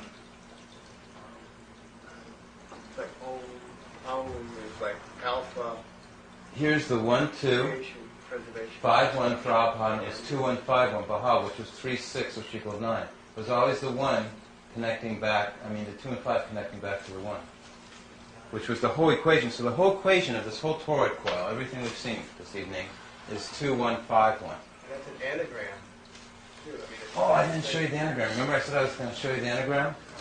But that's an anagram, isn't it? You're just reversing something. Well, look at this, the thing that's most famous for the anagram. Anagram. You familiar with it, everybody? You seen it? Okay, watch this. Look at the doubling circuits. Remember we did, well, here's 1, 2, 3, 4, 5, 6, 7, 8, 9, and 1, 4, 2, 8, 5, 7, 1 is any number 1 through 9 divided by 7 equals the anagram, that number series. We familiar with that? Yes, we are. Let's see. Any number divided by 7 is on a chart. There's the thumbprint on it. See if I can find it. I know right where that chart is. Oh, I know which chart it is.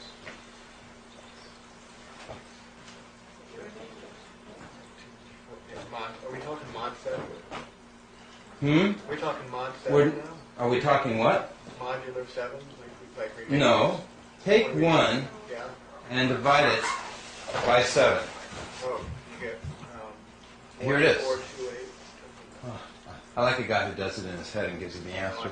Okay, there it is, right here. 1, 4, 2, 8, 5, 7. Yeah. 1, 4, 2, 8, Okay. 5, 7. That's right. But the problem is any number divided by that, like 2, Yeah, because it's doubled. is the same pattern. 2, 8, 5, 7, 1, 4. 4, 8, 2, 5, 7. Jeez. Okay, now watch. You ready for this one, Charlie? Would you believe that that's our torus? Look I at. would believe it now. Okay. Okay. That's amazing. Oh, but wait, it gets more That's the amazing. repetition of that's the repeating decimal of sevens. It gets more amazing. That's amazing. Okay, hold on. I want you to absorb a lot more things are about to happen. This is going to be hard stuff. That's easy. Okay, hold on. I want you to absorb a lot more things are about to happen. This is going to be hard stuff. That's easy. Charlie, hold on. I need you to concentrate on this stuff. Okay? We know that that series is dividing by 7, a number by 7. Now, that pattern was 9, 1, 2, 3, 4, 5, 6, 7, 8, 9. You see how I did the circle? That was our control. 9, 1, 2, 3, 4, 5, the circle. Yeah, well, you've got one. I'm going to make a new circle, a new control. Right. Remember our coil always winds this way? But I said to myself, what would it mean if I took the number series that would counter the toroid? What is there any relevance to them? So I took from the 9, I took 9, 7, 4, 3, 8 right here, and 9, 2, 5, 6, 1 right here. Okay? So I put 9, 4, 7, 3, 8 that way, and 9, 2, 5, 6, 1 that way. See? So you reoriented according to your system. On my toroid here. And then I connected the 1 to the 2, the doubling circuits, the 2 to the 4, the 4 to 8, 8 to the 7, the 7 to 5, and the 5 to 1. I made the doubling circuits. And what did it give me? The anagram. Except it told me that the anagram was not connected at the base the way they standardly do it. The 3, which I said to myself was too obvious of a mistake they made. Yeah, but Everybody would have made a triangle. It's connected at the 9. but they're in different locations now. The numbers are all totally different locations. Because I took, I used the toroid for where the numbers go. So are you saying the enneagram is incorrect? No, well, yeah, I'm saying when they connected the anagram at the base of the 3, 9, and 6, that's incorrect. Besides that, though. No, I'm saying the anagram really was real. But what you've done is you've inverted it, haven't you? No, it's the same shape, the pattern. Remember, we're only looking at the geometry. Right. Oh, Okay. I see. Okay, and they took a circle of 1 through 9 and said that that circle was a result of dividing by 7. Okay, I'll give everyone an example again of dividing by 7. Take 2, divide it by 7, you get 0.2857114, okay? So it's 0.28, what was it? 0.28571. It makes that shape. Okay, so I then took, instead of doing a circle of 1 through 9, I made my circle based on the toroid skin backwards, which I call the antithesis of the toroid. And I then connected the numbers of my doubling circuits like I knew to do, right? Which is 1, 2, 4, 8, 7, 5, which makes the anagram. I found that this is a real popular shape. I just wanted to show you that it was connected. This is on the pharmacies throughout the world, in front of buildings. It's a hidden mystic occultist type symbol. But 1 and 2 are connected in yours, and 1 and 4 are connected in No, I'm not trying to make dividing by 7 in mine. Right, I know, but it's... I'm trying to show that that doubling Yours are mod circuit. 9, The and shape yours is are mod exactly 7. the same. Yours are mod 9. No, they're mod 9 too. They're all mod 9 dividing Yeah, by they 7. are. Yeah. But we started with mod. We started with 7. No, we didn't. We just divided 1 by 7. Okay, all I did was take 1 and divide it by 7. and I got that pattern. I'll go further. What does that pattern mean? We have multiples now. Okay, now that pattern, no one's ever been able to say. They say it's an infinite pattern. They don't, okay, I found that it can, huh? That's a repeating decimal. It's a repeating, and I found that repeating decimals can be given a discrete number value of such as the repeating decimal of 0.142857 equals a 4. Want to see how I figured it out? So all those times when your teacher said, oh, that's a repeating decimal, yeah, but it really means this number. How do you Yeah. figure that out? Want to see how I figured it out? Yeah, but it's also Okay. a 4. It can't be adding them together because 2 divided by 7 is the same series. It just starts at 0.285714. So I didn't add them together. I'll tell you how I did it. You ready? I knew I took 7 divided by 7, which was 1. Okay? It's really this easy. All you have to do is say the third number, or the second number before 9 is a 1 here. So the second number before 9 on its reverse mirror must be an 8.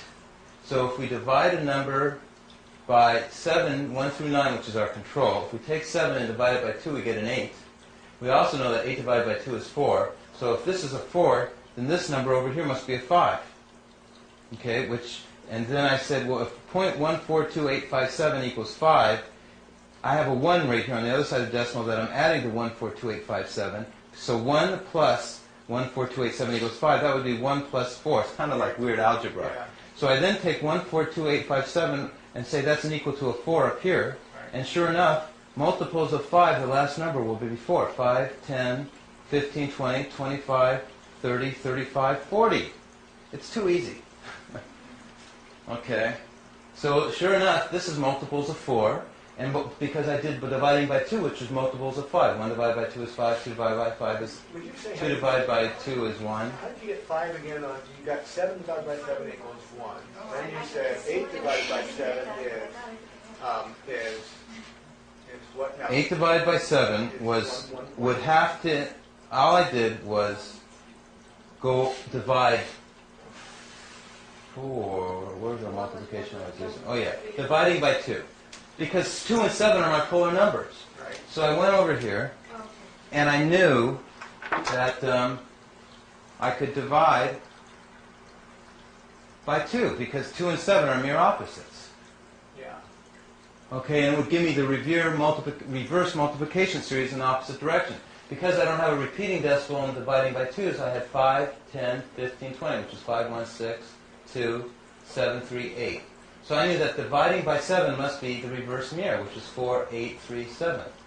So if I made this a 4, then I made 0.285714 and 8. So I go down to over here where it's 0.28714, and sure enough I add it with, which equals an 8 with 1, and that equals a 9, and it worked. There's all different ways you can prove it to be true. But it wasn't hard to do. Okay?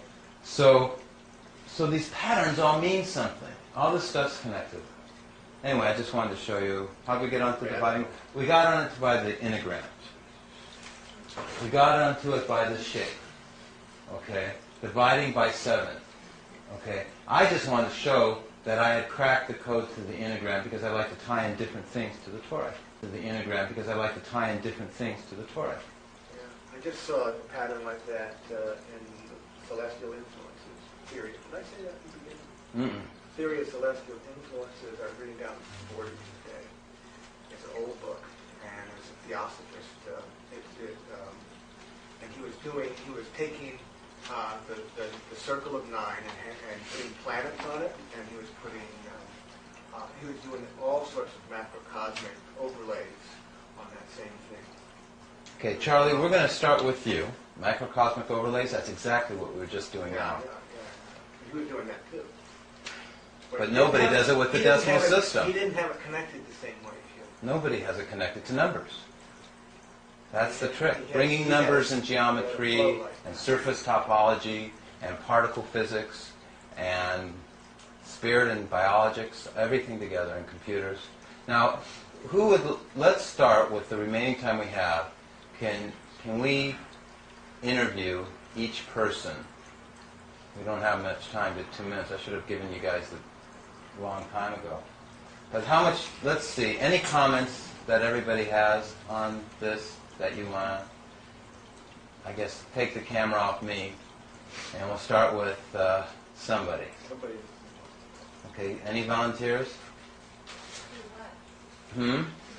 Give comments on what you understand or what you've seen, or how, just so that anything you want to say, I guess, to your relatives back on Alpha Sanctuary. You know, we're going to blast everybody. What a long, strange trip it's been. Surely you have something to say.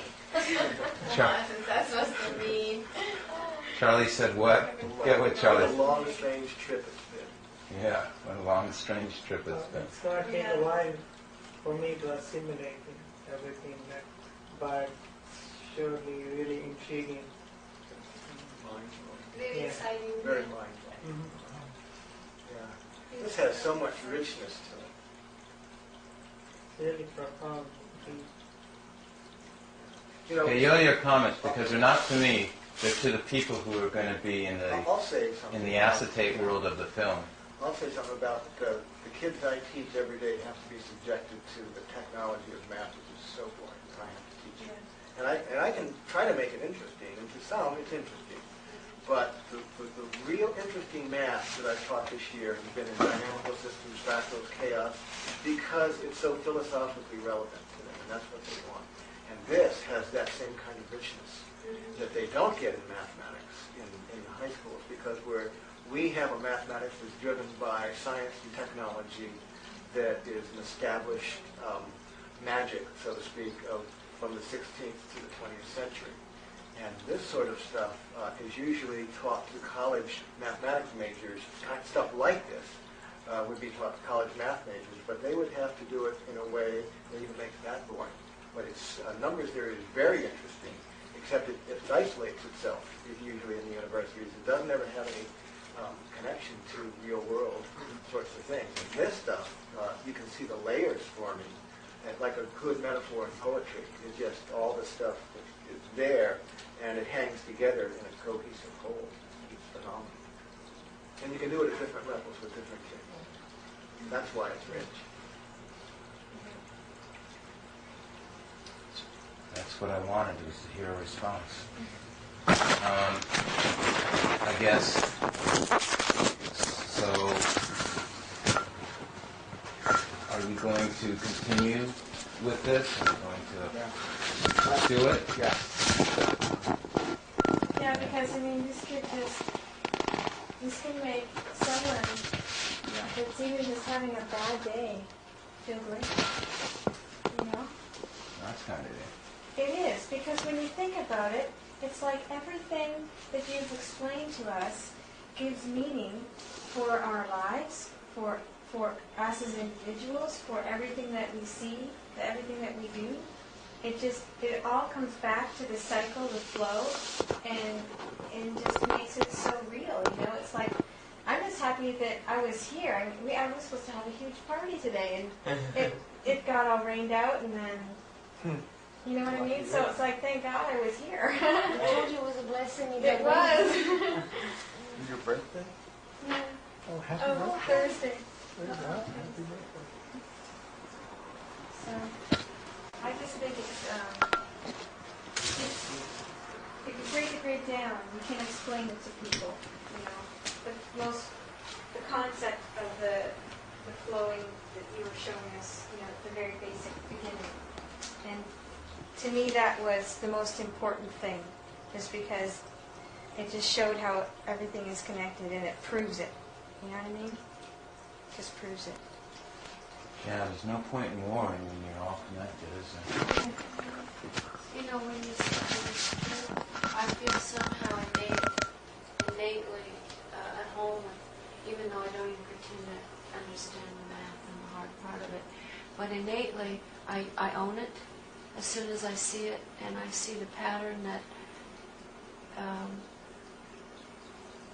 it just like starts to fit in all the right places, and I believe that we're all born with that goal, that drive to go home to whatever this knowledge is, to truly know God, the name of God, the love of God, and to relate that to everything we do. And and that it's out of that gift from God to us, we have everything. Nothing's been limited, nothing's been kept from us in any way. That the whole universe is out there as a gift in every aspect that a human could conceive. I give everybody as a free present these books. They're mystical. You can't tell I got the math from it, but they're a present. Do other Baha'i people come to this? Yes. Yeah, we're all geniuses with him. I know lots of them. I think that the I'm nice gonna tell them thing about about you. And what? I'm gonna tell them all about you. You're gonna keep a lot of my friends from going crazy trying to figure this out. I thank you for figuring this out without going crazy. Yeah, it's not in my blood to go crazy. That's my good side. Is that I don't burn out. I can't have a nervous breakdown. I can't run out of. That's just my thing.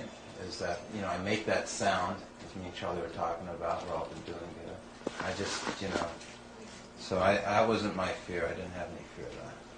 You know what's so strange is that you're telling us about all this and how this is going to finally work when the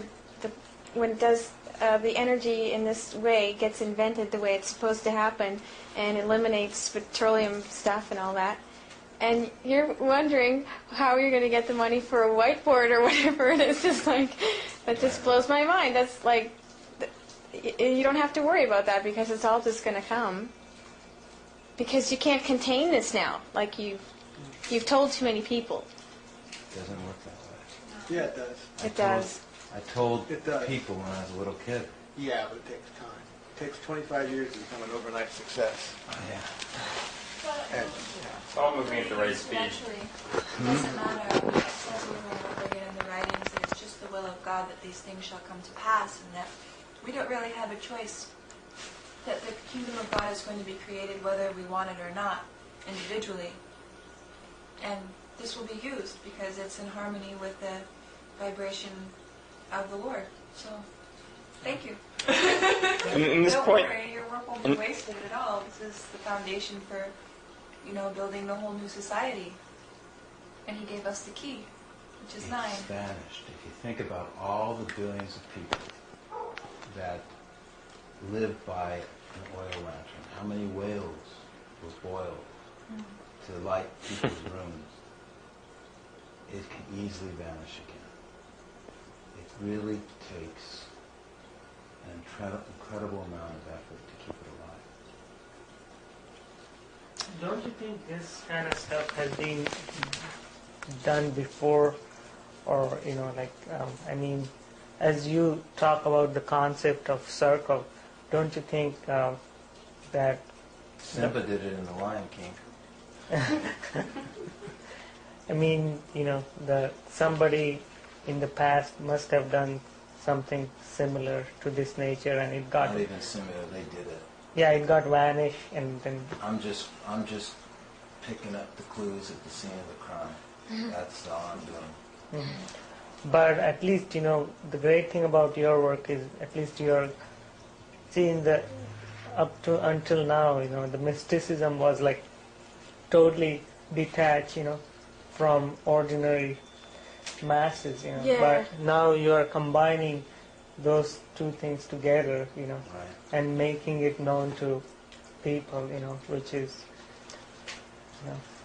really grounding. Like I whispered to you earlier when I said, "You're making us feel like we're smart." Remember? Oh, thanks. It comes back.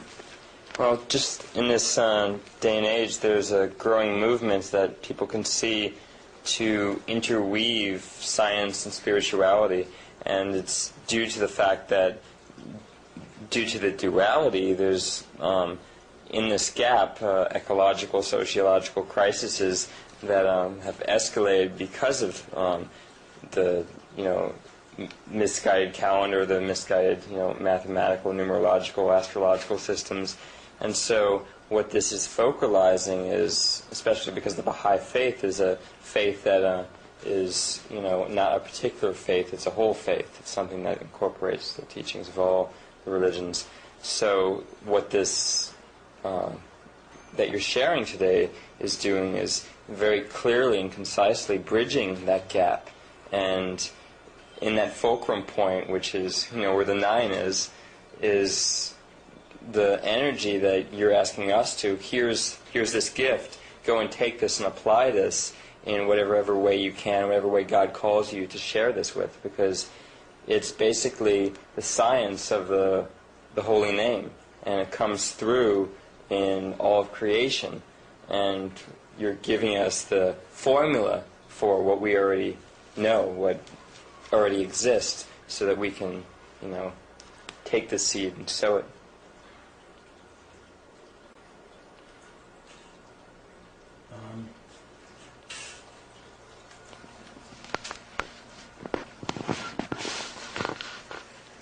The real objective is so that when we get to the next kingdom, in the highest part of the outcome of the spiritual and human world, that you will be able to function. You understand how powerful and important the holy name of God is. You've said that yourself. And you've invoked it many times. And the thing is, in this world, we use our feet to get around. Okay? But in the next world, we're going to be crippled unless we know how to breathe and intonate that holy name of God. Okay? Because in the next world, that will totally give us the wings to our soul and give us free flight. Okay? Even in this world as well, too.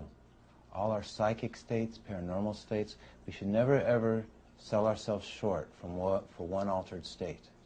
We should always know that we should be totally integrated. If we should have psychicness or telepathy or levitation or anything we should ever have, they must all be integrated in balance and in harmony. And the name of God balances all those abilities. All of us have unique traits and skills. Some are psychic, some are great in math, some are great in writing, some are great in art.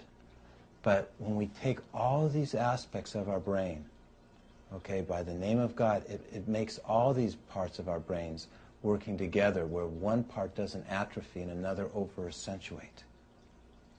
And that's what the holy name of God does. It makes all the parts of your brain work together, function well as one. Instead of teaching those children to teach each separate letter, that's not the way they should do it. So they should teach them to know the name of God. And that's how you then tap into what the real meaning of a human being is. A human being that is a hologram, is a paradigm of God. We actually reveal God's bounty, His grace, through how we release that spirit in us. We are actually the revelation of God. We are to creation, to the rest of the world. If it wasn't for us, all the most beautiful and comely names, all the attributes and qualities of God would not be revealed. And God's own image would be not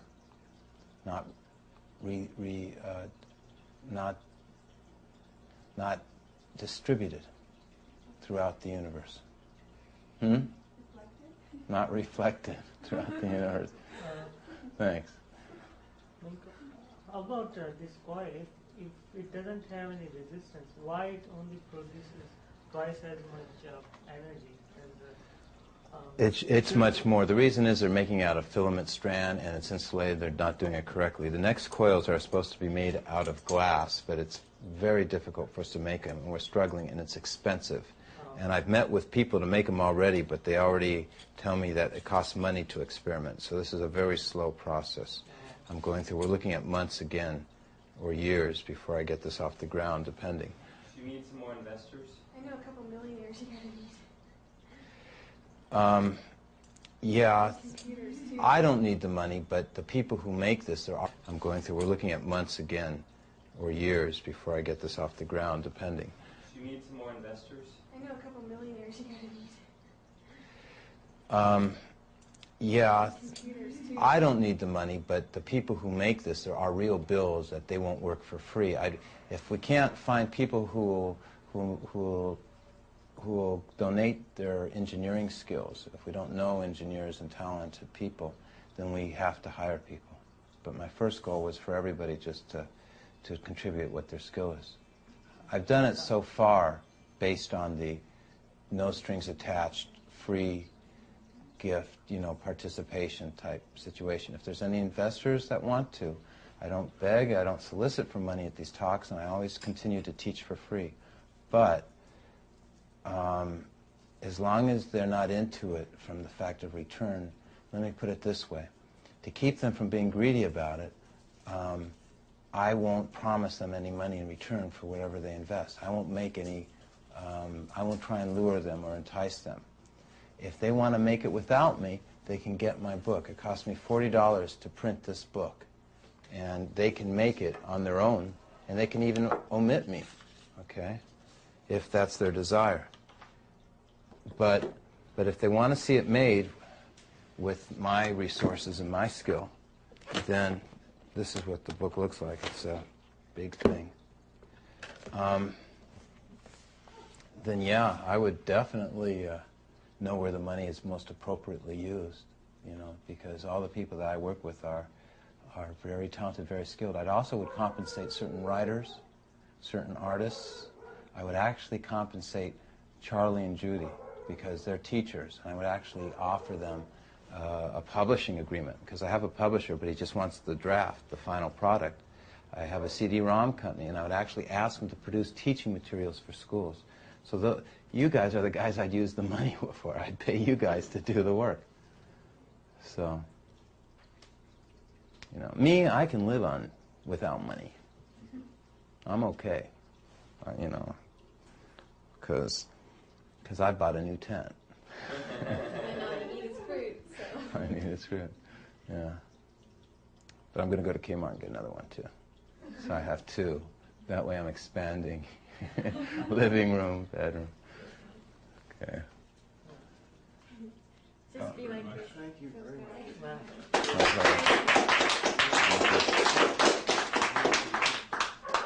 Mahalo. You guys are a lot of fun. Couldn't have more fun.